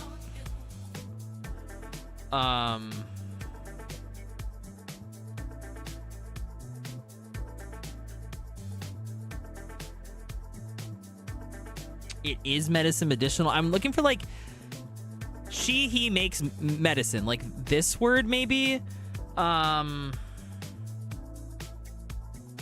He makes medicine. Like the people who make medicine make medicine.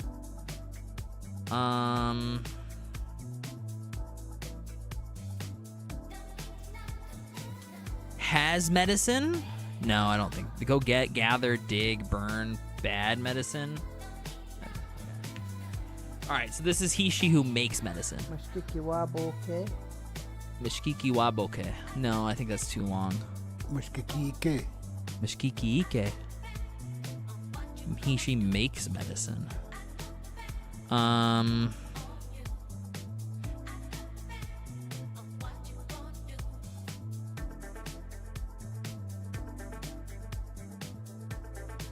Okay.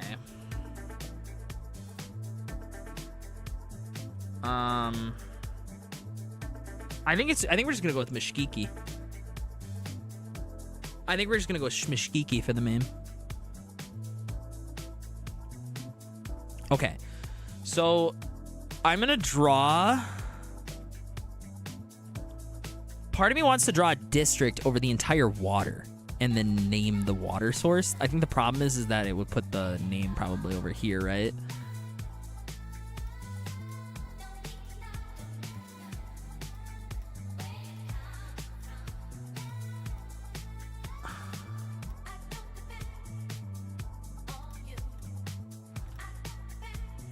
Because otherwise we could do two, like we could do a sister cities kind of deal. That meet up somewhere. Maybe like down over there.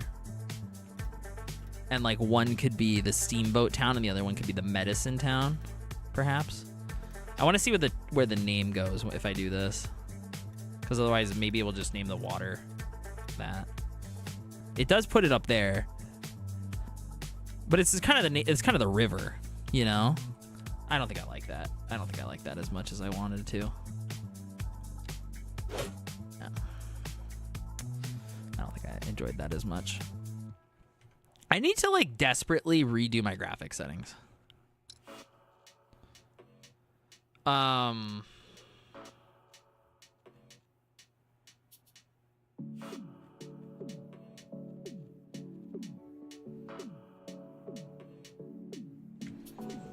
I need to talk to somebody who knows about the graphic settings more than me. Hi, Molly. You don't need to go out again. No. I don't know what you're smelling, but I love you. Sorry, it's doggo pet time, guys.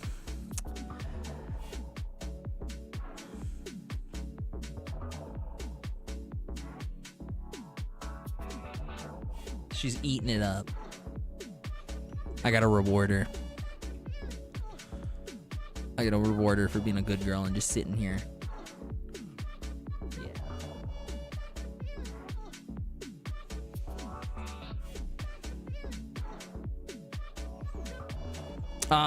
Yeah, I like those two names. I like those two names and I want to incorporate them both. So it's like there's like a medicine like educational facility.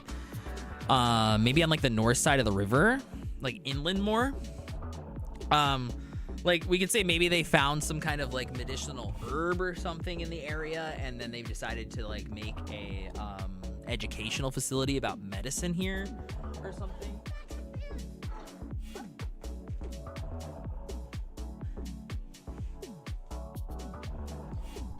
So we could do something like that. I kind of like that idea, to be honest. and then have the rest of the area be named after the foggy bay of the steamboats that used to like ride up and down the river. So like we could say like they settled this area after steamboats were invented, so the indigenous tribes called the area Bsquiklehausen Bay because it was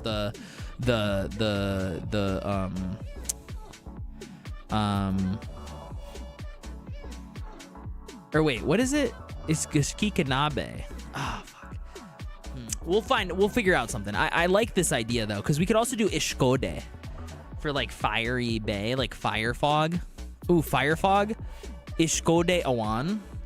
They could call it the fire fog area because they used fires to create the smoke that like fogs up the entire bay because there was so many steamboats kind of driving around through there. I like that idea. I like that idea quite a bit.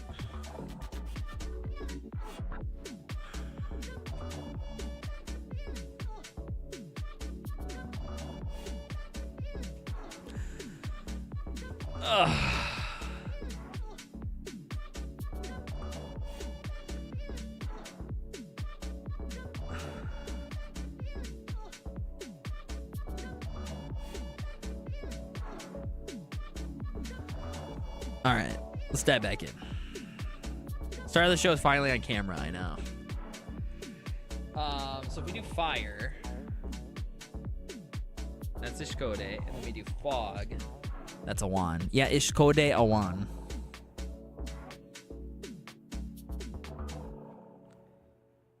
I kind of like that.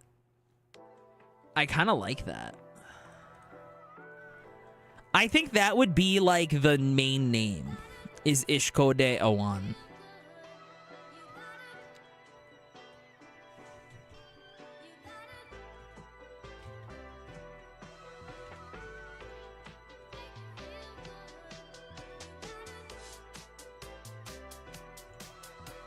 Yeah.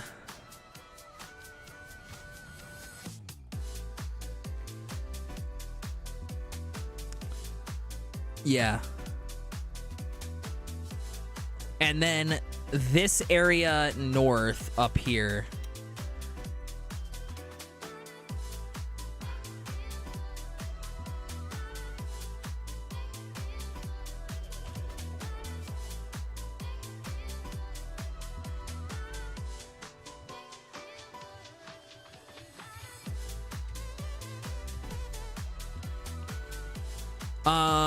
This area up over here. So I'm kind of thinking that like this area over here is like the medicine town, right? So if we go into here, I could have swore I downloaded a mod that allows me to see height maps. Is that right? No, I don't think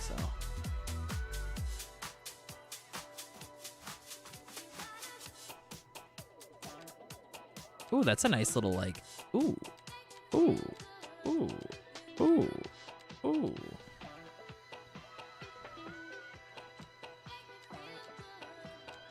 I could have swore there was like, they added something so you could see height maps. Maybe I'm wrong. Okay, so I want to go from right here up through this area is going to be... For right now, we'll break it up eventually, but for right now, this is going to be... right there.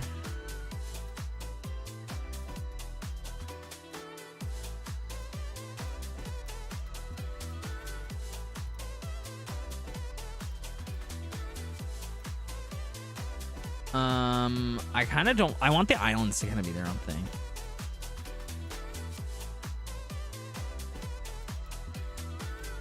There we go. All right. And then this area is going to be Bsquiklehausen. Yes, that'll be Bsquiklehausen up over here. So that's going to be Bsquiklehausen. And we'll obviously break it down. So like Bsquiklehausen will probably end up only really being probably this area right here eventually. But for the time being, like this is the geopolitical area of Bsquiklehausen. And then over here is going to be the geopolitical area of the other place. place.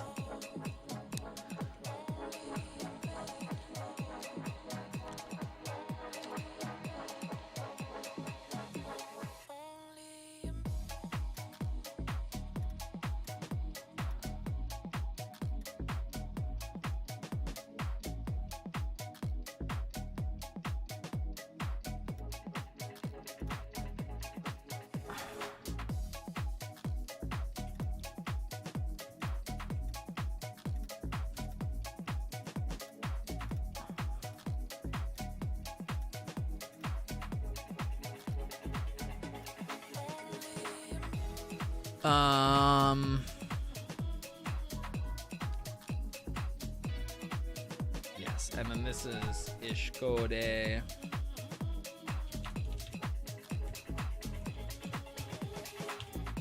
A wand. What do you think you're doing?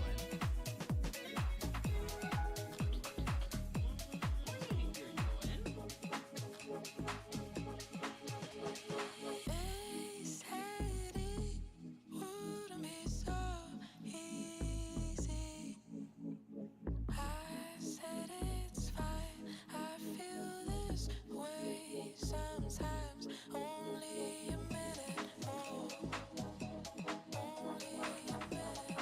Tomorrow might end up, today might just end up being planning day, and then tomorrow might end up being the day we actually like get into building.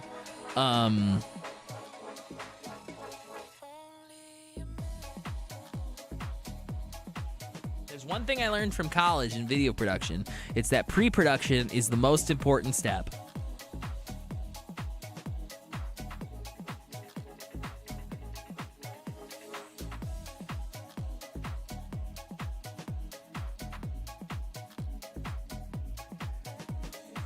Also, Sean, how was your like nap? How are you feeling?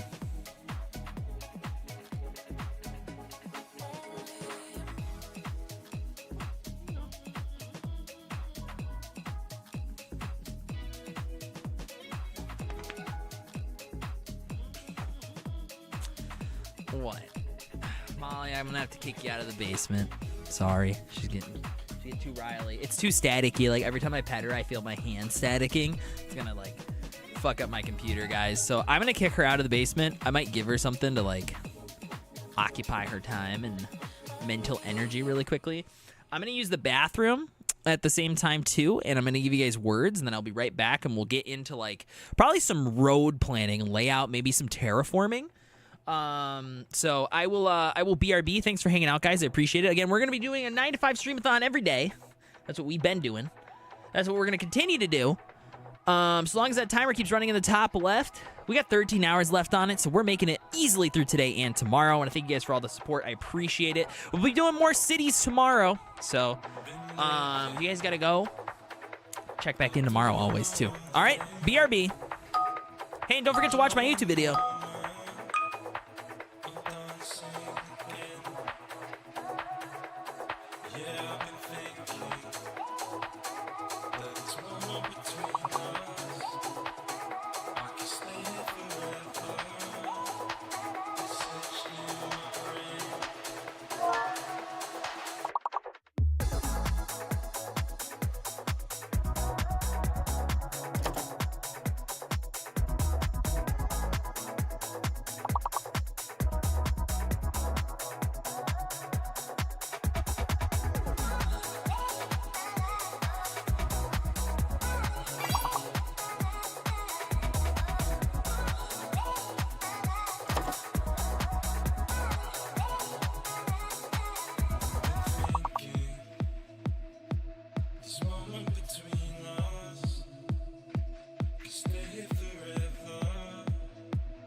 Welcome back, City Miller. CodiakTheKodiak here.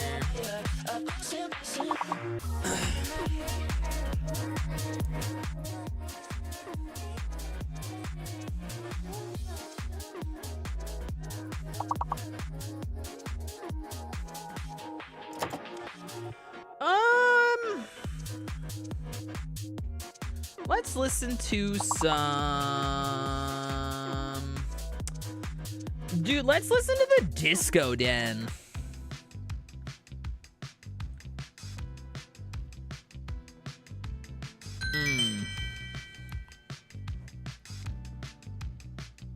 I'm giving you it all or nothing at all. I'm waiting for your call and hoping you fall for me. Trying to keep my All right. away. I make room in my heart. I'm Okay. Oh, let me exit out of this. asking for your patience. You need an affirmation, and I'm breaking my Okay. Might have been Illustrator that was like fucking up my frame rate because it's kind of better now.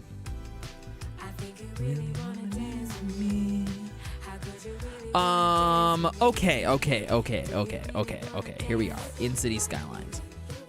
Here we are. I could really use that updated graphic settings though for sure. Z's.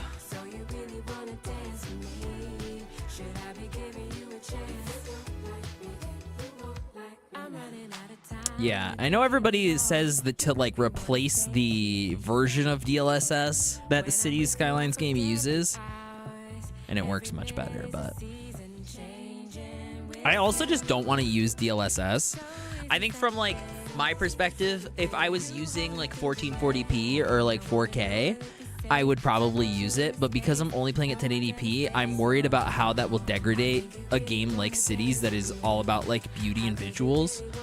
And there's not a lot of fast motion being utilized either, and that I don't think it'll work the way I want it to, you know?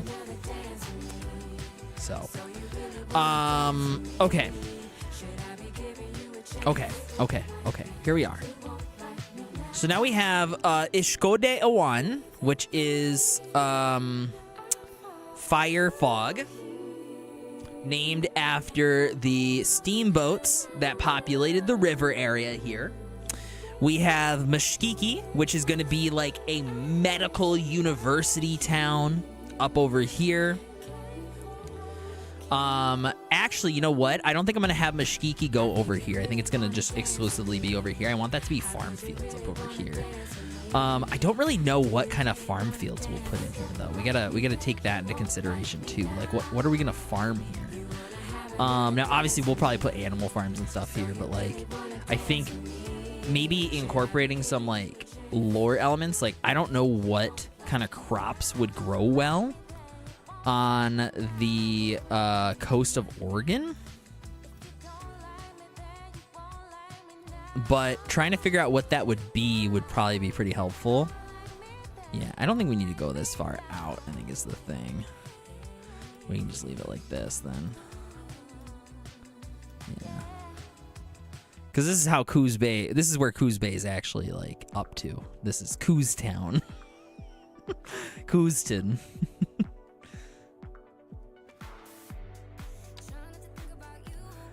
Did you unlock all the map tiles? I did. Let me guess. You had the cool map tiles on this one. Oh, that sucks, dude. Damn. Okay, all right, hold on. We'll hit a fat save. We'll hit a fat save. No. I want to see what they look like because I am actually really excited to see map makers take advantage of those custom map tiles. And I want to see how you did it.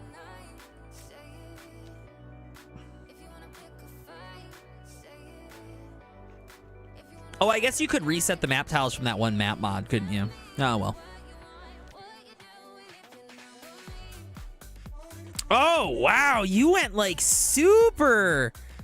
Whoa. Ponderosa. Why can't I touch these? There's a problem. Are one of the mods causing a problem?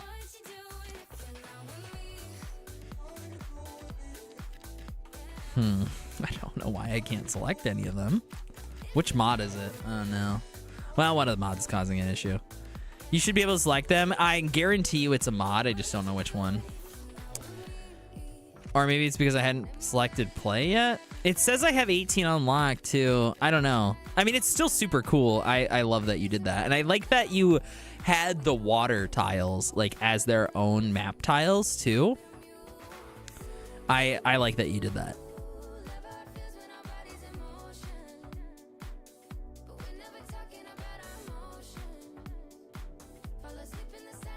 Because that...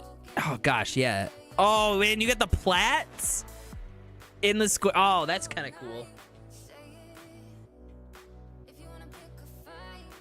That is kind of cool.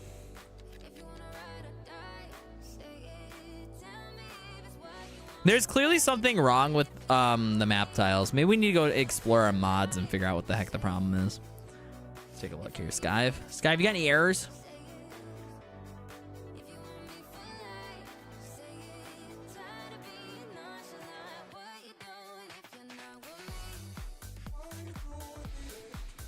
Yes.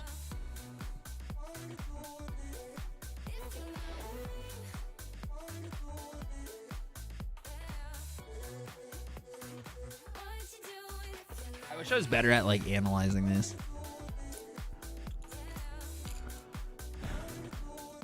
I'm gonna need to check now. I mean, yeah, check on your end.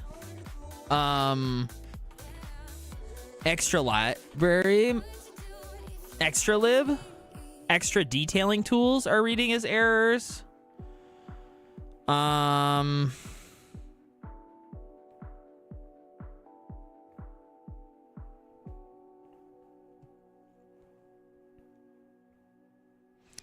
these all related? They can't all be related to that. Coming soon. Oh, thanks, TDW.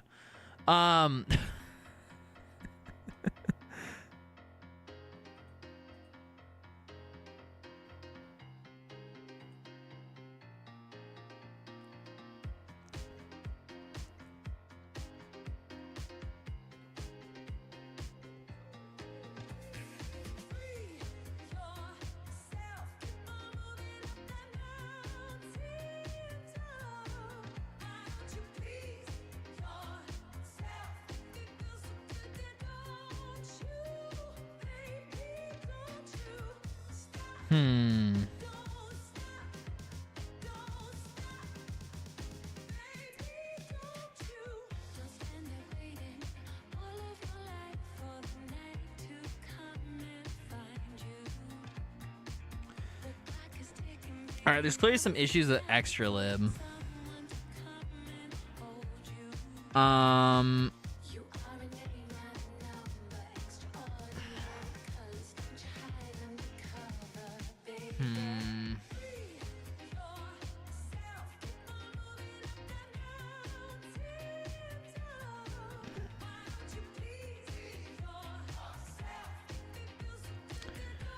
don't know.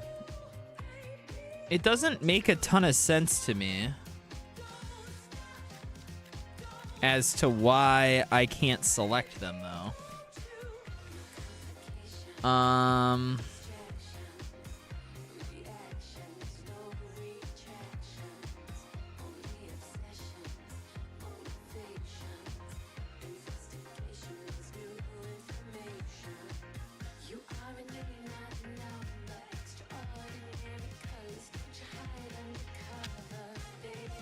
North American flag style? Oh, I have to restart the game to apply the changes. Boo. I'm gonna get rid of that one anyway.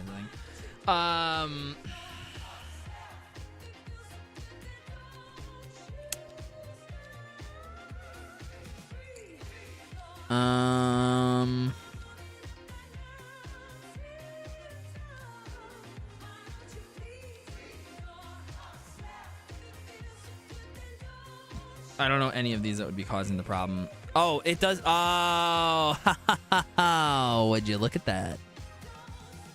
Would you look at that? Would you look at that? 529 tile mod. Who would have guessed? Relock all tiles. There we go.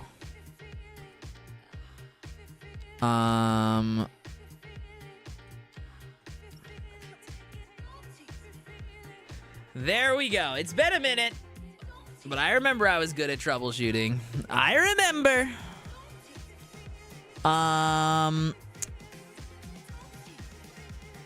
Yes. Did that work? I don't think that worked. Why didn't that work?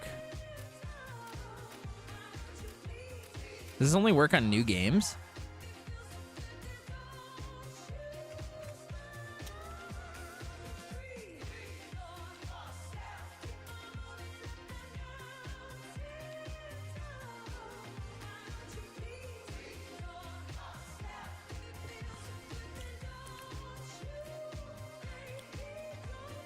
Nope, there we go. There you go. Got it, Ponderosa. It was me. It was my fault. My fault. Dude, it'd be really cool if you could name these two. Wouldn't that be sick? Like, this is Rosemont. This is, like, Wilbur. You know what I mean? I mean, it'd be so detailed, but that'd be pretty cool. God damn, dude. Even did one just for this road? Holy cow. I mean, I kind of like how you did that, though.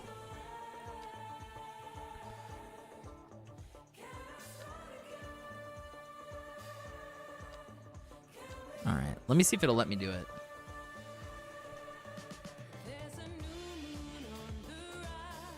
No, it still won't, like, it won't give me the tiles back. I think that's okay, though. I don't need to buy the tiles. Like, I kind of like having them all unlocked. But what this will allow me to do, though, is use your map inspiration, because I do love taking what the map makers have made and, like, trying to make my own thing of it. What this will allow me to do is actually go in here and, like, sometimes paint districts and roads based on how you zone certain areas. So, like, let's say you put, like, a road across here, right? Or, like, you didn't put one here. Well, I might put a road that's a meridian line road. That well, I use the word meridian line road. Meridian line road is the county road near where I grew up. Right. If we type in Otsego County. So we can drive in here, and Meridian Line Road, it's the line road of the county right here, and it goes all the way up, right? And so, you know, to me, that would be like, you know, the county line. So maybe that could be like the line road for like the regional area or something. Just checked with Moose, he can unlock map tiles, so it's likely a mod issue. Oh, while you were gone, I figured it out. While you were checking with Moose, I had figured it out already.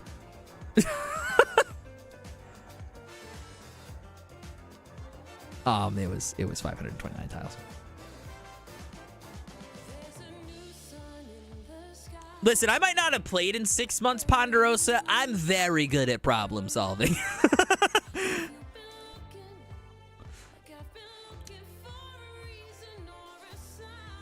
Okay. All right, cool. Wow. Whew. I'm nervous. It's been a while. I can't stall anymore. We're in game. There is part of me that wants to like come up with a cool name for this island chain. He wasn't reading my chats. Classic. I read every chat, dude. I don't play games, dude. I just read chat. I don't know what okay. Oh boy, dude. I gotta figure out how I want to do this. So, okay. I think I want to start with... I'm playing with Unlock All. I kind of want to do this like hybrid system of plopping and zoning. I'd love to take advantage of utilizing this zoning bylaw. Okay, so you have zoning bylaw 2. Yeah, dude, this is like so interesting how this works.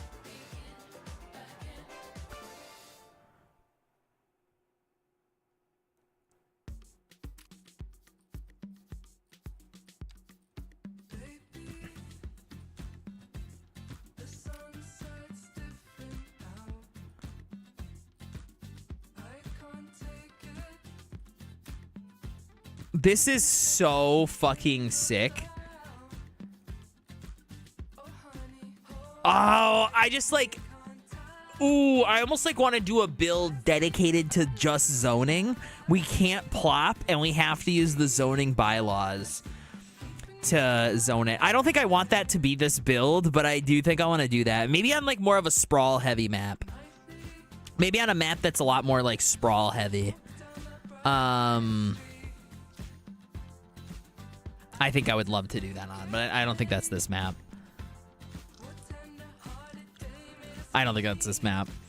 Okay, all right, let's get started here. So I immediately want to take a look at the height of this area. I want to start here. I think I want to build the medical university over here somewhere along the coast here. So let's go into here. And then okay, so we have the research buildings, right? So geological research, the Hadron Collider, the radio telescope, and then we have the city library. Okay. So we have the base game medical university. And I feel like we definitely need to incorporate that into the area somewhere, right? Like that needs to exist here. And I might even like try to put it here instead. Like go on this side of the river and then maybe make a bridge that crosses here and then crosses here. And then try to like really interconnect these three areas. But they're gonna need to be pedestrian. They're gonna need to have like a good amount of pedestrian access to them. Yeah, like I might. Oh man.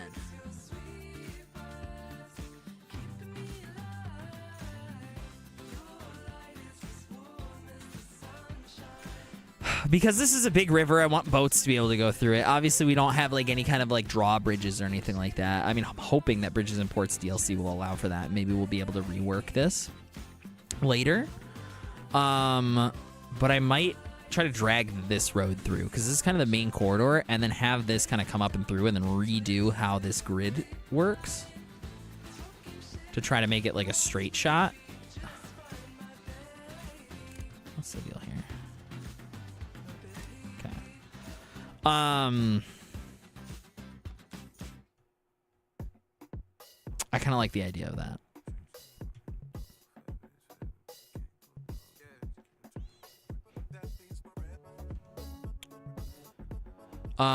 Okay, so let's take a look at some of the other... I want to flatten a lot of this. Like, this is going to be like a very like manicured area because it's...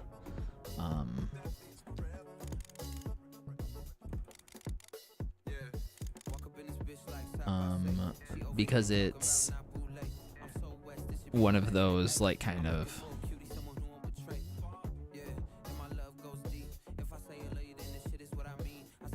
like a college campus, so they like will do whatever the fuck they want to the topography of the area to make it fit how they want it.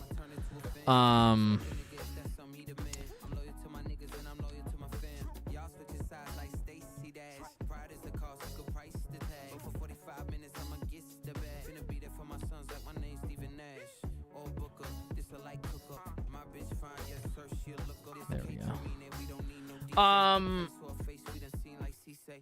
really hoping we get a lift bridge for rail, kind of set up for the harbor for that. Yeah, you're talking about this. You're talking about this one right here.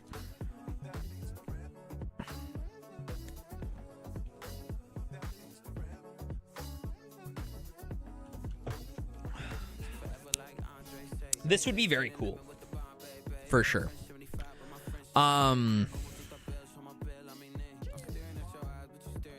Yeah, the swing bridge. Yeah, this would be very cool. I know this is the first thing I noticed when I booted up this map. I also like how you like manually went in. I don't know if you manually did this, but like you went in and actually destroyed the pillars on the end here.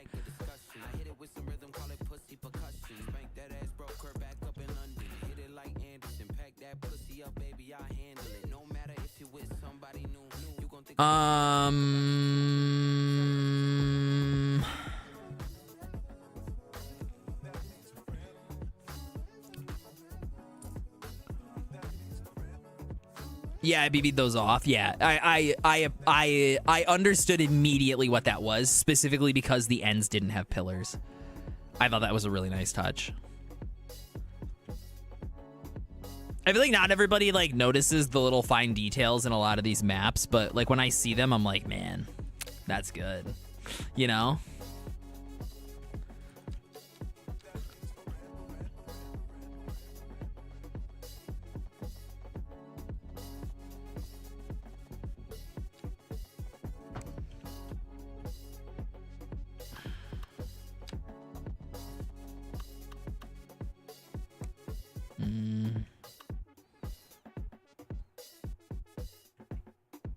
Thank you for noticing.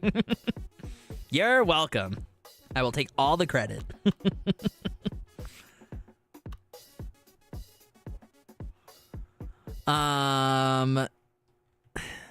Okay.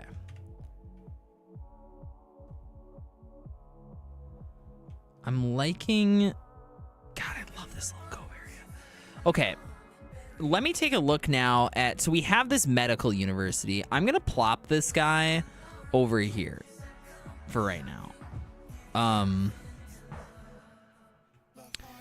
I just need to take a look at like what we're going to be potentially building with, right? So we have the Modern Technical University. I feel like this could go really well. Blood Oath Girl. Because we got to think that, like, sure, this is, like, mainly a medical university that's here. We have to come up with a cool name for the university as well. Because I don't think I want to name it, like, after the town. Like, I don't know that I want it to be, what is it? What do we name it? Bsquiklehausen? I don't know if I want to call it... Oh, we could call it Bsquiklehausen Medical University. Bsquiklehausen Medical? Well, I feel like Bsquiklehausen Medical is going to be the name of the hospital. Bsquiklehausen School of Medicine. I mean, like, I don't know. I think I want a name for the university. We could create, like, a fake person and name it after that. Like, I went to a university that was named after someone. So, Woodbridge and Ferris.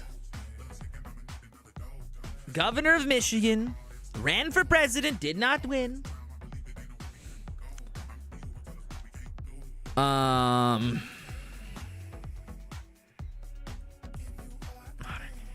Yeah, I want to place down some of these assets. So, because the base game assets are not... Yes, that's going to just include the packs. So we have, like, the colleges. The, like, Gothic... The old Gothic style, I don't feel like is what I want the campus to look like necessarily. And maybe it would fit the style better of this being, like, an old medical university town. I just don't really love the idea of this style of building on, like, the West Coast. Like, if I'm building, like, a... I know it's going to have some East Coast vibes... too, because I'm going to use some of the stuff from the Northeast packs. I don't know if I want to intermix like the modern medical campus stuff with the old university style, you know? Like I would want to like do the modern university stuff like this. Like I really want it to feel like a new modern medical campus. like this style. And I feel like these can go well together. This is too like Colorado looking. Is there like a recolor on this? There is. Okay, so I can recolor that. I'm not as concerned then. We can work that in then.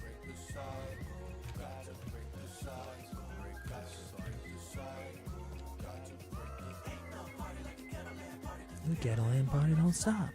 The ghetto land party don't stop.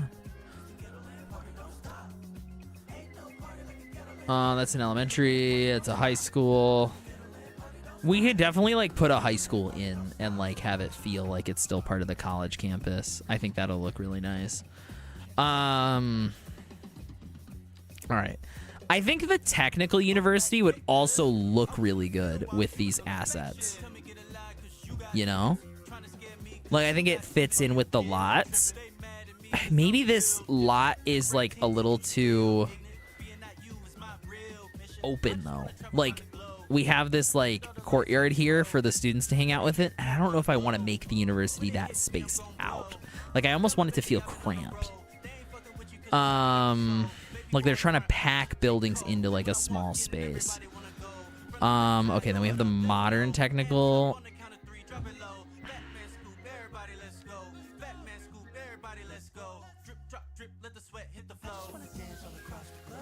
I just want to dance all across the globe.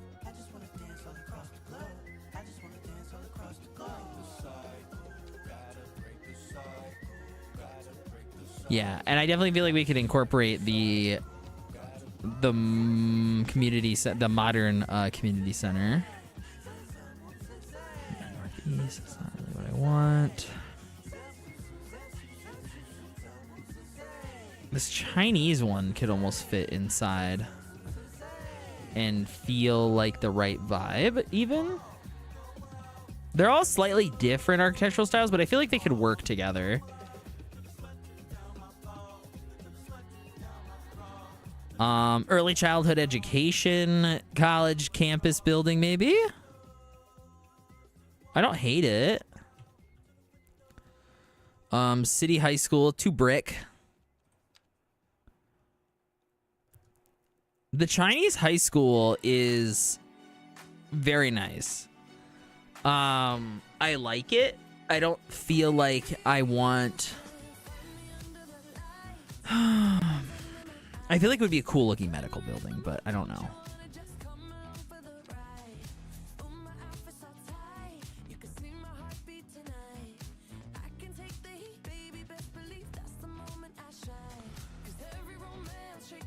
Okay.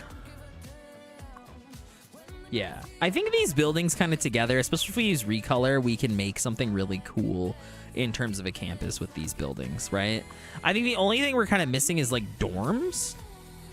But this building comes with dorms, right? The Academy Wing? Is that what I'm talking about? We could place the Academy Wing like dorms, in a way. I think that would look kind of nice. I know the China University building has some cool dorm buildings, but I think the roof is a little too Asian looking for an NA vibe, you know? So I think these buildings together would make a really nice like educational campus. And then I think, you know, if we incorporate the Center for Disease Control as like, you know, a medical building of some kind inside the area. I don't like the conventional hospital for this necessarily, but the modern medical center, maybe. I don't love that one, actually. It's a little too small.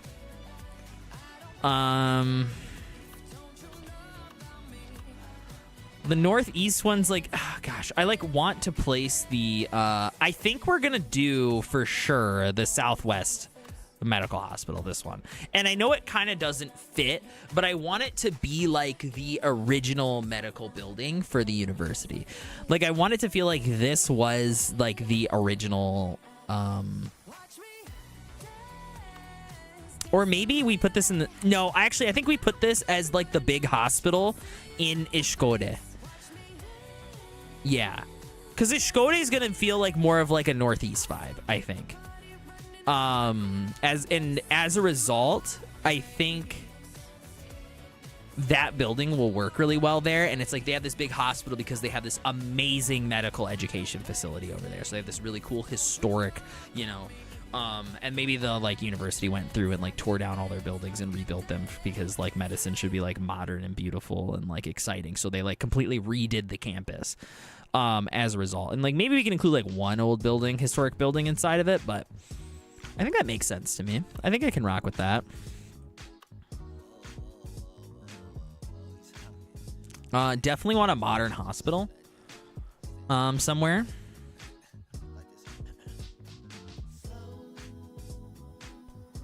I don't mind the Eastern European hospital, but it is a little dated. Looks like it, at least. What is this one? Health research facility? Ooh, okay, all right. This one could be pretty good over here. We're really going heavy on all this like medical stuff. Health Research Institute is definitely something we'll have to place for sure. Yeah, dude, this is like my favorite building from the Eastern Europe pack. I think it's like too big though. And the brutalist style just is not gonna go with how I envision building this. So,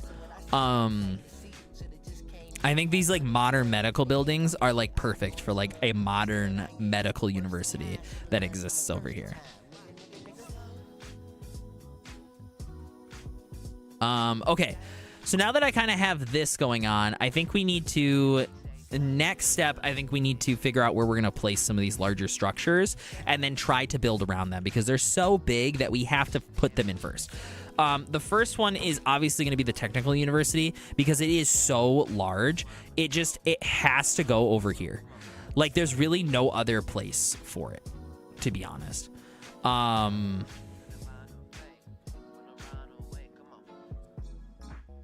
So it's going to have to go over here somewhere. I'm just going to plop that guy down and we'll figure out road situation later. The next one is going to be the actual medical university building. Now this thing has some like attachments or like growables or something, right? So let me put this guy down right here. So what are you have this on that side of the building. You have this as an extension. What is this? The practice clinic. So that just can go anywhere nearby. And then we have the research facilities, which is also the same thing. It's an actual extension building. Okay.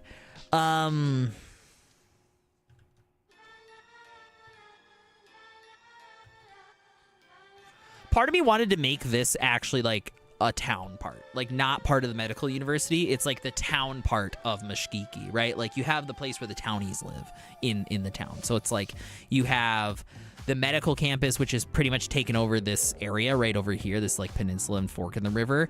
And then this area of Bsquiklehausen is the actual like town where like there's homes. That's kind of my thought process. So I'm really not liking the train line, but we have to like figure out how to work around it.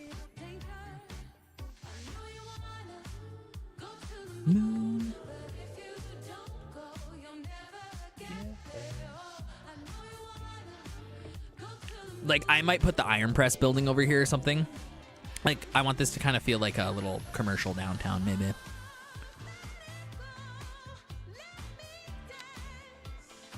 Chicken till the morning's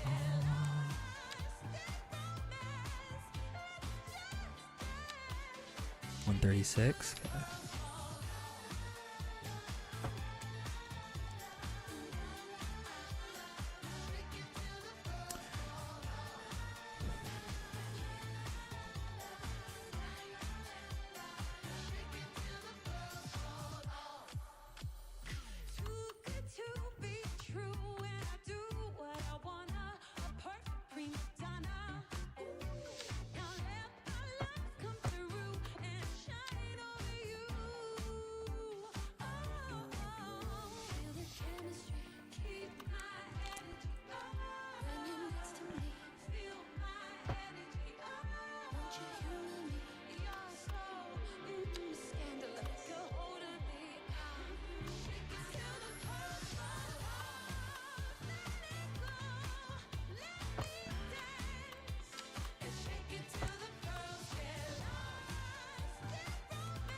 All right, and then I'm gonna make some changes here. Oh, I see. This is one ways because of how this is built. Oh. Ooh.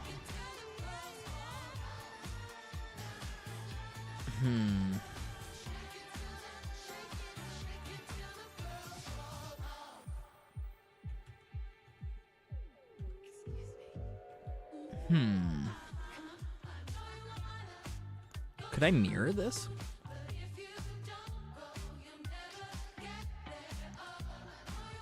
Kagawago, thank you for following. Welcome in. Sorry my alerts are broken. Stream Elements is having issues apparently.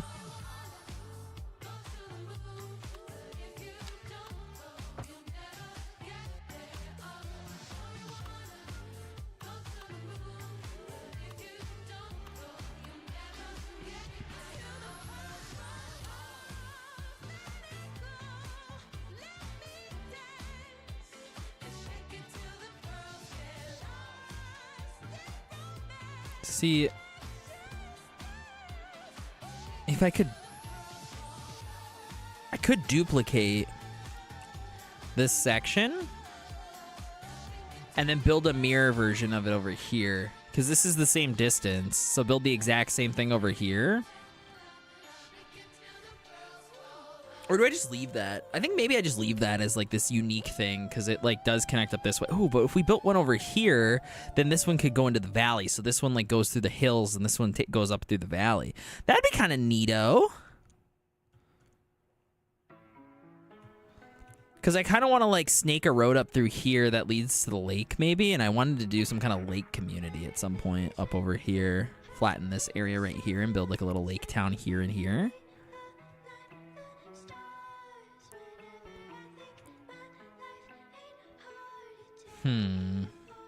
I'll leave this alone for now.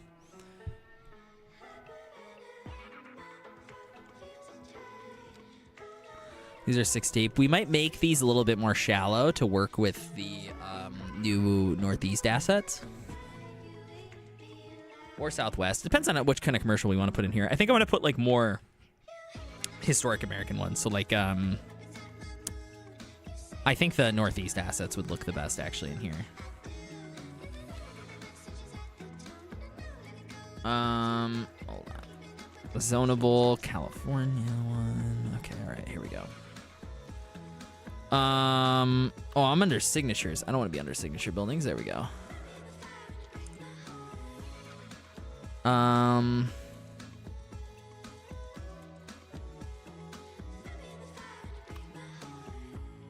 Something's like really messed up.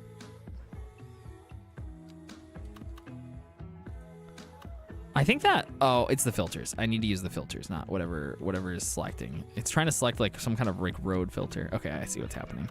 Add these filters in Southwest. Okay, there we go. Okay, we want Southwest or Northeast. Yeah, see, like these are kind of run down, but they're almost kind of like what I want.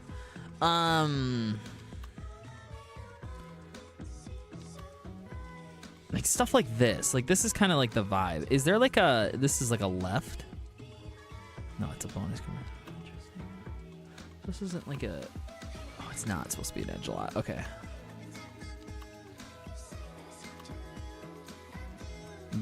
That one is though. This is the one with the Snapple thing.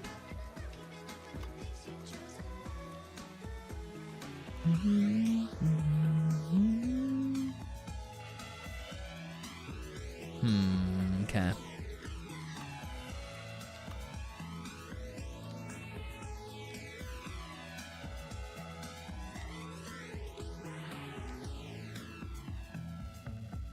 The game is chugging to load through this stuff. Is it because I'm loading through 2 packs?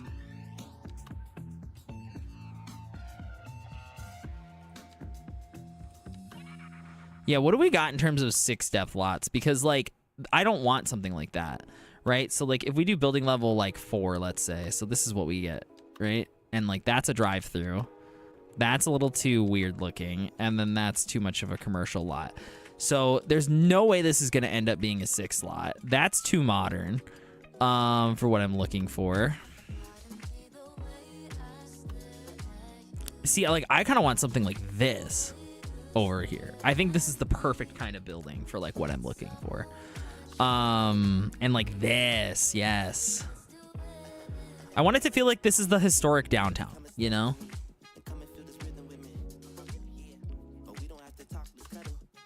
Yeah, I definitely want that. Oh gosh. Oh, I wish it was flat. Okay, we're gonna have to like flatten all this.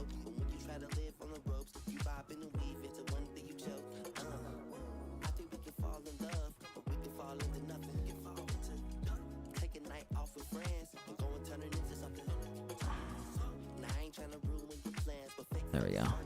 We're gonna need to like flatten all of this so the buildings like lay down properly. Yeah, this is exactly what I want. Like the public market square right here. Yeah, that's good. Yep. Okay, so I guess we're gonna go 4 deep. Okay, so we want to stick with maybe the northeastern assets. We don't need them to all be level 5, but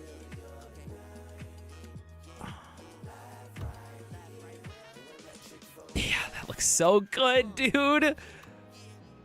They don't even all need to be 4 deep, but they shouldn't be any further back maybe than 4 deep. I mean, we could also put parking lots here.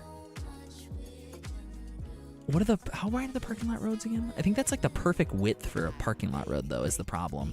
You know what? It is kind of the perfect width for a parking lot road. Son of a bitch, dude. Ooh, that's, you know? You know?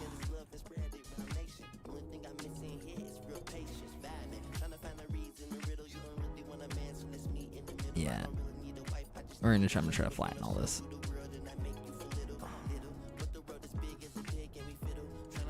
Makes it a little bit easier to build on here. Still has some roll moving up into this neighborhood. I want to try to keep that. So there's a little bit of height depth, but I want this area to kind of be the same height through here. So we'll have to work on that.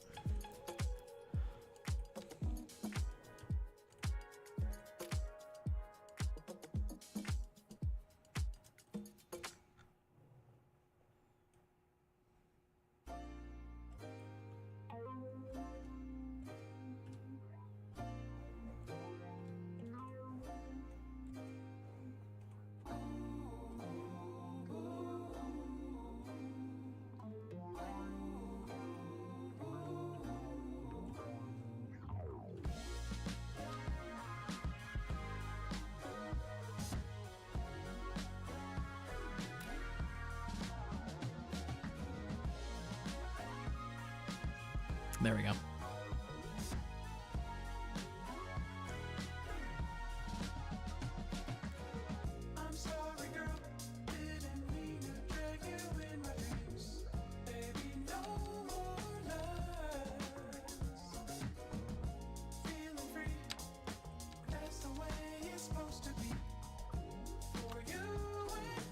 She chugging, dude.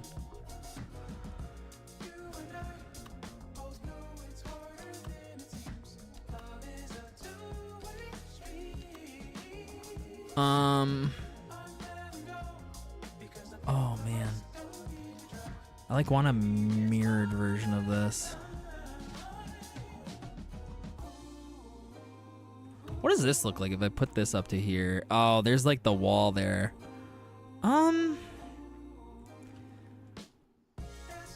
I don't actually hate that. It does make this feel a little bit more cramped than I wanted it to. So maybe we will just do parking lot road up to here, and then we'll just try to decorate some like nice little patio space here or something. So let's actually then grab our parking lot road. Yeah. See, I don't know how far down we want to put it though is the problem, so we should probably wait off on that. And then we'll put some parking there. Yeah, and that'll look really nice when we connect this up to like the parking lot. I think that'll look really cool. I think that'll look nice.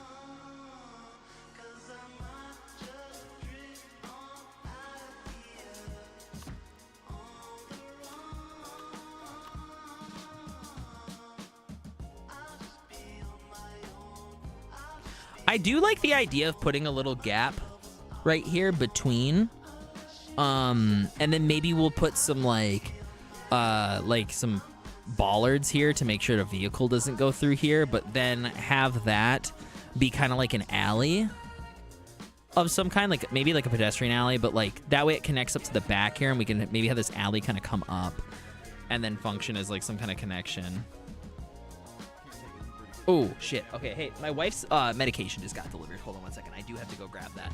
Hold on.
Oh, there we go. Very good.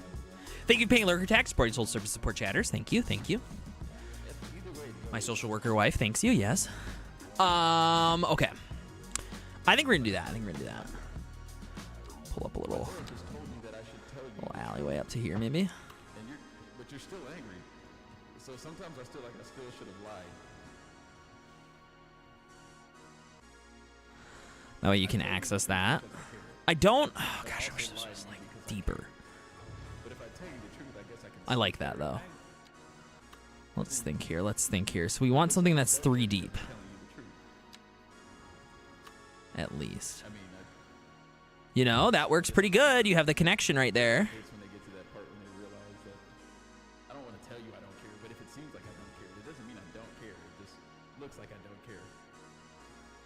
I like that. That's fine. We can make that work. I live in LA, sweetie. What do you expect? Oh, nice.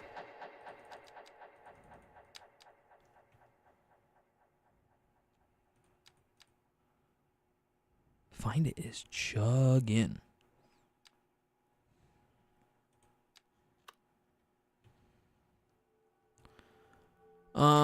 Let's do 4 wide lot here. But I like almost want it to be like a corner unit.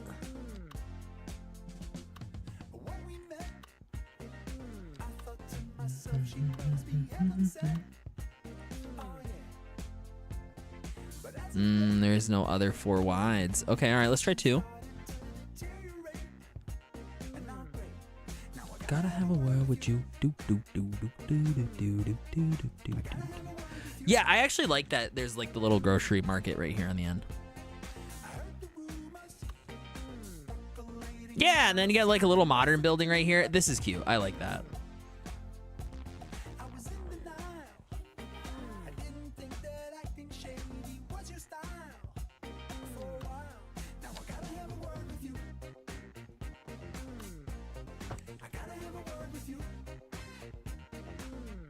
I like that. I like that quite a bit.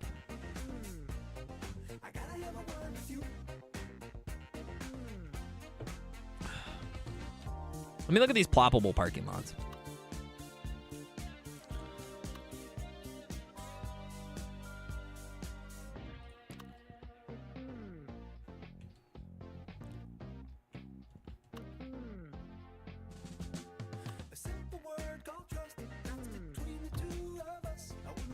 This like solar charging parking lot on like the side of the buildings feels very like new modern. Like this is supposed to be like maybe like the richer like neighborhood because the medical university is going to be over here.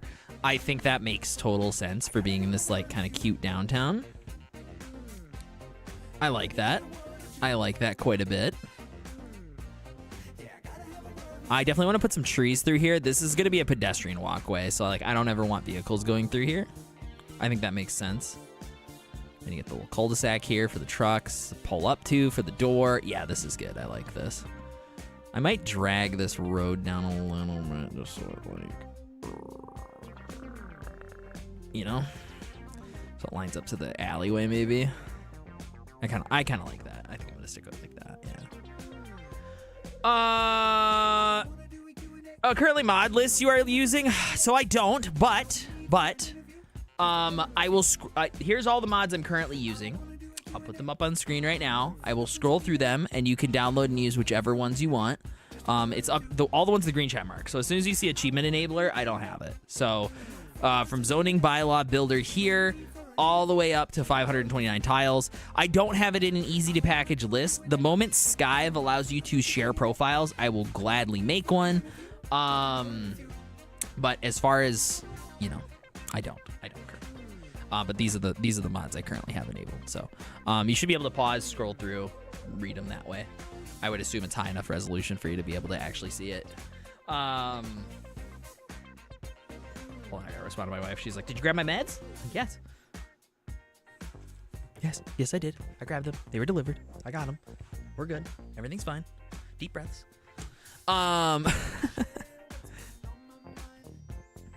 Yeah, I like that. That's good.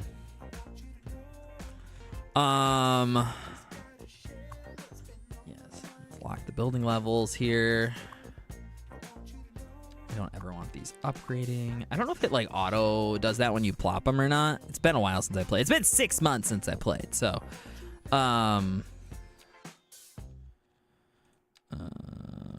where's the surfaces one? That's in here, right? Yeah.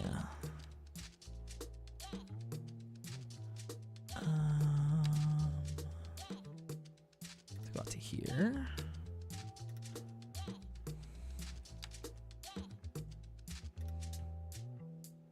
Push out your back, put your butt in it. Wanna love you, but I do not wanna commit. So I dance with you with the thought of us fucking. We dancing up in the corner, feeling for the corner. Yeah, and then I think we'll put some trees in here. I think it'll be kind of cute.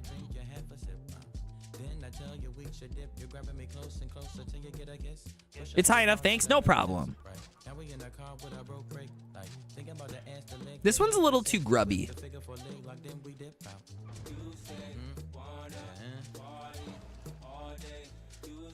I wanna like that building, I just don't.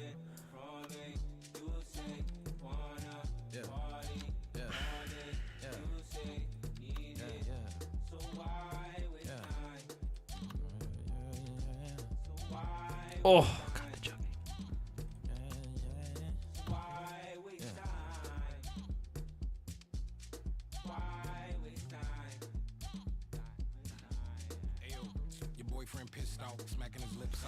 If you guys are watching on YouTube, just a reminder that we are also live on Twitch. The chat that's available on screen is from Twitch, and we got some music playing over on Twitch that I cannot rebroadcast onto YouTube. So if you guys are interested for a more well-rounded experience, Twitch is the place to go. However, if you can't watch on Twitch or you don't want to, feel free to continue watching on YouTube.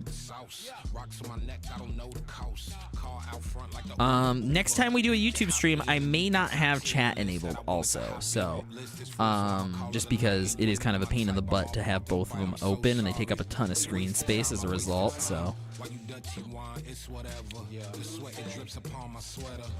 right, what kind of trees are utilized in this map? What did Ponderosa put in here? So we got some oaks, we got some alders, we got spruce, we got pines, oak, alders, spruce, pines, and some chestnuts. Okay. So those are the indigenous trees to the area. Let's maybe take advantage of some of these trees then. So I want to put something in here. Let's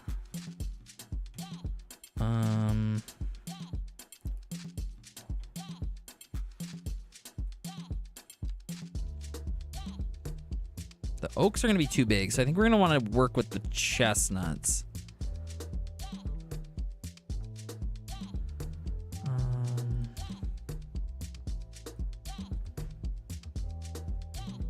Just going too there.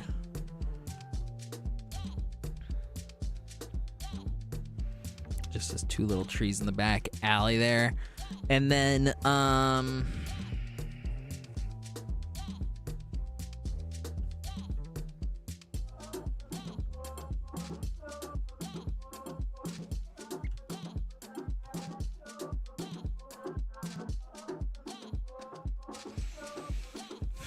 we could road build or something.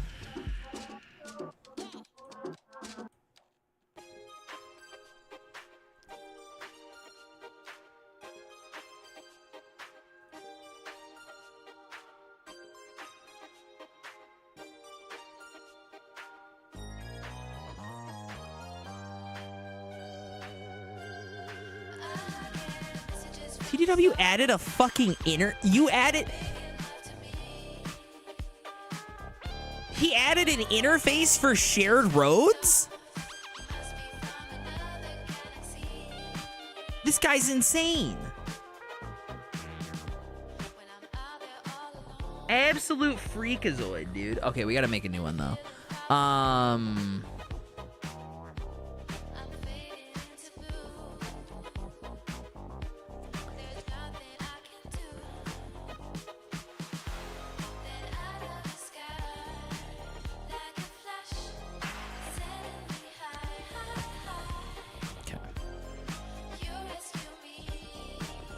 Let me go back to road builder. Okay, this road, edit. So we want...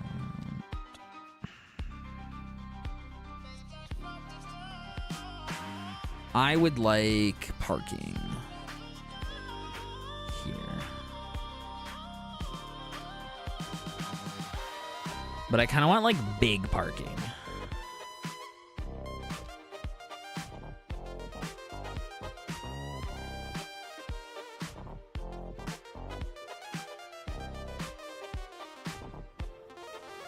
Yeah, and then, I almost, like, want it to, like, have the sidewalk.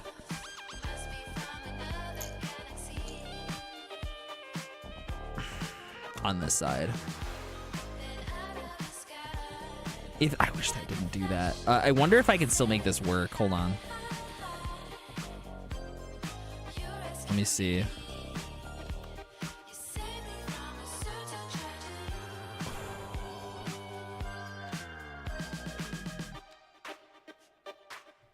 I'm gonna turn on anarchy here. Oh no, it's the wrong direction.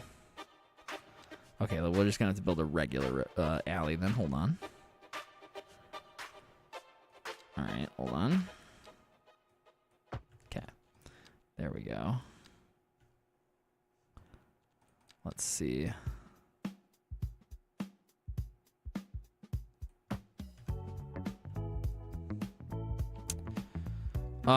See, this is the part I was like a little worried about. Okay, so let's go back over then. Let's make some adjustments here.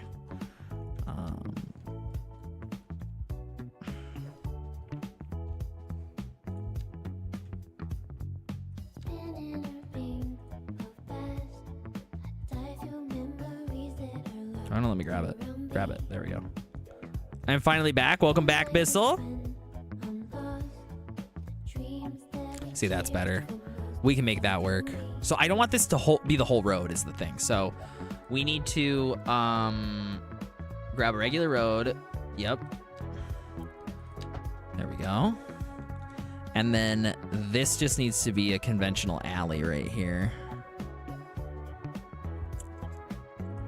Where's the alley?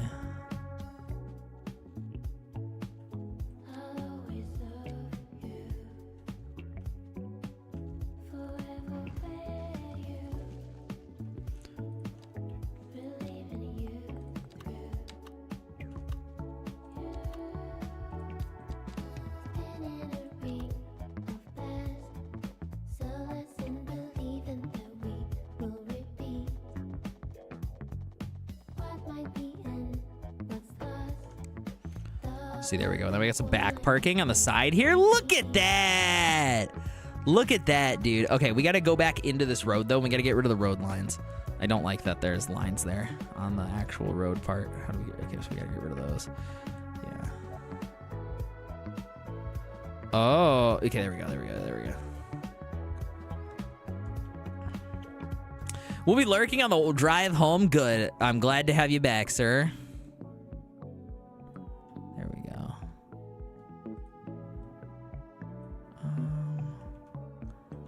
You know, maybe maybe delete that again. Hold on.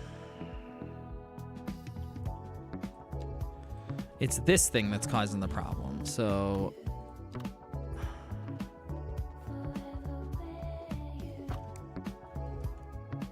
you know, maybe I don't mind that. I don't know. I don't know.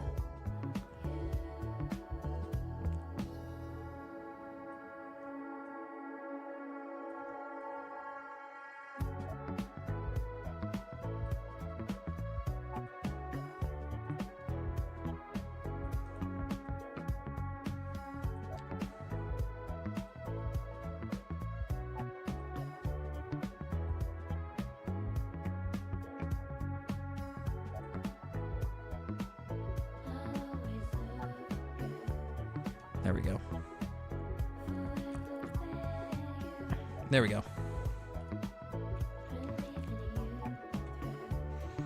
And then let's go into here now, edit this one last time. I don't think I want this shoulder. Yeah.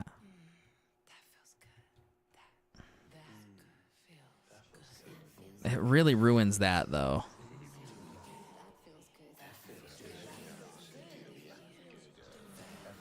It does feel like it kind of needs it. All right, we're just gonna have to deal with it. All right, that's fine. It ruins the sidewalk if we don't have it, so. Yeah. All right, that's pretty good. I like that. We can make use of this.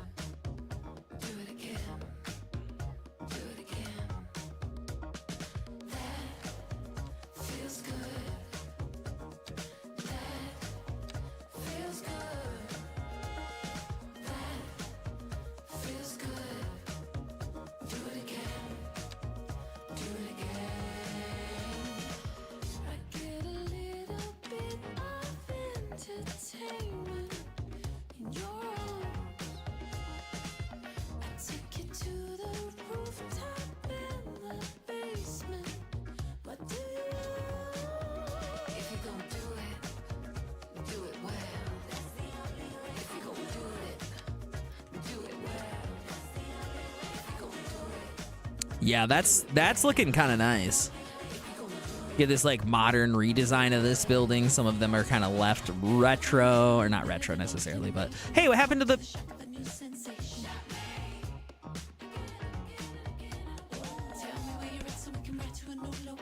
When did I destroy that building?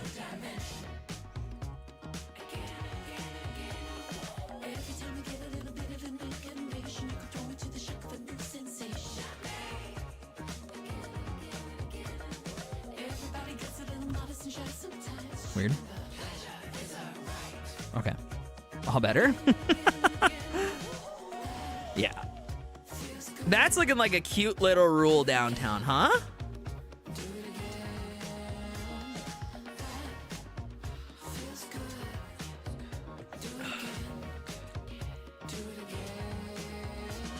I'm liking it, dude.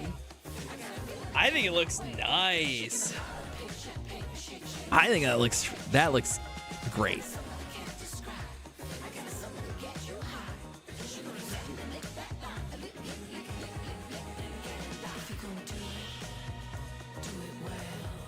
Yeah, I like that. And then you got the little parking in the back here, and then we're gonna do a custom parking lot right here.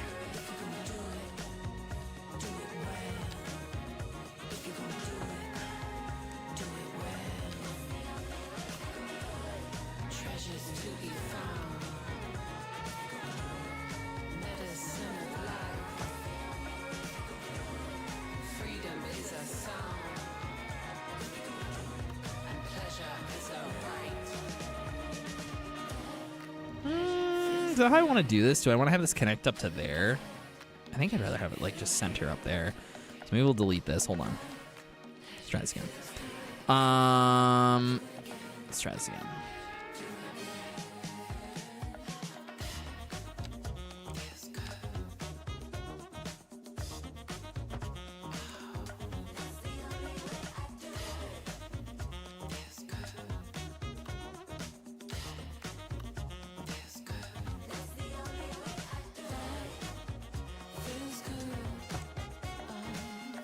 Oh, whoa.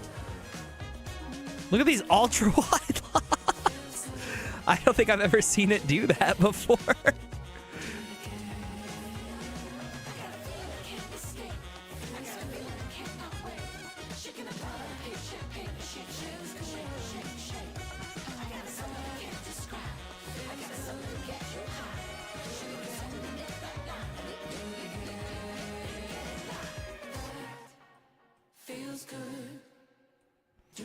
Did you like connect up? It did. Okay. I don't know that I want it to connect up like that. Well, maybe it could on that side. This side though, definitely not. Yeah. We could put some handicap signs in here because these lots are a little bigger. I kind of like the idea of that, yeah.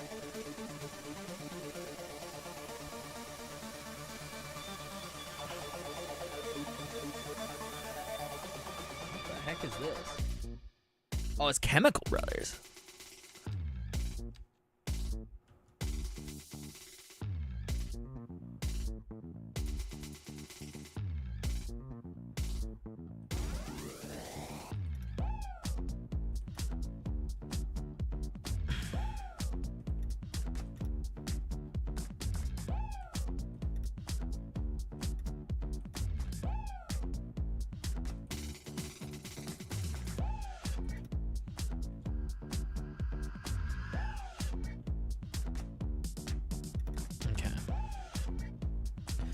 I want to do like a little sidewalk through here, but I don't know what kind of material. I don't think I want it to just be pavement.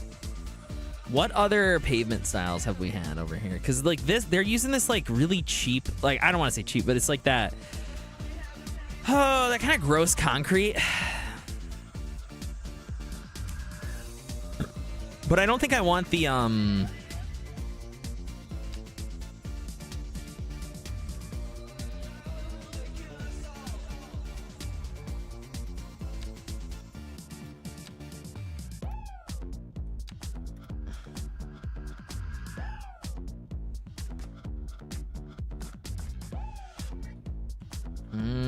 okay. Maybe we could use this.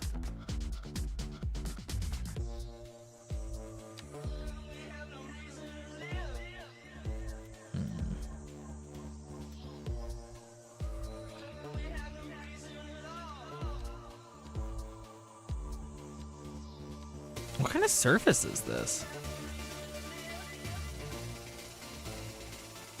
I don't... It's this one. Okay. Concrete surface 2. Got it.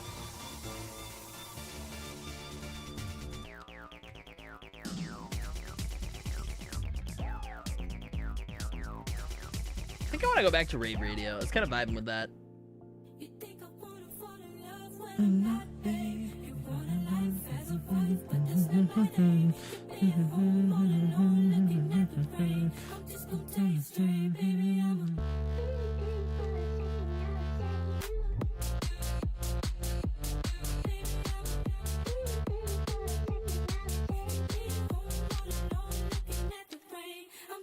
Wow, it won't even let me place it. It's trying to snap. There we go. Give me a right angle. Can you let me snap now? Yes. Okay, good.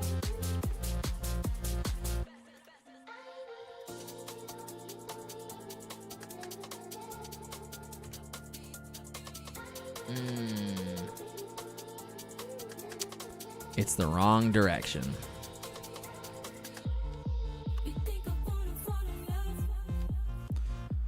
Which way did we build it first? This way? No, we built it this way first. We need to go this way first. Okay. Yeah, there we go. There we go.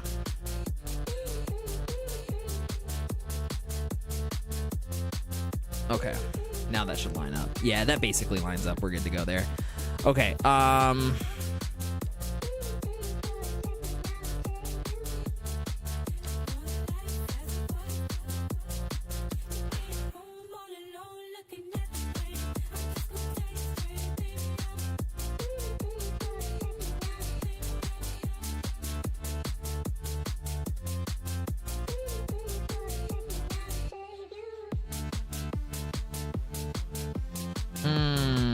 Okay.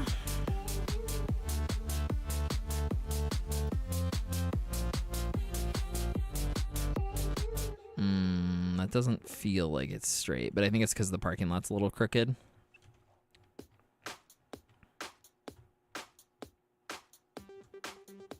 Which it is. I'll have to make some adjustments there. There we go. This one's the same way.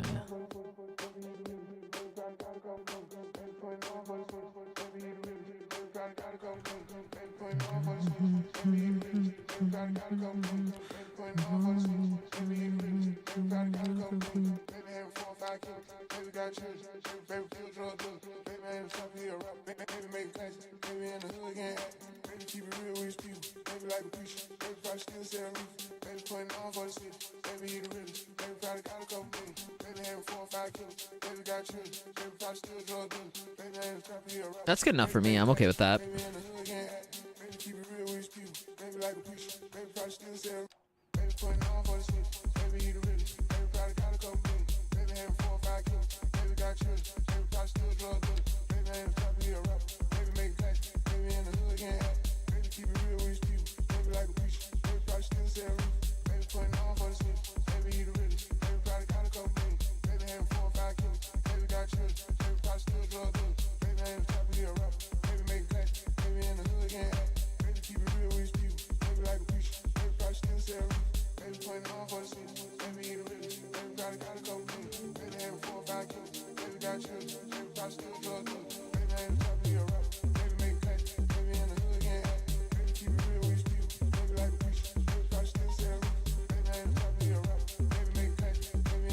Okay, I'm liking this.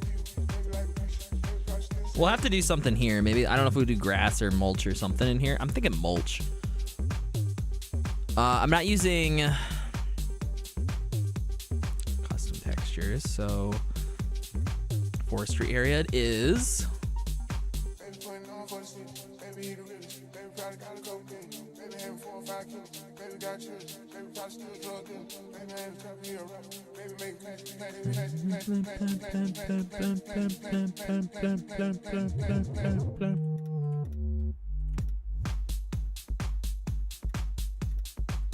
Yeah, we'll put some mulch down in here.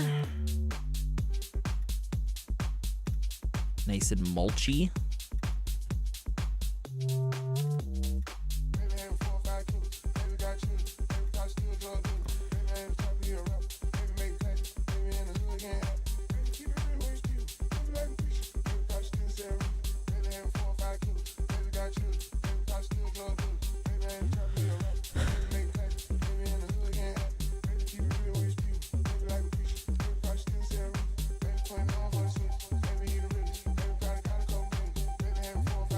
I don't love that because if a truck tries to drive down here, it's not gonna end well. Is there like a... Yeah, that's better. That looks like it's like trimmed up to like there so the trucks can drive under it. I like that. That's good. Okay.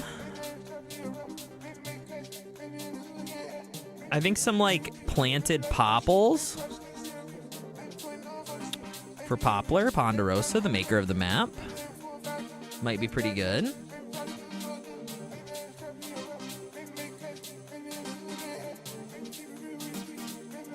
Right here? I'm thinking about putting a fence in here, but I think that's good.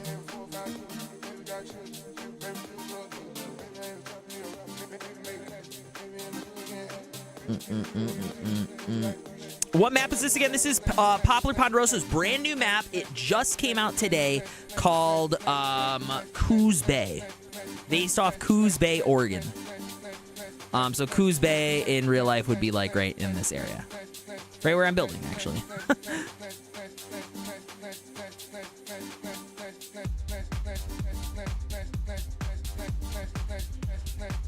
I think we're going to get rid of the grass, and I think we're going to try to do mulch a lot.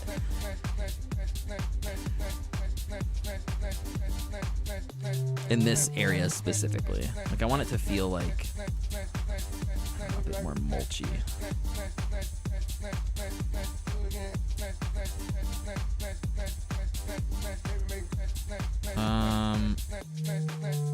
Yeah, there we go. I should have just done that. Okay.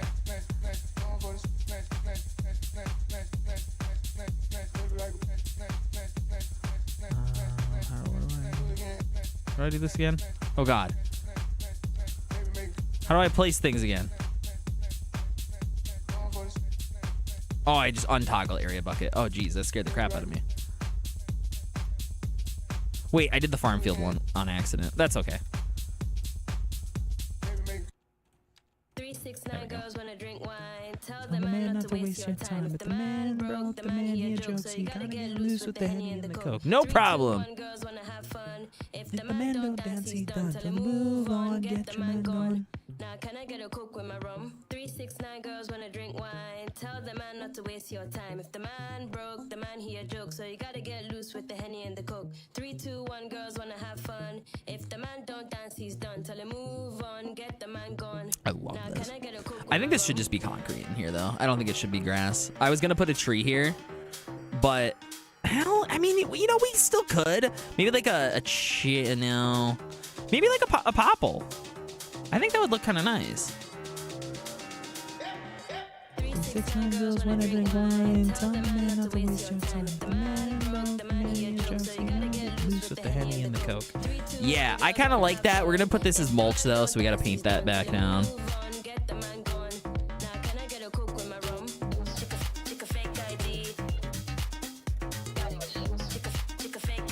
Yeah. Same with this area. And then we need to plant some trees in here, put some bollards down.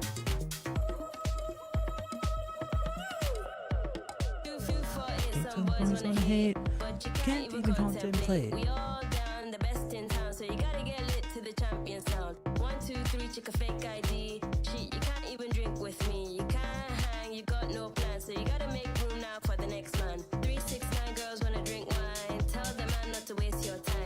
Oh, maybe some apple trees in here? That'd be kind of cute. 3, 2, 1, girls wanna have fun. If the man don't dance, he's done. Tell him move on, get the man gone. Now can I get a Coke with my rum? Check a fake ID. A lot of times we'll place like trees alongside exposed brick buildings like this so people don't come and like graffiti on it. Check a fake ID. Check a fake ID. Gotta get that bar.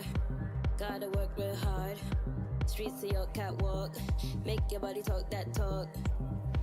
We don't even need to put a bollard there because there's just like no way a vehicle would get up in there. You gotta get next in line. If they did, we got other problems.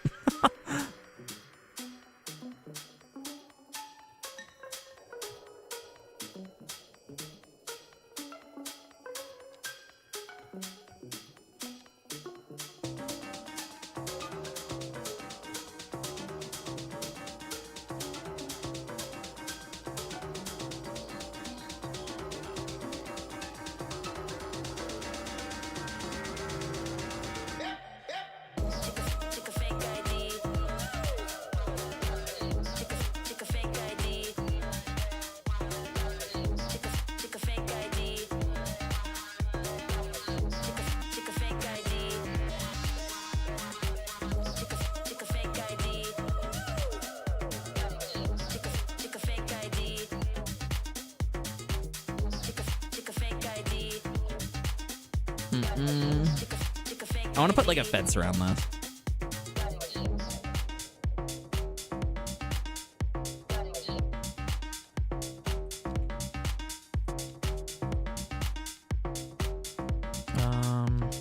Which tool is that under? This one? No. Yes.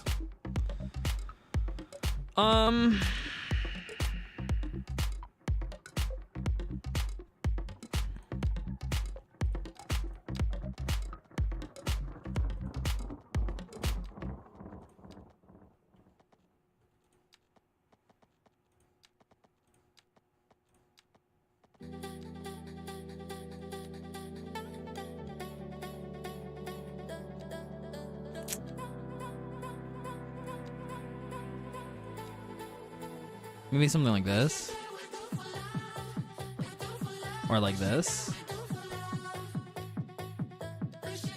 This one, because you can see through it. The shit that we do. Ooh, the brown one? Brownstone? Kind of like the brownstone. I don't think it fits the vibe necessarily, but we can give it a try.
That looks cute.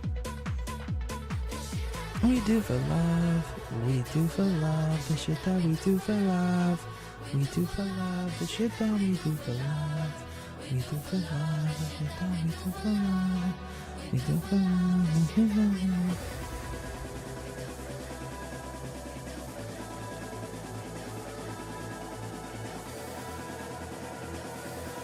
Kind of shrubs that did Poplar put down here. Wild green bush. Okay. Wild green bush and baby London planes. Okay. Any other smaller bushes? Like what do we got over here? Wildflower bush and wild green bush. Okay, let's try the wildflower bush.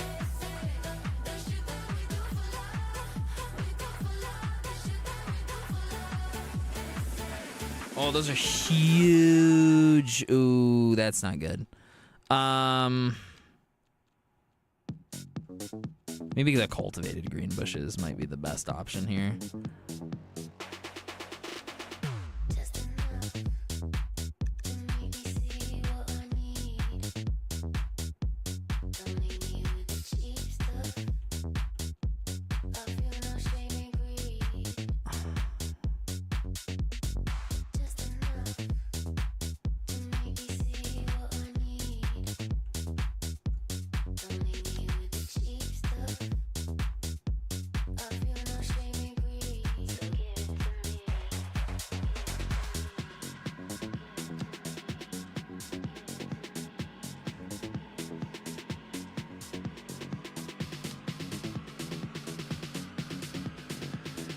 This is like basically hedges for me.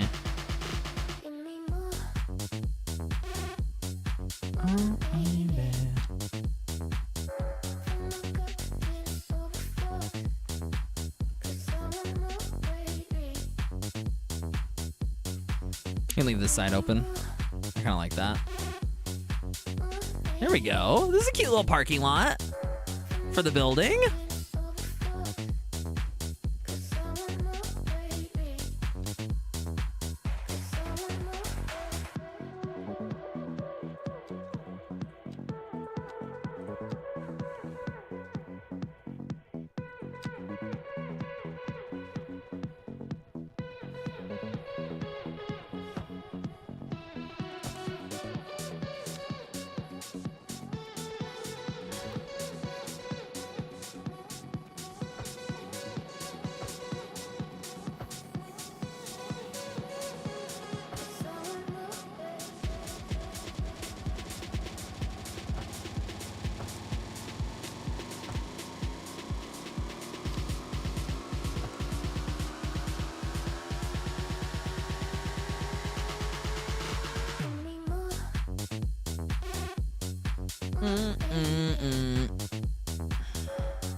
Yeah, this is cute. This is cute. All right, let's get rid of this guy. Don't need that anymore.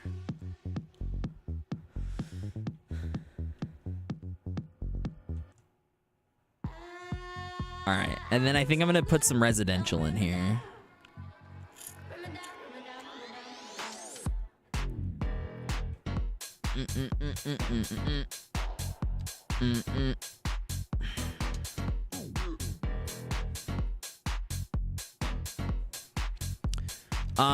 I think the thing is though that the residential.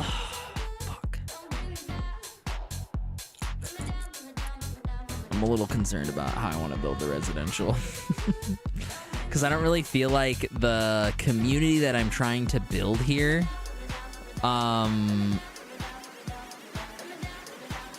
you know, it's not high density. I don't even think it's row home necessarily. Like it's not even the US Southwest kind of residential. Like I don't want high.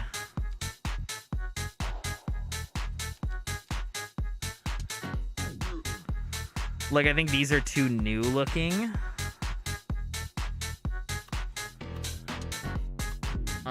And the ranch ones are just like, it's not the right build style for this kind of community.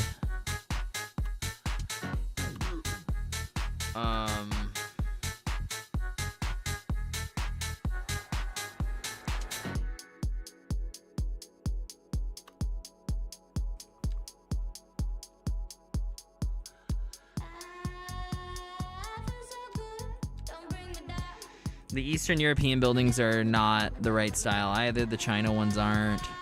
There's no low density for French.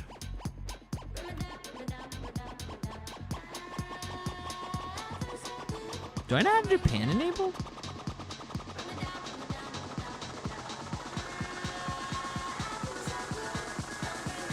I must not have Japan downloaded. I don't see it in here. Okay, well that's a problem. We gotta download Japan.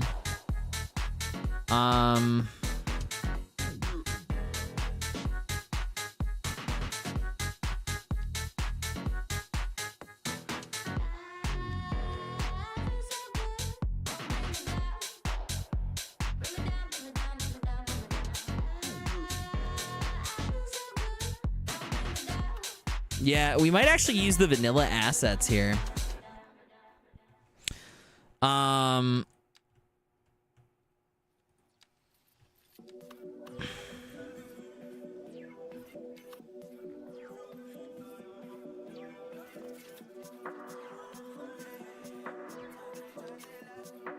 Like, I think buildings like this are kind of the vibe that I'm going for here.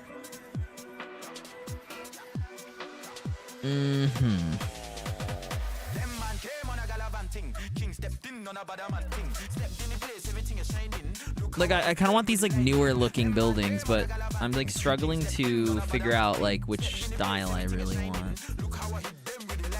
Like, I think this is, like, too new looking. It looks nice, though. Like, this is a little too modern. A little too modern. Too modern. These are all from the packs, though, is the problem. No pack. Yeah, but these are all the waterfront buildings. Isn't there, like, a... Is it just because it's flagged as NA? Because there's the EU homes. You know, some of the EU homes might actually be a good fit in here. I'm looking for, like, more, like, I guess, like, older looking buildings. Maybe 3 depth.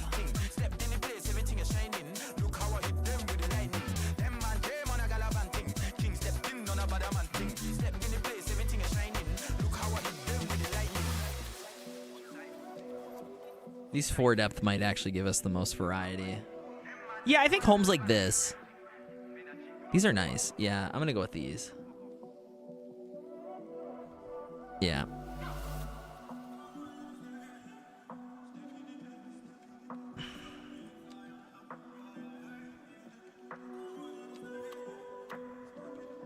Why don't I remember these buildings?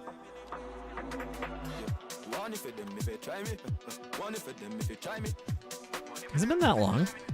Must have been that long. Okay, so I'm gonna go 4 deep on these, which means,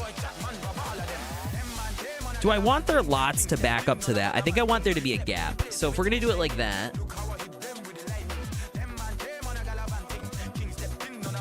we need to go 1, 2, 3, 4. Okay, so that's 4, and then this is 5.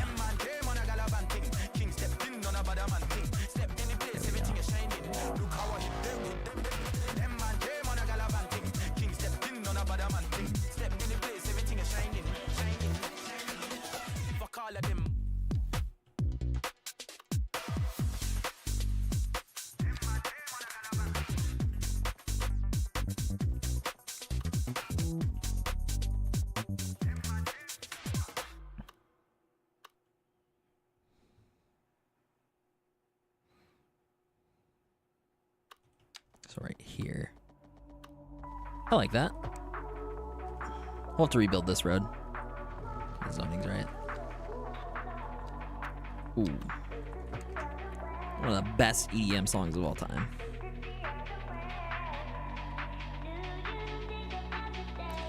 Sat down smoking, wine and drinking hazel. Sit the other way. Sit the other way. Favorite show, they put it on TV, okay, we gotta go in here. Hold on.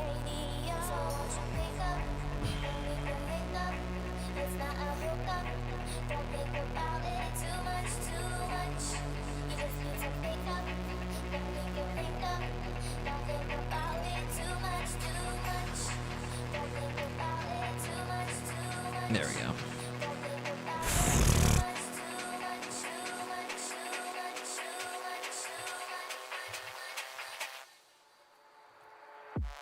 Oh my god, what the heck is going on with these roads? I mean, we gotta fix the elevation. This is crazy. We really gotta fix the elevation over here. Alright.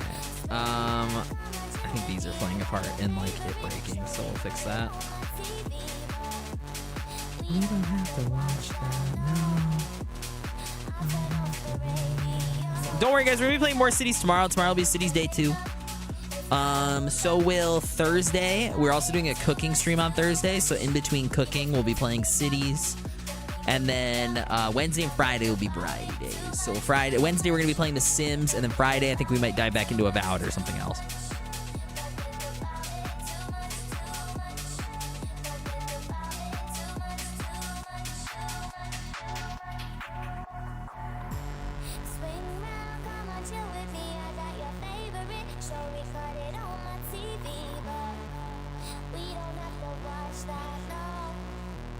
Commercial Avenue.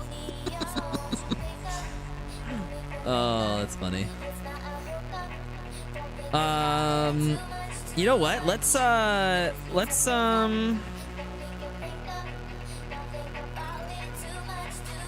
see here.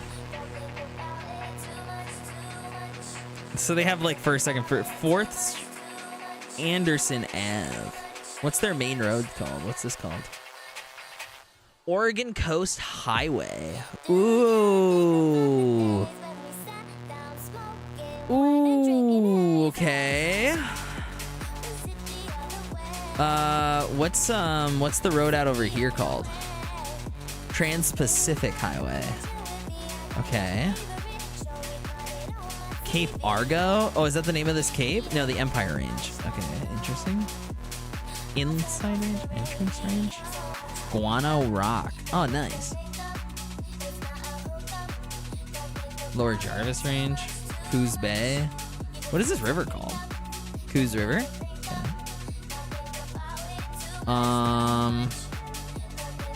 Okay. What's this river called?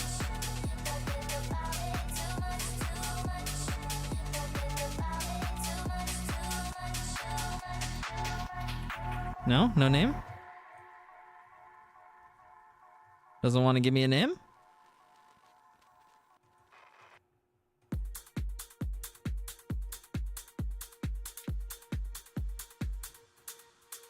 Marshfield? Maybe the Marshfield River? It like splits off here from Davis Creek, but what is this? It just refuses to like pop up a name. Noble Creek? So what is this, the Noble River? Goat Creek? Delmar Creek? So what is this? What is this called?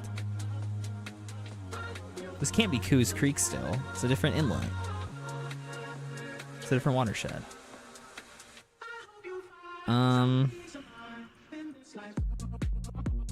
No, that's from there.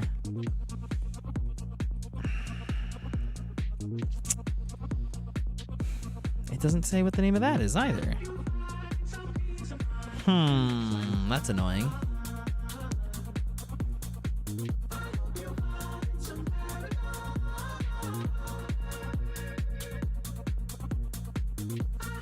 South Fork Coos River, and then this is the Millicoma. Okay.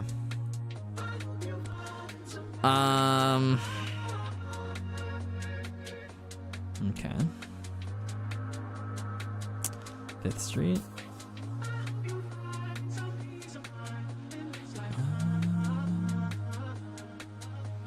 What is this road called? We got a Coos River Road. Oh, dude, that's so good. I love that Ponderosa went through and actually like named all these. That's sick. Very cool.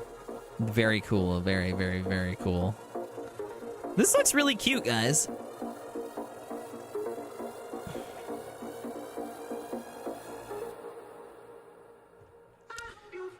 Some peace of mind in this lifetime.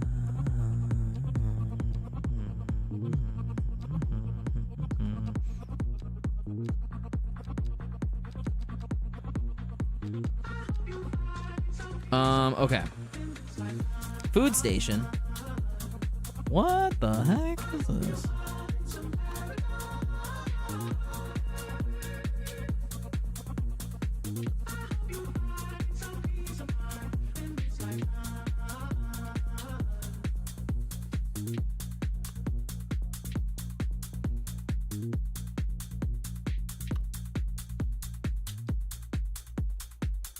What did this... What?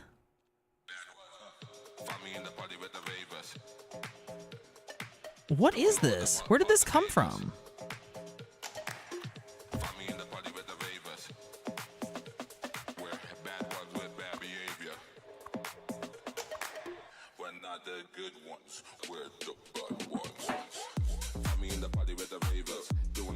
Am I supposed to have that? What is that from?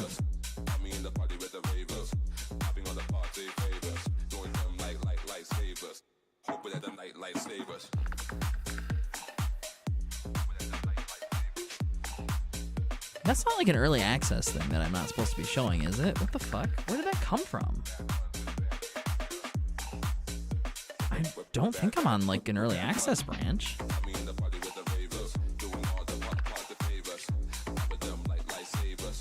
No, I'm not.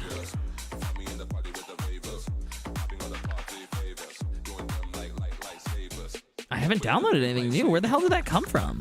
I don't remember this.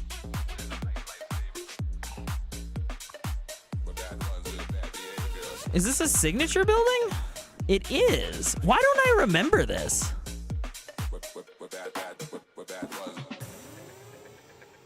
This feels like something from the Southwest pack.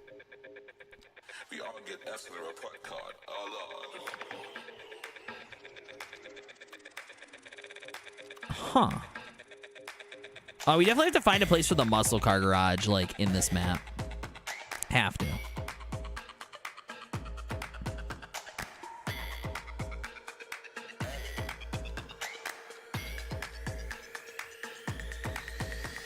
I'm sorry if you came looking for some good ones.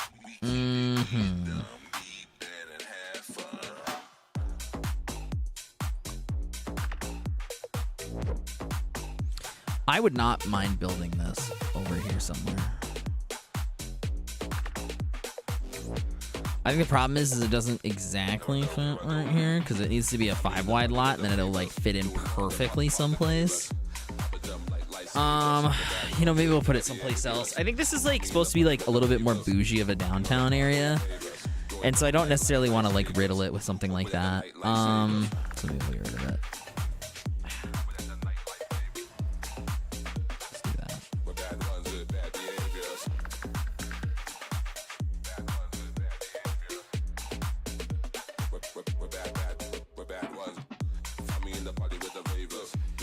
Why is it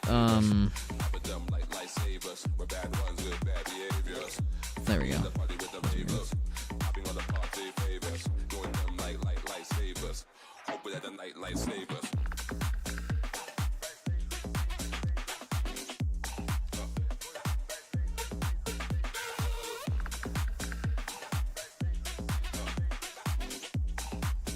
Part of me wants to like put like a drive-through over here or something.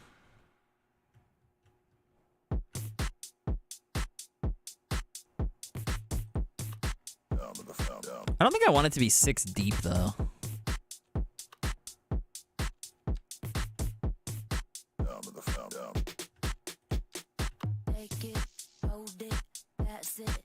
I actually kind of like the idea of putting the diner here. It kind of like closes off the like, because of the angle, like the feng shui can make it feel like it's like cornering off the like commercial area. You know what I mean?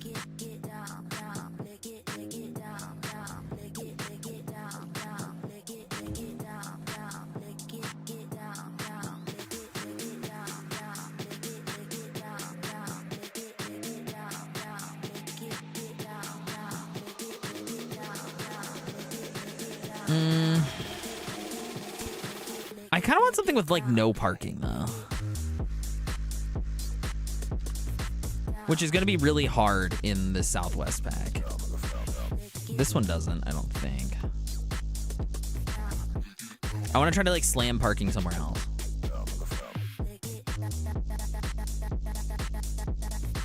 Like street side parking or something. This might be like too nice to put here. I don't know.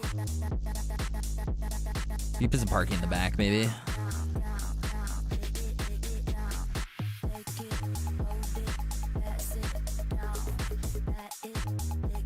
Yeah, I think that's just like a little too nice.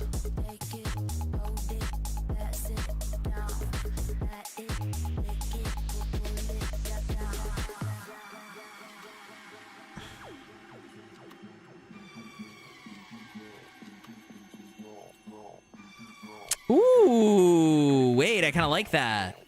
Yeah, because then they can pull in through here and get into the parking spaces. Ooh, I do like that. I do like that. I do. Yeah, that's actually really good.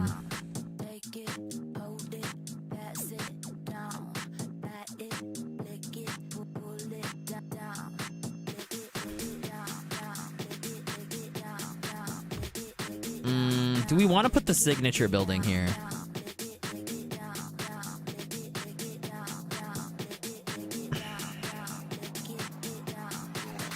I kind of don't mind it. We can work with it. We can put the we can make an alley a road up here. Like that.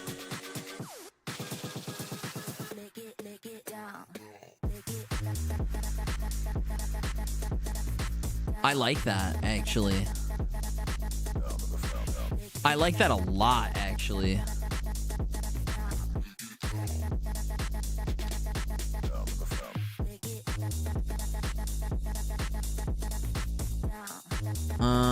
Maybe I don't like how I did that though.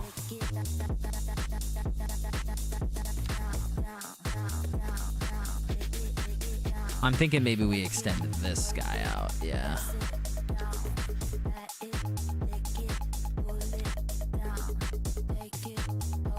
Yeah, like that maybe.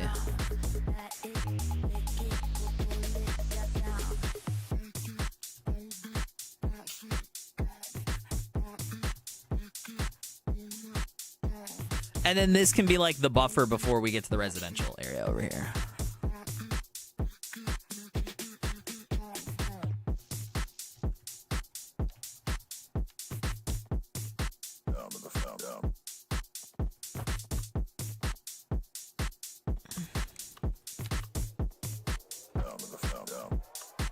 I don't mind that. I don't mind that at all. We can just bend this road a little bit. What are you guys doing after? That way it doesn't clip on the fence there. Can I bring my friends? It's mostly girls. Dude, that's kind of good. I did not expect to be able to do this in Cities 2 already.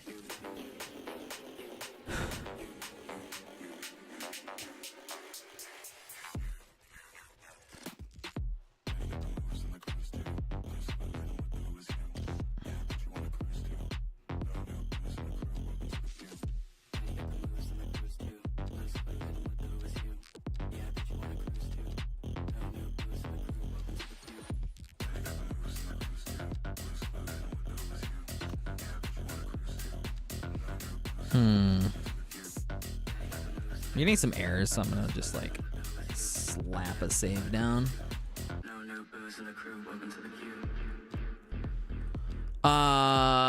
Slap that save down.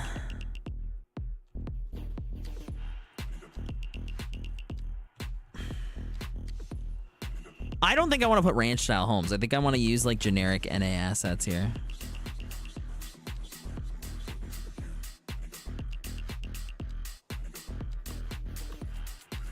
And they need to be like higher level lots. Like level 5, I think.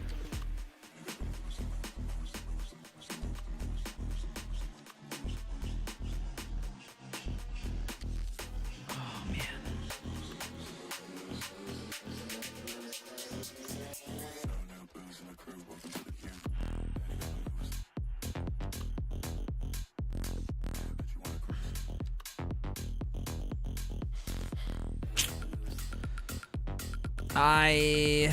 These are not the kind of buildings that I was looking at earlier. Was I looking at the EU ones? I was. Oh man.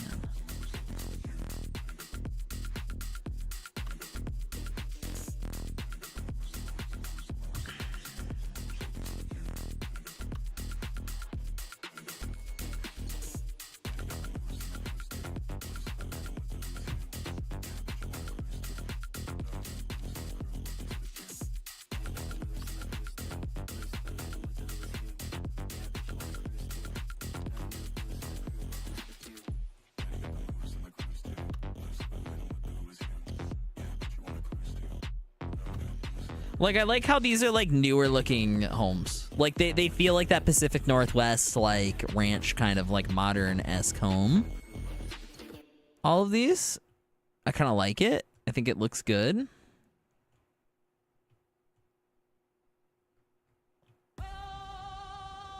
You know?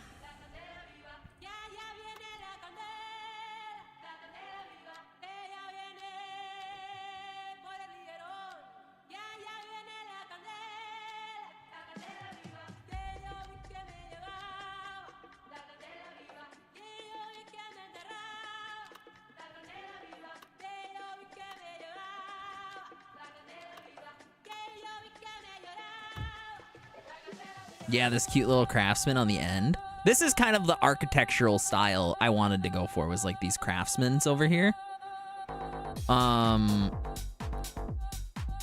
So actually I do wonder if we can get rid of this guy. And is there a 4 wide in that craftsman style? There's this ranch. Yeah, we can rock that guy. We'll just change the color a little bit. I don't like the green, but yeah, that's the exact architectural style I wanted.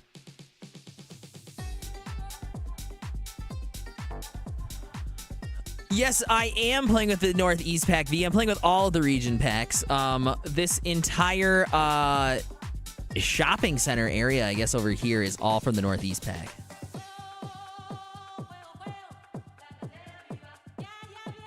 All of these buildings are.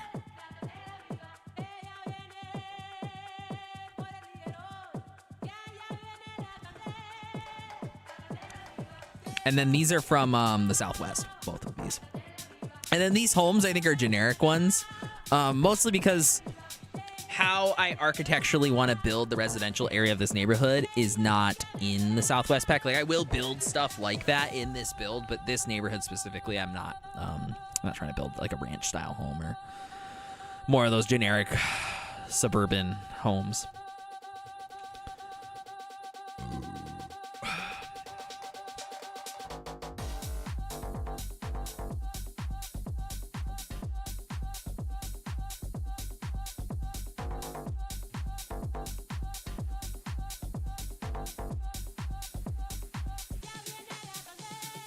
All right, now I gotta figure out how I'm gonna border this up. I need to put a fence around this lot.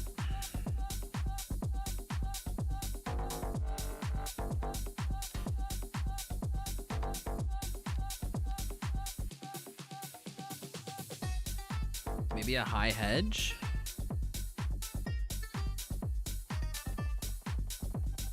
God, I hate the way those hedges look.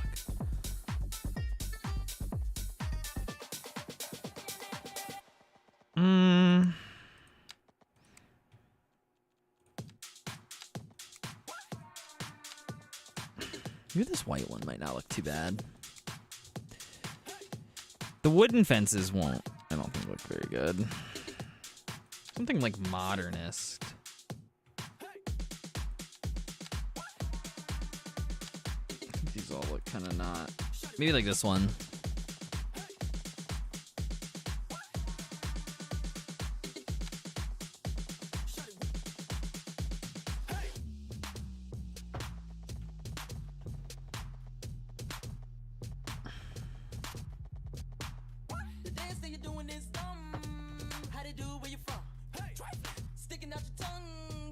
Yeah, I like that. That looks good. I don't love these high hedges in the front, though. We're going to get rid of those.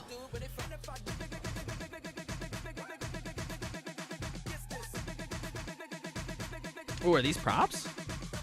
Okay, well, they're gone. I don't like that. Did you completely not even touch the game for months, even off stream? Correct. Yeah, unless I was filming a YouTube video, I have not played Cities Skylines in 6 months. Since before Finland. That was the last time I built anything in Cities.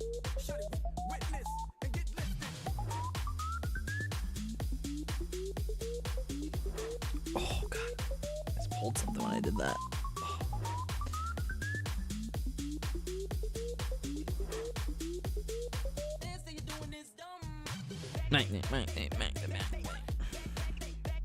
I love these little craftsman homes.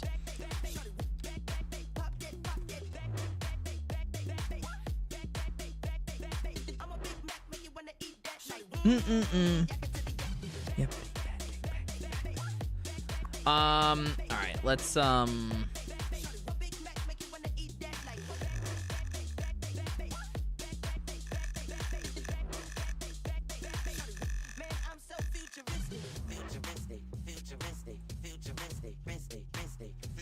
yeah, that's better. That green was too much color. I didn't like it. Maybe like a blue undertone might be kind of nice, actually.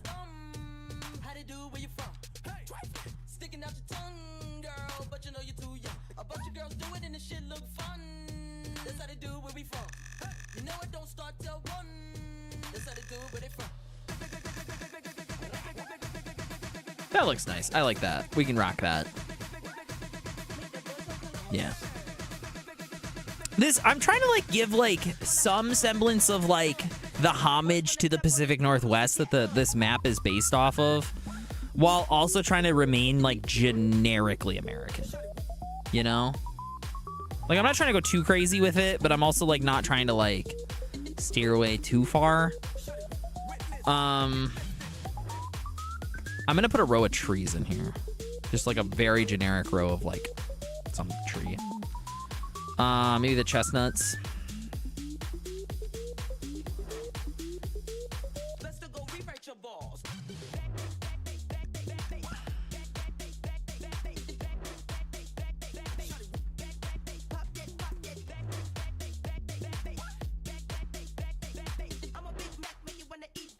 All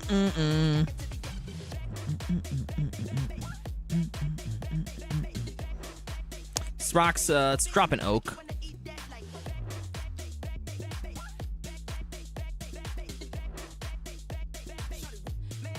Futuristic.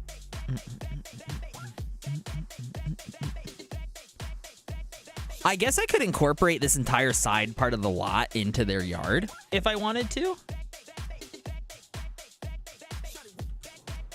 There's nothing stopping me from doing that, actually. I think that would be cool.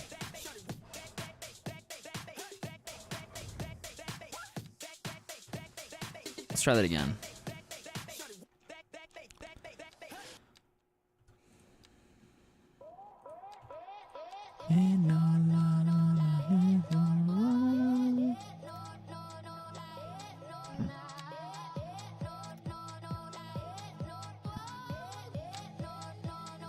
Let's go to there.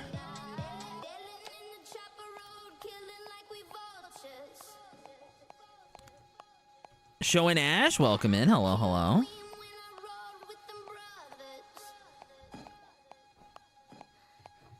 My wife already home?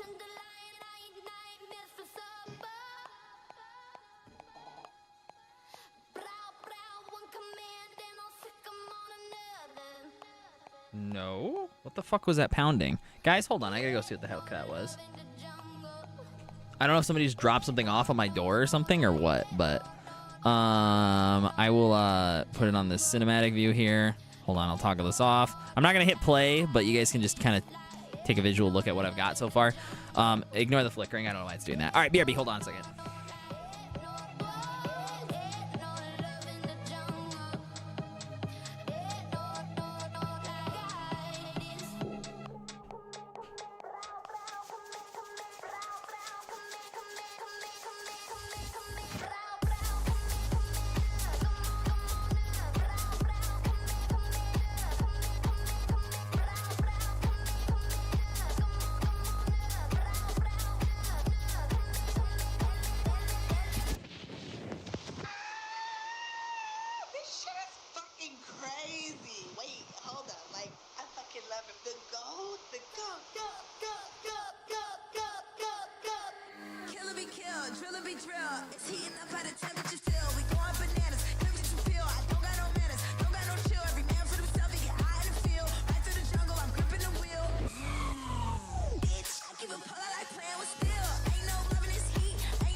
Okay, I'm feeling fairly confident. It was my neighbor. And their kids like closing the car door.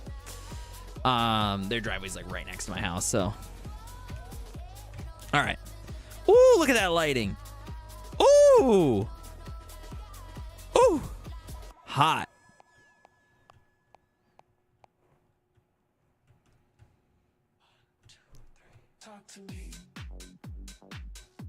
The morning sun.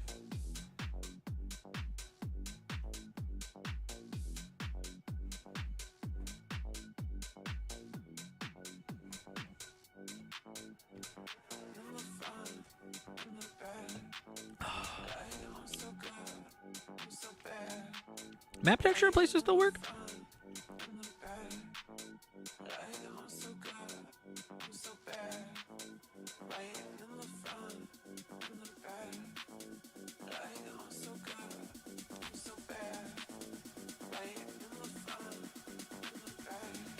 The sand on Home of Chameleon looks a lot more like sand.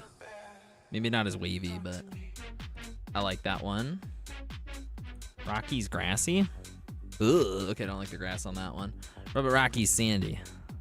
Oh, that is just sand. This is now just a desert map.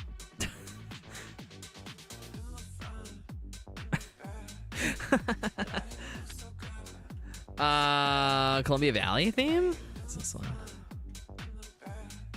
No. I mean, I kind of like it, but it just doesn't go good with the grass. I like how much it pops, but I don't think it's good for what we're doing. I do really like the color though. I don't love the sand, but I kind of like that greenish, like that yellowy green. I kind of like that, but I think it works. Oh, she's laying down a little too much. Molly's laying down there. This is Mediterranean one. Like, no, not my favorite. I can't remember which one I was using before, aside from chameleons.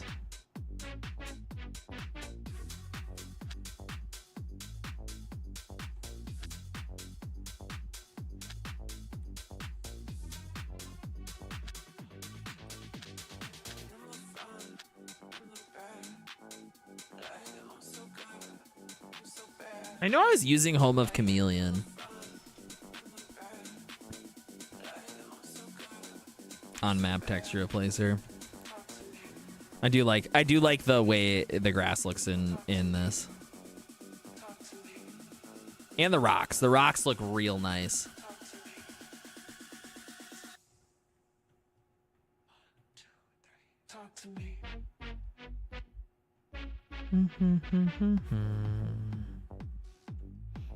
I think we're gonna leave it right there, and then I don't think I'll extend their yard into that. I think we'll just leave it like that, and then we can do the chestnut trees. We'll just manually place them rather than doing the pathing. Manually do it. Actually, you know what? We'll delete all these trees, and we'll replace them.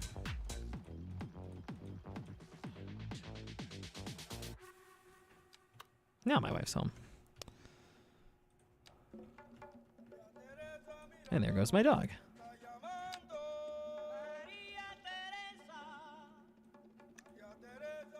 Pack them together a little tighter, yeah.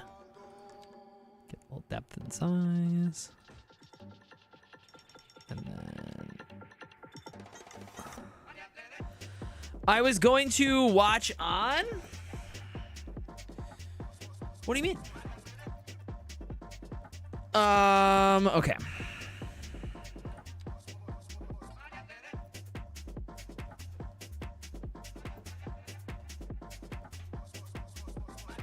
Let's grab that fence that we want to grab for this lot.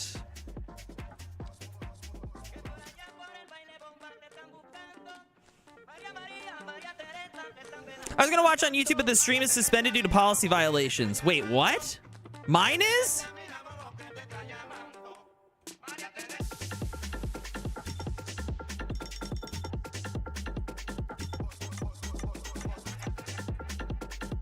Huh?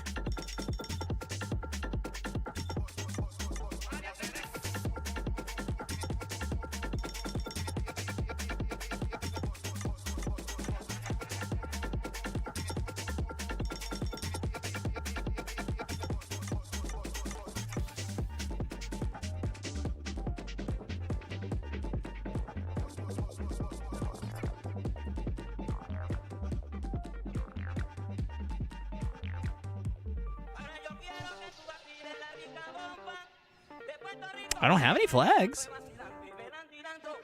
Are you sure? That's right here. That works. We got fun music over here on Twitch, though. It's more fun anyways over here. What did I miss? I don't know what you missed. We're starting a new city here on Poplar Ponderosa's newest map, Coos Bay, which is based on Coos Bay, Washington. We have decided to name it Bsquiklehausen, which is Ojibwe for fire fog. Because this area had a lot of steamboats in the area. So, like, I kind of envision, like, it being named in a way to, like, resemble, like, all of the smog and smoke and steam that, like, kind of populated the bay. So that's going to be the main settlement over here is Bsquiklehausen.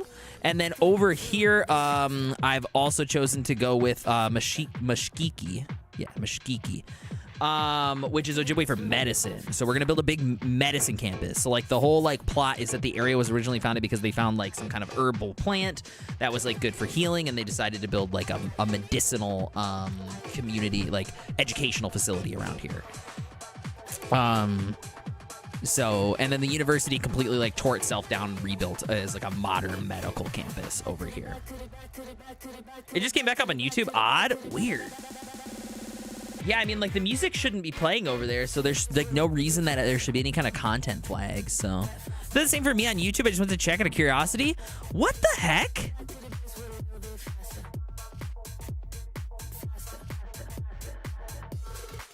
Suspended for policy violation?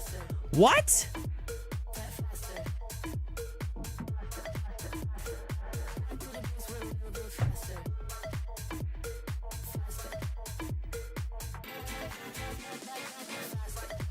To like come up with a cool name for this island chain. Oh my god, the music's playing over there. That's why. Why is the music playing?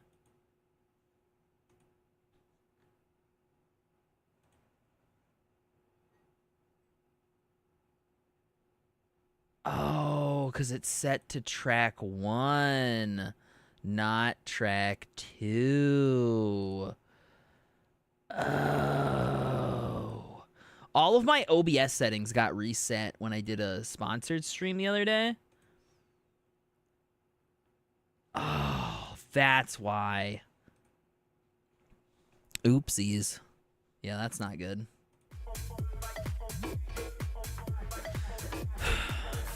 That's not good.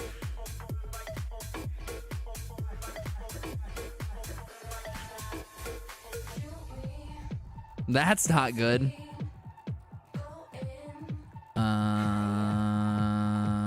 I mean, we'll see what happens with it. We'll see what happens with the VOD. Well, tomorrow's broadcast won't. Well, it'll be fixed. Shoot. Oh, dang it. Yeah, I did like a sponsored thing for a Steam broadcast, so I had to like change all my OBS settings. Shit. It's back up on YouTube again. It should stay up now. Yeah, it should stay that way. Thank you for telling me. I wouldn't have known that. Otherwise, nobody said anything. So, thank you, appreciate that. Stream policy, and this is the first time I've ever visited your YouTube channel. Yeah, that's what it had to be. Dang. Yeah, Ponderosa, I'm having a good time on this so far. I mean, we've done like a lot of micro stuff so far, but guys, for those of you who don't know, or maybe only know me from my YouTube, I am Kodiak. I make Cities Skylines variety content. Over here on Twitch, we usually do variety content. I haven't played Cities Skylines in 6 months. This is the first time. So over here on Twitch, however, we've been doing a 9 to 5 streamathon. As long as that timer up in the top left over here keeps running, we will be live every Monday through Friday from 9 a.m. to 5 p.m. We got 11 hours left on the clock, which is totally enough to make it through tomorrow. So I want to thank you guys for all the support. I appreciate you. We have a cool little timesheets below the stream here on Twitch. You can take a look at it and see how to add time or what our weekly schedule is. Today was meeting Monday, but we didn't end up doing that. That's where I usually dress like business casual, like suit wear, not suits, but like, you know, get the butter out of it. No.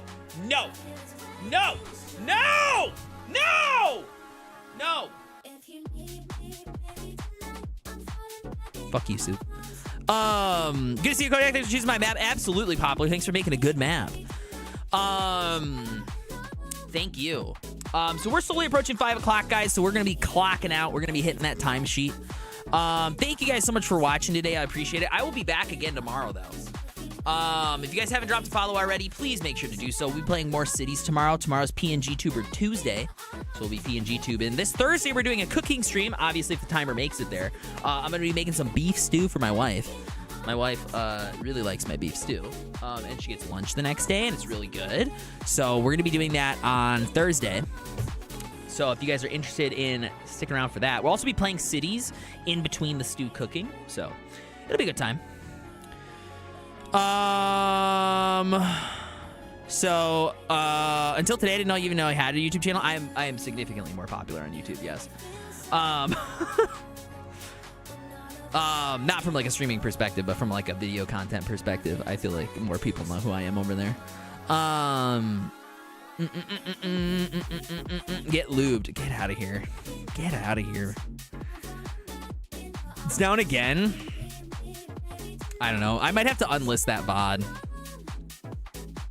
Or even take it down, to be honest. We'll see. That's a shame. That's a shame. Darn.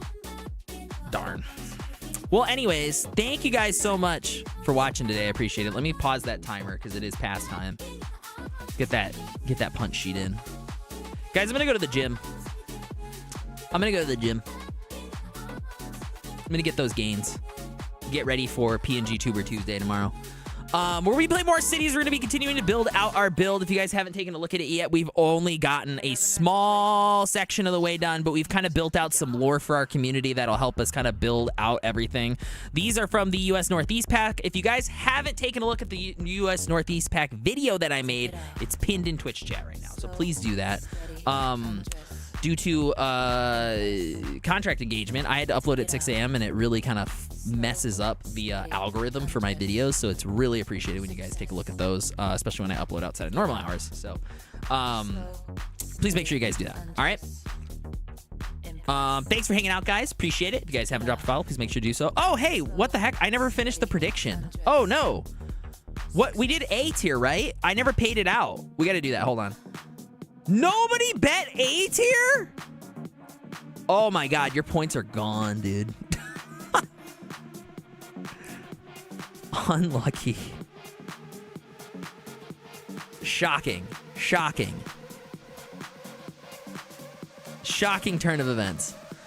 Yeah, guys, thank you so much for watching today. I appreciate it. I hope you all have a wonderful rest of your day. We'll be live again tomorrow morning, 9 a.m. Eastern time. Let's see who's live. I rated Moose last time, so if there's somebody else that's live, I'm gonna probably raid them.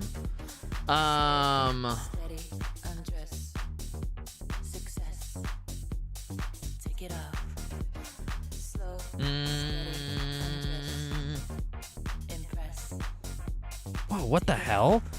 Dude, what is this? When did Twitch change the way that, like, the page layout is? Oh my god, is Jedi playing Cities? Oh my god, we gotta rate Jedi, dude. I rated Moose last stream, so we gotta rate Jedi today. It was Moose's birthday, that's why we rated him before. It's not his birthday anymore, so he doesn't get special treatment. Alright, we're gonna rate Jedi. Yeah, let's do a big Jedi raid. Guys, thank you so much for watching today. I appreciate it. Grab these raid messages. If you're a sub, grab the sub raid. If you guys are watching on YouTube, this VOD might go away due to that. But tomorrow it should be fixed. Everything should be fixed for the YouTube stream tomorrow, all right? Everything should be okay for the YouTube stream tomorrow, hopefully. Anyways, thank you guys for watching. I appreciate it. Have a wonderful rest of your day. Love you. Kiss, kiss.